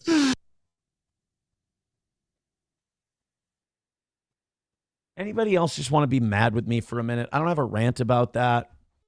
I don't have a big tangent I can go off on. He looks like he's a fixer. Like, if you need a girl, he'll get you a girl. Is that illegal? If you need a baby, he'll get you a baby. But isn't that illegal? If you want to eat a baby, he'll help you eat a baby. Again, the whole legality thing. I can't. Like, I can't even. Like, I don't have a rant for that. You're on there. This is the guy, again. This is a guy who is blackmailing the United States of America. This is a man who is helping a foreign power occupy the country that you star-spangled assholes on Fox News claim to love so fucking much. This was a guy who was stealing it from you. He was mocking you openly in his email, calling you goyim, calling you dogs, saying that you serve him to work for them while they make all the money from it. This guy was mocking you. Like, I'm just trying to appeal to Greg Gutfeld and Jesse Waters' ego because clearly the kid rape and murder doesn't bother them. Which it weirds me out because you think it would. Bothers me. So for them to say, and then Kennedy is there. Kennedy! So Kennedy, who's like, oh, I'm this libertarian, whatever. Shut up, bitch. Cash the checks. I don't care, man. Cash the checks. Go ahead. That's fine. But don't ever sit here and tell us you're truth tellers or you're giving us the alternative to the liberal media. Guys, if there's one thing, look, is anyone going to go to jail from these Epstein files? Around the world, yes. People are starting. In the United States, no. Is anything bad going to happen to those people? Most of them, probably not. But if there's one thing I hope you guys can learn from this, stop getting mad at Democrats. Stop getting mad at Republicans. They aren't your enemy. They're your countrymen. All right? If they're passionate about an issue you disagree with, like a political issue, that means they still fucking care. And you still fucking care. Find a way to get together on this issue and, like, honest to God, to catch these people and get rid of them. If the right has to sacrifice Trump and the left has to sacrifice the Clintons, let's do it. Let's go. Let's burn them. Let's not stop there. Let's burn them in the Wicker Man and fix everything. And then guess what? We can all do the thing we love doing the most, arguing about Somalis, arguing about trans people, and it'll actually mean something because you'll have control of your country again. But right now, you don't. $5 from Vince Griswold. Thank you so much. I'm not getting hope. Don't worry. $5 is not enough to give me hope. It's still going to be a record-breaking bad day statistically for the toe. Quality-wise. I'm an artist today. I'm a starving artist today. I'm happy with the art we've put out there. Mm-hmm. Statistics, hey, failure cope today. Do you think the rabbis might rethink the practice of mitzvah b'peh Now that they've been exposed as flesh-eating monsters. Is that the one where they suck the baby dicks during the circumcision? No, they're not going to rethink it because none of these people are in trouble. Nobody's holding them accountable. And none of the people that they're doing it to are going to view it the way you're talking. So I really don't think they're going to contemplate how that makes them look. None of these people are working. Or not working. None of these people are worried. You understand this. Joey Caravello's mommy says, I heard a lot of private sector people are stepping down. Yes, a lot of private sector people are stepping down from their positions with what? Golden parachutes? Yeah. Big bonuses? Lots of money? And how long till they get a new position somewhere else? Just waiting for the wind to change. Right. Comedy Villain says, what do I get for $50? Jokingly, you get me verbally filleting you on the show and talking about how you're our greatest listener of the day. Realistically, I'd probably send you a steel toe coffee mug if it's your first $50 donation to the program. We can throw that at you. For sure. Join the mug club. I'm triggering people in the YouTube chat from just going, yeah, I'm going starving artist today. You can't win with these people. If I get excited about the goal and we don't hit, yeah, fuck you, Toe. If I go, hey, we're going to take an L, what do you do? Here's a win. They're like, no, I don't want it that way. Fuck you, Toe. And then if I hit, fuck you, Toe, everybody's fake.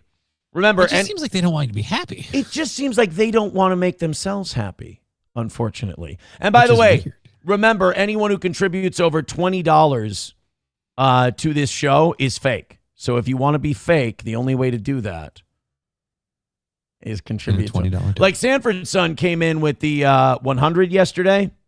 Mm-hmm. Sanford's son's fake. Yeah, Buttshine says the chat's triggered. Suffer chat. Again, I'm not proud of that. That's very easy to do, especially on YouTube.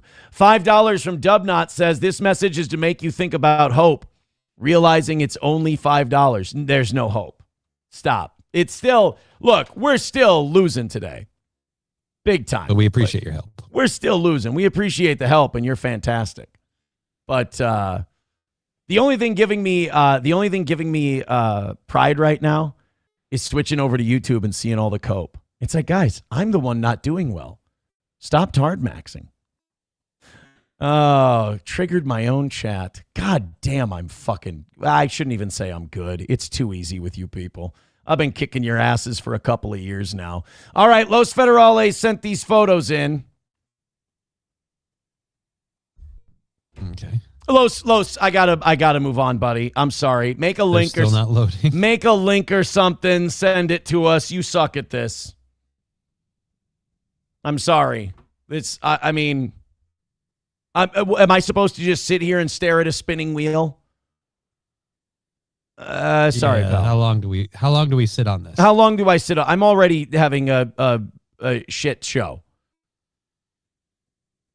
So what are we going to do? Someone says, can we get a YouTube poll, love or hate the toe? I would hope that hate would win. But why don't we, you know what? If I get to the point where I have hope today, I'll put that poll up. Otherwise, I'm doing it my way today. If I'm going to die, I'm dying my way on Tuesday morning. Yeah, I'm sorry. Oh, there we go. Johnny, they did find your Grindr profile picture. I was wrong. I was giving Los Federales shit. He was absolutely right. Okay. Where? That does not look like me at all. That looks exactly like you. When did I turn black? I've never seen your nipples, but that does look remarkably like you. The guy's got nicer tits than I do. I think that's a real picture of Johnny for sure. I don't think that's me. I mean, I'll let the audience. You're right. I shouldn't really say whether it is or it's not. I'll let the audience decide if that's your real Grindr. Again, you know what's interesting? Very similar in the face, but there's totally different skin tones. What's interesting about what you're saying right now is you're not denying you have a Grindr profile picture. You're just denying that's irrelevant. Nobody's going to believe I don't have a Grindr profile. You don't even believe that that's not me on there. So I'm like, am I going to spend all this effort to push your opinion upstream when it's just going to float right back down anyway? Nah. Why bother?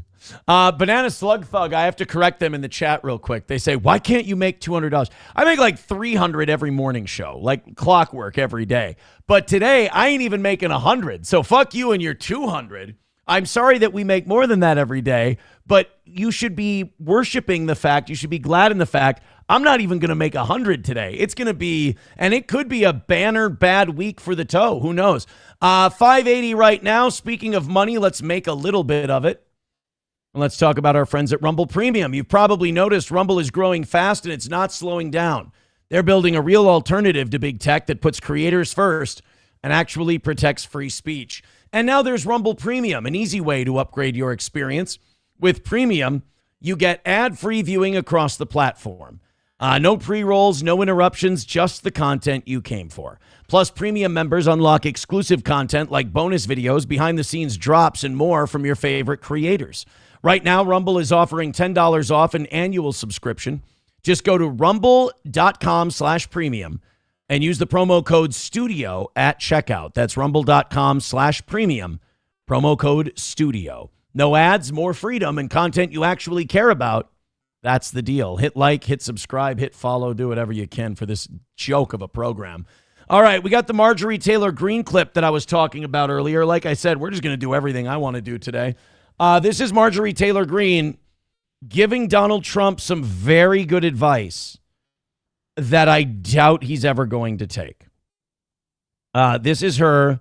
Well, actually, she says this is advice she actually gave Donald Trump. Yeah. And he didn't adhere to. So she's on some podcast called Keeping It Real. Okay. There were only 4 Republicans. Only 4. Thank you, thank you, Bo Beardington, for the $1.99. More on that in a little bit, but I can't say too much. Signed that discharge petition. Thomas Massey. There's a reason I'm okay with taking a few L's here and there. Let me put it that way, Bo. Massey, myself, Lauren Boebert. But it's gonna blow your fucking head off. It's gonna really trigger the shit out of you. So I don't want to do that to you today. I want you to enjoy your victory. And Nancy Mace. Now, what was happening in the background for months leading up to when we finally got it released is we were getting pressure from the White House. We were getting pressure from the same White House, by the way, who when they were campaigning and when they were doing, what do you call it? Not conviction hearings. That's what we should be having. Truth commissions. The confirmation hearings. We're saying we're going to release this stuff. We're going to be the most transparent administration there ever was, so on and so forth. The speaker, do not take your name off this discharge petition. And we're like, why? We're talking about the Epstein files. This is the ultimate promise. This is the ultimate way to provide transparency. This is the ultimate way to take it to the deep state and expose a whole criminal cabal of rich, powerful elites that I believe control everything. And guess what? Come to find out they do. They do. And, so we're like... It's hard for a Jewish lesbian to hear. Why? So in the meantime, President Trump is calling Epstein, the whole thing a hoax. Yeah. He's calling it a Democrat hoax. He won't have anything to do with the women. He still refuses to have anything to do with these women. That's really shitty, by the way. And again, like if you're going to be Mr. Make America Great Again, the buck stops with me. I'm in charge. I'm the big bad motherfucker who leads MAGA. Why are you letting these people cower you? And why are you letting these people control you? Why are you so, like, if you meet with these victims, your friends are going to be mad.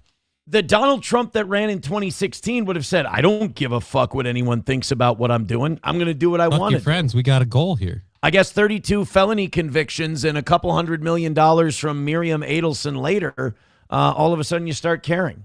So this whole thing is building. The women are saying President Trump did nothing wrong. They still say this. President Trump did nothing wrong. I know. Their attorney says Donald Trump's the only one that helped us. And guess what? That came out in the Epstein files that he reported Jeffrey Epstein. Yep. So, and by the way, you don't think he got shit for that? When that came out, that police officer told the FBI investigators years ago, he said, yeah, Donald Trump called us and said, you got to look into this Ghislaine Maxwell. You got to look into this. They're monsters. They're bad people. I bet you the donor class was not happy with Trump when that came out in the Epstein files. Probably not. But Donald Trump is fighting it. President Trump is fighting it. President Trump is yelling at me. The White House is putting pressure on Nancy Mace. They take Lauren Boebert in a skiff. I don't even know what they said to her in there. They are attacking Thomas Massey, nonstop attacking Thomas Massey. And then Don't attack my president, bitch. one day I get a phone call from the president in September, and he is so mad at me. And he's yelling at me, and he's angry at me. And the fact that he's like, you're supporting Rand Paul Jr., and he's chewing me out for signing my name on Thomas Massey's discharge petition to release the Epstein files. And I'm trying to tell him, Mr. President, they say you did nothing wrong. Right. This needs to come out. Right. And so we're having this argument. And he tells me on this phone call, he's like, Marjorie, my friends will get hurt. That's it. Then they're not your friends. Right. It also means Trump knows exactly what's in there. And there's been who's involved and what they were doing. There's been extensive conversation about this. So, all right. There's been like serious conversations about, who's involved, who Trump's involved with that's involved, all of this stuff. And he's like, but Marjorie, my friends will get hurt. Then fuck them too. Are we making America great again, or are we making Trump's friends feeling safe again? Because I didn't vote for that. I didn't vote for Donald Trump's buddies to be protected. I voted for you to put America first. Marjorie, my friends will get hurt. I mean, it's fucking pathetic. One of the other things that we saw in the Jeffrey Epstein emails was this reference to zombie drug plants that he kept at his nursery. Yeah, I saw that. Supposedly plants that allow you to bring people close to the edge of death, but not really. So he had this plant. You could make drugs out of this plant, and he did. That blocks the free will of your victim. So basically, the person can still function. They're just open to suggestion. They don't have a lot of free will, and you can just kind of do whatever. They're kind of like, there's nobody at the wheel. Well, that sounds like a great plant to use if you want to, convince somebody to just go along with this human sacrifice you're about to do. It also does seem like something, a human sacrificing human trafficker would have plenty of, I don't know what a financial advisor or a fixer would do with it, but I do know what a child trafficking, human sacrificing pedophile would do with it. And that's have a lot of it on hand and use it. That's my Rohypnol shrub. In one of the uncovered messages, Epstein sends an email asking about his trumpet plants at a nursery. For background, Angel's trumpet plants are extremely toxic and produce a drug called scopolamine, which is known to basically turn humans into zombies, wiping them of memory and eliminating their free will. Severe intoxication reportedly may even cause paralysis and death. Even more alarming, scopolamine reportedly doesn't show up on toxicology reports. And if you're wondering if Epstein was aware of this, there's an excellent chance he was. In another email, he was sent an article about all of the effects of scopolamine and the plant it comes from. So, if Tim Pool's buddy wanted to explain this away, as you go further and further in each email, it takes away all of his excuses. He had the plant. That doesn't mean that he was using it to make the drug for paralysis and death in the people he was trafficking and sacrificing. And it doesn't show up on toxicology reports. Epstein probably wasn't aware of that part. There's an excellent chance he was. In another email, he was sent an article all about the effects of scopolamine, not the Angel's trumpet plant, but the drug it produces and the Angel's trumpet plant it comes from. So, he was just curious one day? Is he a botanist and I didn't know about this? Was I not told that he was a green thumb and he was just looking into, different things? He's just an arborist, you guys. He just likes plants. Fucking back off. If they let this asshole Maxwell out of jail, I mean, if they, for her testimony or whatever, if they let her out of jail, I'm going to be, it's going to be really on brand. I'm going to roll my eyes and I'm going to be like, well, of course. But at the same time, I'm just going to be like, that would be another shot to the whole anything's ever going to happen with any of this stuff. Because they'll let her, the rumor is they'll let her out if she exonerates Trump. But then you have Lauren Boebert coming out of the Epstein files viewing going, yeah, she deserves to be in a tougher prison and for a longer term. She's a fucking monster. She's really gross. Sergeant Holka with $5 says no accountability is the Goldman Sachs chick. The partners call her in and say, you facilitated the SA torture, murder of kids. I want you out of here by June. Right. And she's going to be out in June. And they're going to give her a golden parachute. They're going to give her an exit package and everything else. So, like, before you start to go, oh, well, some of these people are losing their jobs. I will say the Scandinavians are doing it right because one of those countries, Norway or Sweden, is bringing up one of their former prime ministers on charges related to the Epstein files. So that's a plus. I don't think these people are going to suffer. Papa Shab says, I'm not even sure if Ghislaine Maxwell is Ghislaine Maxwell. Really? Well, there's a new level to the onion. That's interesting. Of all my digging and all my looking, I've never heard the body double theory. Reformed Rapscallion says, why did Ghislaine not flee to Israel is my latest question. I can't figure that out. No MSO, we're not sending Digger the link. And Digger, let's not get in fights in the fucking chat, please, especially on a day where we're eating shit. It's probably not necessary. Thank you.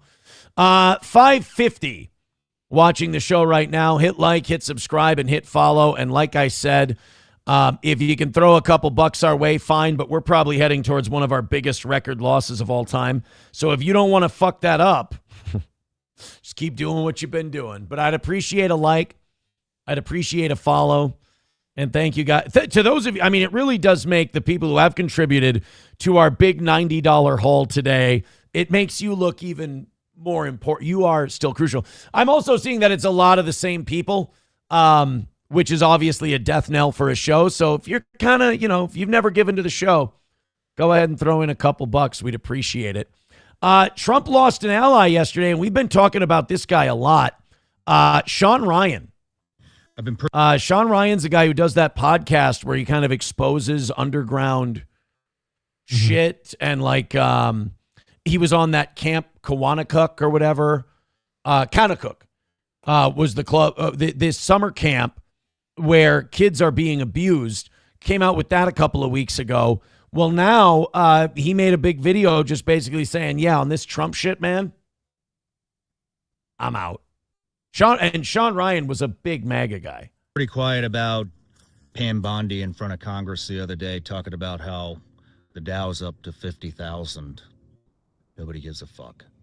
Because what you should be talking about is... Oh, wait, can we talk about going to Epstein today? Where's the Dow at? Prosecute any pedophiles that were running around on Epstein Island that you're affiliated with. But we didn't talk about that, did we? Oh, and what's the excuse? What was the excuse? Oh, if we prosecute everybody, the whole system would go down. Good news, guys. The Dow is at 49.3 today. We can talk about pedos. I feel like that's kind of a very telling sign. If we prosecute these guys, the whole system will go down. What should that tell you about the overarching system? Yeah, I've heard, wasn't it the Speaker of the House, Mike Johnson, said if we unredact all of these names, it could collapse the entire system. Yeah, that's kind of what I want. I kind of want this system to collapse. I don't know if you've seen the housing numbers or anything else. It ain't good. And I know I shouldn't care because I have my house and technically those high prices are good for people like me if I want to sell it. But I don't like that people don't have the same opportunities that I had just, 15 years ago. And that's bad. And I would like to see that system done away with. So if this brings down the system, all the more reason to get after it. Well, you know what that sounds? The shitty world's propped up by apparently satanic child murder. So why would you speak out against it? Look, we're going to have to take one step forward before we take two steps back. That's all I'm saying. Sounds like, you know what that sounds like? That sounds like how Trump ran his campaign. Let's drain the swamp. Doesn't that sound a lot like draining the swamp? It actually is drain the swamp served up to you on a fucking silver platter. But you're not going to take it, are you? You're going to protect pedophiles. You're going to protect pedophiles rather than go after them and hope that everybody's happy that the Dow hit 50,000. Are you fucking out of your mind? When it's like 40% of Americans have money in the market. So like they give a fuck if the Dow's over 50,000, they don't give a shit. You want to know who really cares if the Dow's over 50,000? Spoiler, they're also the same people that are on that Epstein list. You know who's really pumped about the Dow being over 50,000? Leon Black. Les Wexner loves that the Dow is over 50,000. You know who doesn't? The people whose children disappear and are never found again and are trafficked. They don't really give a shit about the Dow being at 50,000. The Epstein victims don't give a shit about the Dow being at 50,000. I guess the whole drain the swamp campaign promise was another fucking bullshit lie, huh? How dare you, Sean? Man, the lies are stacking up fast. What? I've never seen so many fucking lies appear in, what, a year? It's only been a fucking year. Yeah. Look at all the fucking lies. You know, I wanted to talk to you about something else, too. Then you got Pam Bondi and what's that other guy's name? Todd Blanche. Oh, I was wrong. I apologize. I was going to say Christy Nome. That's on me. Yeah. Running around giving Ro Khanna and Massey all this shit because they accidentally put two names that are apparently innocent, out that were in the Epstein files. Well, I got fucking news for you. You know, you have two guys that are in Congress that are actually doing shit, and you give them shit because they made a mistake when they're trying to do the fucking job of the entire Department of Justice, because nobody over there will do their fucking job when it comes to putting pedophiles away in prison. So you get, and then people like abandon Trump on this, and then the people who are still pro-Trump are like, you've abandoned us. You're on the wrong side. It's like, you guys don't even know, do you? It's just blind allegiance to this person and nothing about causes, nothing about beliefs, nothing about the truth, nothing. It's just, dude, I'm sorry, but if Sean Ryan is bailing, a guy like Sean Ryan bails, it's probably not because Sean Ryan's wrong. Like, these are people who are leaving. These are right-wing guys that are leaving right-wing causes. Like, they want to belong to a right-wing cause.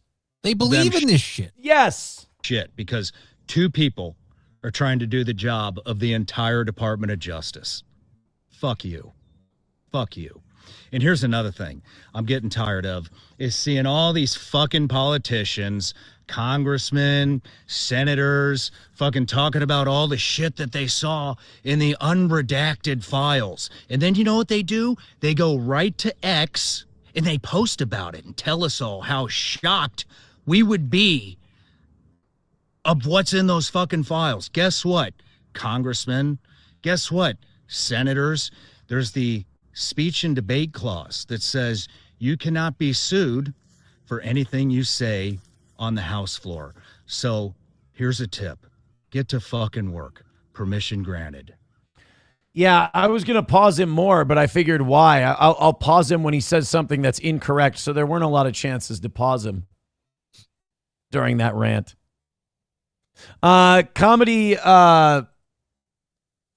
Villain says the USA is a fucking disaster. Yeah, I mean, yeah. You went from being leader of the free world to a joke.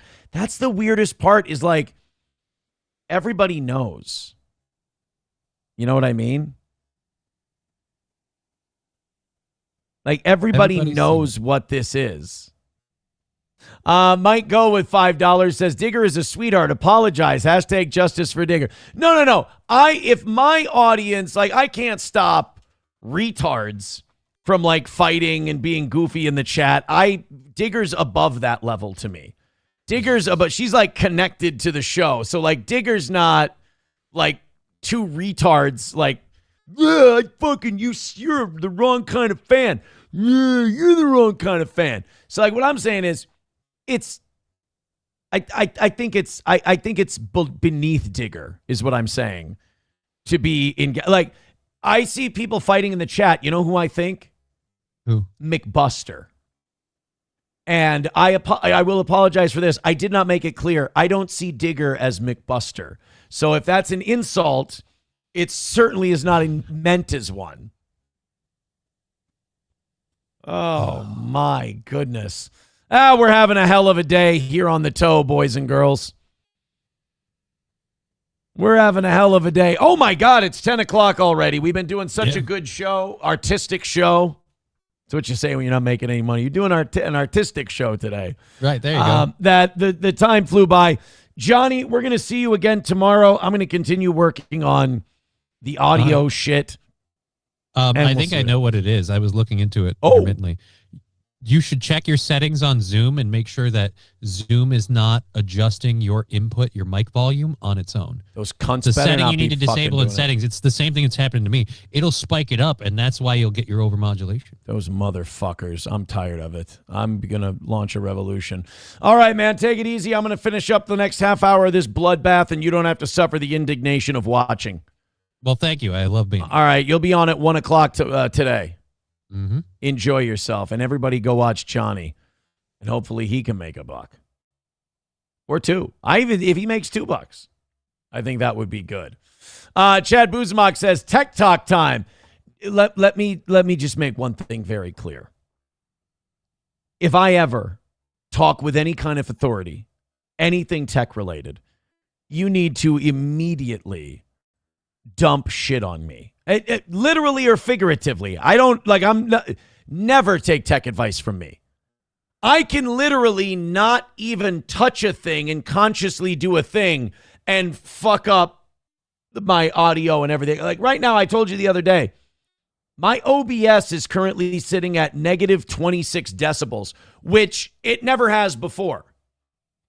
It's never been at negative 26 decibels. It was at +5. We were boosting it a little. And then after my kids' conferences, when I went on a Google Meet, it went, then after that, when I turned it back on again last Friday, I had to turn it down to negative 26. So again, not even doing anything, I can still fuck it up. Digger leaving today. Goodbye, Digger. We'll see you later. Oh, let's hear. Oh, wait, no, I'm going to do this bit. I think this is a fun bit to do with the audience because I think sometimes you got to steer into the skid. I think if you're having a rough one monetarily when your show is based around donations, sometimes I think you should lean into the bit. Reformed Rapscallion says, check Venmo, Aaron. Oh, guys, you know that means that somebody donated like $100 to give us a fighting chance. By the way, that's the pathetic part. If someone donated $100 to this show or like 20 memberships or whatever, that would give us a fighting chance. We'd probably still have a decent shot at losing. But Reformed Rapscallion says, check Venmo, Aaron. Guys, let's check. Hey, but wait a minute. There's nothing in there. What are you told me to check Venmo, but why would you? Phil Herslet says, check PayPal bucks, Aaron. But wait a minute. I don't get Venmo notifications, but I get PayPal notifications on my phone. There should have been a notification, but it must have just missed. Let me check it real quick. Hey, there's still that same $10 in there that Nicholas, my golfing buddy, gave us earlier. Why do you guys keep telling me to check those things? There's nothing in there. Somebody too writes, check your mailbox, Aaron. Oh, really? My mailbox has, look, we're getting our fucking, we haven't even made 80, but we made $75 today. I should go out and check the mailbox. Guys, give me a second. I got to go check the mailbox and see it. Oh, give me a moment.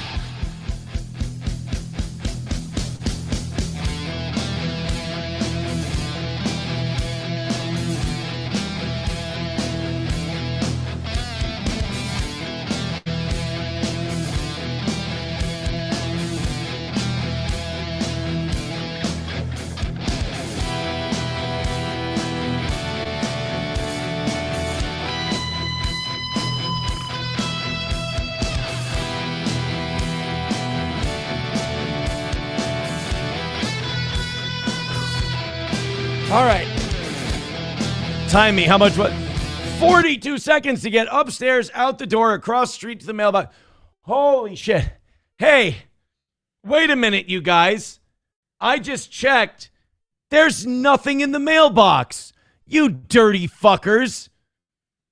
You know I'm getting my ass kicked today, and you say that there's something in the mailbox. You lied to me. Chad Buzamok says, check your asshole. Lots of room to store my... Hold on. Let me just...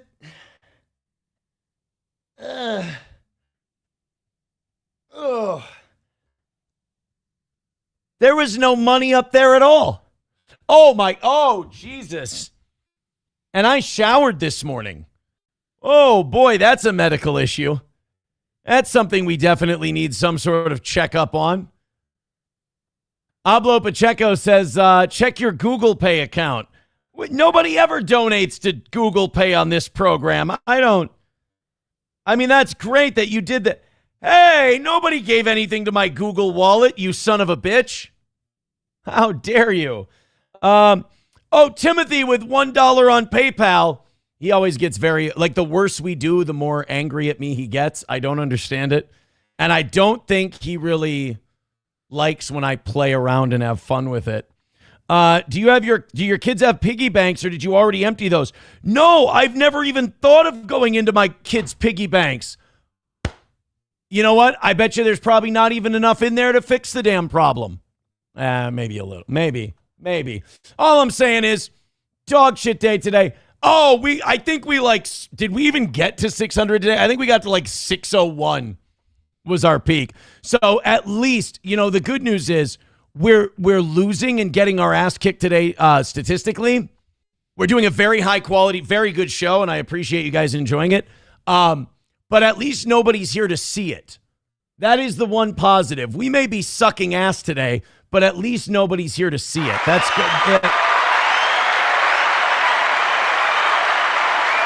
There are perks to having no audience. I believe we are having a record-breaking dog shit day by $20 right now. This would be, I think, our worst L we've ever taken. Unbelievable. All right, guys. Go ahead and throw in a couple of bucks, or stay consistent today and don't. Glue PFV says incoming costume change. There's nothing that's going to fix this. There's nothing that's going to fix this today. Look. We got 2 weeks of unbelievable, perfect weeks and everything else. And it's just... I mean, if anything's going to save this in the next 20 minutes, it's going to be total pity. But I will say this. I do like that me embracing it and having fun with it is upsetting a few people. Not many, but a couple. And that brings me joy. Let's bring the mood down because I don't give a shit. Did you see that Israeli guy? By the way, this has nothing to do with politics, anything to do with that. Did you see the guy in Rhode Island who turned out to be an Israeli national? He shot his wife. He shot his kids, or he shot some kids, and then he shot himself. This doesn't sound like an Israeli. Who's the person who was saying this guy was an Israeli? His name is Robert Dorgan. Also goes by the name Roberta Esposito. That doesn't sound very Israeli to me. Rhode Island hockey shooting. Whoever said Israeli might have... I think that might be someone who's got a little bit of that. And this is weird for me to say, but it seems like someone who's got their... It sounds like somebody who's got a little bit too much Jew on the brain. And yes, that's coming from me. Oh, wait a minute. Hold on a second. Was this a trans person? Oh, no. Wait, they had like a wife and kids and everything else. Ew. Robert Dorgan, who also goes by the name Roberta Esposito. Yeah, that would be a feminine Latina name. Roberto is the masculine. Roberta. Oh, why is it every goddamn time with this shit? I don't know if you saw the video yet. The shooter is dead, by the way. He turned the gun on himself at the end. But this was the scene, and I got to be honest with you guys, when I first heard this, I thought this was the PA system. You know how they'll play like the clap for like chants and stuff. They'll play like the clapping sticks. That's what I thought the gunshots were at first.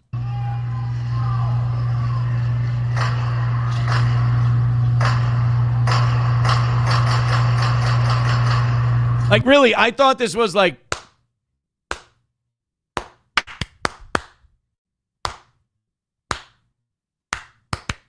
boom. I mean, it was really insensitive when one person in the crowd didn't understand what was going on and they yelled, "Charge!" I really am not okay with that.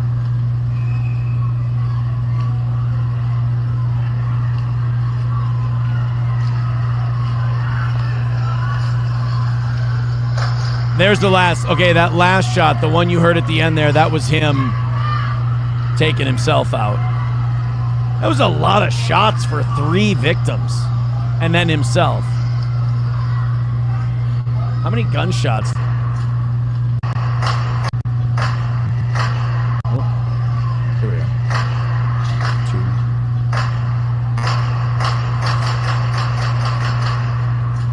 It's like 15, 16 shots, and then the 17th was him. That's a lot of shots for a couple of people. Jesus. You didn't tell me it happened in a black neighborhood. I guess trans people not the best marksmen, I suppose. Dubnot with a gifted membership. Thank you very much, Dubnot. I appreciate that. $1 from Main Vein says, on a scale of 1 to 10, how would you rate that thing's core, Aaron? Why does it always come down to the core? Why? Why does it always come down to the core? Let's get the mayor and the police chief's take on this whole thing. This is the update they had yesterday. Can you confirm whether the suspects are male, female? We've heard that is a transgender person. Can you confirm whether the shooter was male or female? No, we can't confirm. Oh, you don't have the shooter? Oh, no, we have the shooter. They're dead, but we just can't figure out what the fuck they are. We just can't confirm right now. We pretty much have to do deep bone marrow biopsies at this point to figure out what gender our shooters are. Is that something that you have in terms of information? So what I can say right now that we have identified the person, the suspect, by a birth name. The birth name was Robert Dorgan. We have also learned that the person does go by the name of Roberta. How rude. They shot themselves before they could tell us what they'd like to be identified as. They didn't even give their... I believe all these shooters, these mass shooters now, should have to give their pronouns before they wrap things up. You know, I mean, to not shout out he, him, she, her, they, them before they, eat their gun. It's really insensitive to the rest of us because now you put us in a position where when we talk about you, we don't want to be hateful. When we talk about mass shooters, we certainly don't want to be bigots when we're talking about mass murderers. So if you could shout out or maybe, wear it on your underwear like your blood type, or, I guess even something as subtle as a tuck job when you go out, at least then we'd have an idea. But the pronoun thing would help us the most, in my opinion. Also uses a last name of Esposito. But again, that will be all confirmed throughout the course of the investigation as to their status. That really doesn't have anything to do with the investigation. Do you have an age? An age of the suspect? 1969 he was born. So a 56, probably 56-year-old, unless they were born in January or February. Dude, it's becoming, how long does something need to keep happening before we go, we should be investigating this? Because you can't keep blaming it on bullying. It's never been more open. It's never been safer to be out as a trans person. It's never, so you can't say that it's bullying or social shame or any of that because all that shit's gotten better over the last 20, 30 years. And the number of trans people just fucking walloping people with guns is going up quite a bit. They used to blame the self-deletions of the trans community on bullying. And then the bullying went down and the self-deletion stayed the same or even went up. And it's like anything to avoid looking into whether or not this is a mental illness that shouldn't be treated with hormones, shouldn't be treated with cutting off body parts or limiting puberty, but rather getting people in therapy and finding out if maybe there's something that's going on that the trans thing is a cover for it, is like soothes them, so to speak. Let's Let's dare not discuss that. 3 dead, 3 injured. Now, I had heard yesterday that he shot his wife and 2 kids and then turned the gun on himself. I'm not seeing that anymore.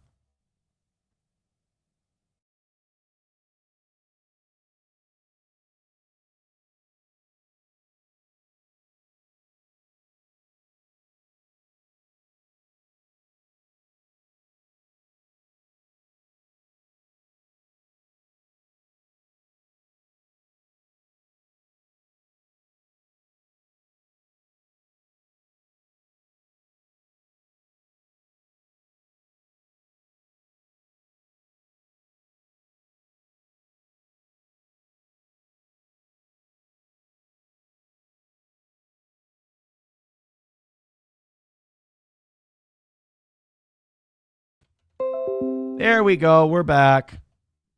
We're back. We are back, everyone. Don't worry. We're back. We probably got kicked off because we were talking a little too fast and loose, unfortunately. It was me. It was on my end. It was OBS. OBS was blanking out. I think that was my warning. No, it wasn't my internet, Mr. Approachable. It was 100% the content we were doing. I think I was getting too many warnings. I think that was their way of saying, Aaron, why don't you move on from this? Haven't you, Aaron, haven't you already had a bad enough day? Hasn't this already been a record-breaking shit day for you and Steel Toe? Do you really want to make it worse by talking about this? Well, then I definitely don't want to do this Sudanese rapist story. That's Sudanese refugee who went to Australia, committed a grape. I'm sorry, YouTube. Like, I give a fuck. I'm fucking sucking today. A Sudanese refugee graped somebody in Australia, and the judge wants to give the guy just 2 years behind bars because of the trauma he's been through as a refugee, and actually called the rapist a, quote, wonderful young man. He's just a young, wonderful young man who's been through a lot of trauma. I mean, I don't know what the judge would call the victim in this case. I mean, I would argue that there's plenty of trauma there, but what do I know? I'm a white man. You guys want to see the judge? You want to see the judge, don't you? That's the judge. Shocking? Is it shocking you? Are you, can you not believe your eyes that this judge would find it in her heart to forgive this poor refugee for destroying a young woman's life? Because, oh my God, just imagine the trauma. He's just probably been through so many terrible things, and he's a wonderful young man. Oh, she's a Bosnian refugee. God, this is, I tell you, this diversity is just killing it for us. And by it, I mean our culture. Called him a wonderful young man and took his traumatic childhood into account. Yeah, we've all got our traumas. Yeah, there's a lot of people who have trauma. They don't take it out on innocent people. Oh. Joey Caravello's mommy says, you've got to be fucking kidding me. Oh, now the video is back. We can't hear what you're saying. You're muted. Are you fucking kidding me? Give me a second here. Today's just a fucking disaster. Are you fucking kidding me? I hear myself just fine. Give me a second here. I'm on just fine. Today's just a fucking disaster. Yeah, fucking kidding. Muted. Yeah, everyone just heard me say today's a fucking disaster. We're not muted at all. What are you talking about? I want everyone to make sure they hear our record-breaking dog shit day that we're having. And hey, look, man, I'll be back tonight for more punishment. I'll be back tonight to probably lose there too. February. And then I think before these last 2 perfect weeks we had, we wrapped up January with a bunch of L's too. Well. Oh, well. What do you do? We could do this retiree story. I don't think anyone gives a shit. Let's fire up the music and see if we can make a little money today. And we'll take our L. What do you want to hear? I'll give you guys 2 or 3 minutes to decide what you want the begging music to be today. And we'll see if we can make any money. This is a bad day. This is I'm having fun with it. I'm having a good time with it, but this is a rough one for the old toe.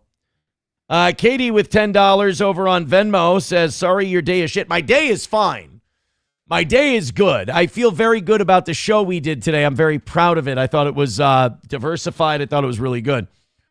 Our audience viewership numbers were in the shitter, and we made, where are we?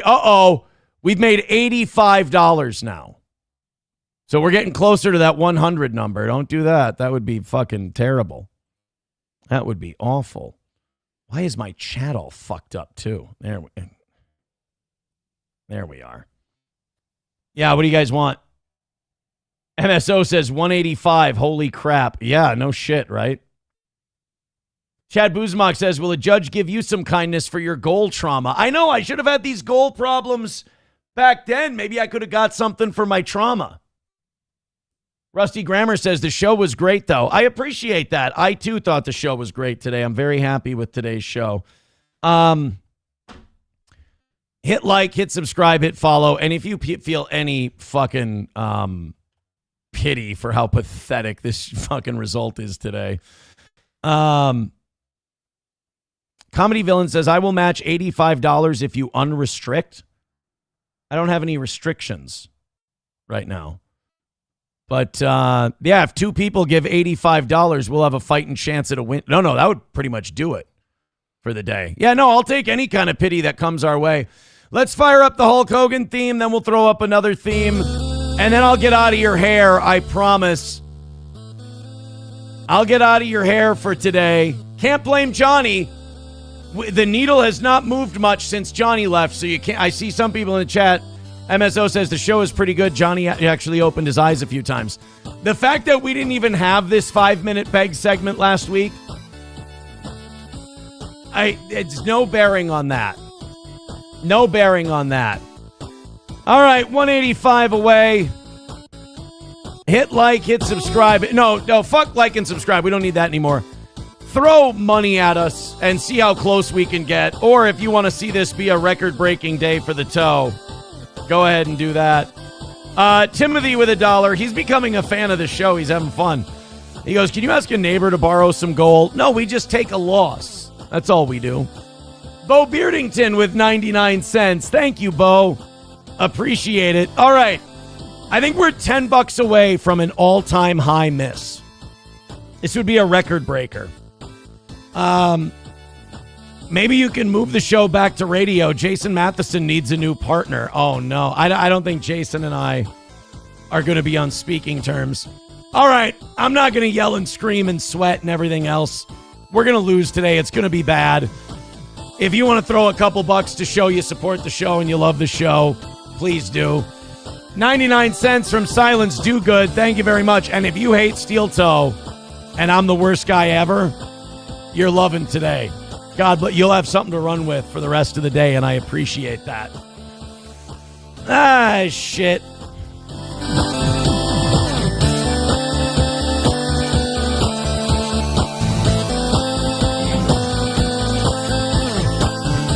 All right, 185 is our number. Chad Buzamak says we like to see the squirm. You didn't give enough money today to see the squirm. I'm really sorry. I'm sorry. You got to get close enough to see the squirm. 09 Canyon says, can I get 150 to I have to see the nurse today and then I can pay when I can pay them? I don't know what that means.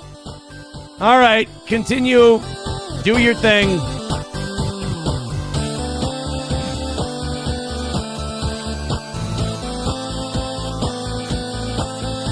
Thank you to Timothy. No, I don't think that's going to do it, buddy. I'm sorry. I don't think that's going to come up with the shortage. We're just going to take a big, hard fucking L right in the ass today. Brutal. And we're not even rallying. We're not even, nothing's coming in either. They're tired of this fucking gimmick. They've had it. They're like, Aaron, maybe it's just time. We're just staring at you while you sit there for 3 more minutes and see if you can get a little close. Like, you're not hitting 185 in the next 4 minutes. There's no way that's happening. KMD says stay on for another hour. No, that'll just debase myself further. This is not close enough to get a win. We're not even making anything now. Let's go to the last one and see what we can do. This is brutal. This is a brutal L for the toe. Hold on. I'm going to sit here and enjoy this with you guys. I'm going to enjoy this record-breaking L for the toe with you. At least you can't say it's Johnny's fault, right? We didn't even make $100 this morning. Like, that is like, you can be the biggest steel toe stan in the world. Like, even Rusty Grammer has to admit this is a fucking nightmare. This is something you got to be worried about. For sure. We are taking a huge L today. I mean, I'm serious. If you can help in any way, shape, or form, just to ease my embarrassment. Nobody cares. Aaron, people have their own problems. Nobody fucking cares that you're taking a one. You make $290 on every morning show you do, if not more. None of us are going to feel bad for you that you're missing by $185 today. Somewhere April is cackling.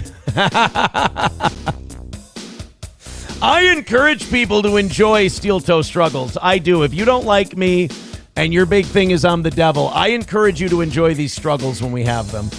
It does make the wins sweeter. But Jesus, $185 loss. Yeah, can't take too many of those. I've known for too long that this audience does make up for it in the end. But holy shit, I'm actually impressed at how bad this is today. This is the worst. I would say today, you know what? Write it down on your calendar. You've been here for a happening. This is the worst performance we've ever given monetarily or statistically on a morning show. This is the worst one ever. All right, there's the links in the chat. Main Vein with $20 says, here's my lunch money for today, Aaron. Also, I can write off my donations to the show on my taxes as a charity donation because that's what it feels like. You're right. Wanna fuck? Let's fuck! Absolutely. $165 away from today. Thank you very much. And by the way, yeah, if we don't have new blood willing to throw in $4 or $5, no show can expect the same people to keep it going over and over and over. I mean, so thank you, Main Vein, for everything you do. It's very appreciated. Everybody who chips into this show. I got bad news. We did get over the $100 mark today, and it's not a record-breaking L anymore. As we're now 165 away from today's goal, this would not be our biggest miss ever. I am going to beg after today's show. I'll tell you that right now. So if you get surprised that I'm going to the Toe Boys page or anything, $165 loss. You can bet I'm going to try and knock this down just for my own ego. All right, we got a few seconds left, and then I'll be out of your hair, I promise. I'll get out of here. Streamlabs, PayPal, Venmo, Super Chats, Rumble Rants. Appreciate everybody who contributed today. You're very generous to this show. You're very kind to this show, and I appreciate it. And thank you for letting me entertain you. All right, about 5 seconds left, and then I'm out. What'd we make, $20 during our rally? See, even if we would have got down to like $90 today, there's no number that's safe anymore. I mean, I'll be honest with you. No number would have been safe today. We would have taken an L no matter what. And I'm not getting mad or pissy about it, mostly because I know shit's tough for a lot of people. There's a lot of people out there who have it a lot tougher than I do, sitting on my fucking ass behind a microphone talking shit every day. So if we miss by 165 once in a while, what are you going to do? What are you going to do? Yeah, MSO with a first-round knockout today, says Phil Herslit. Well, who knows? Maybe the evening show people will rally up when they see what a disaster this is. Probably not. But we'll see how the rest of the week goes. If you feel pity for us later, Streamlabs, PayPal, Venmo, Super Chats, Rumble Rant. Take it easy. Have a great rest of your day. You can come back later today to rub it in my face.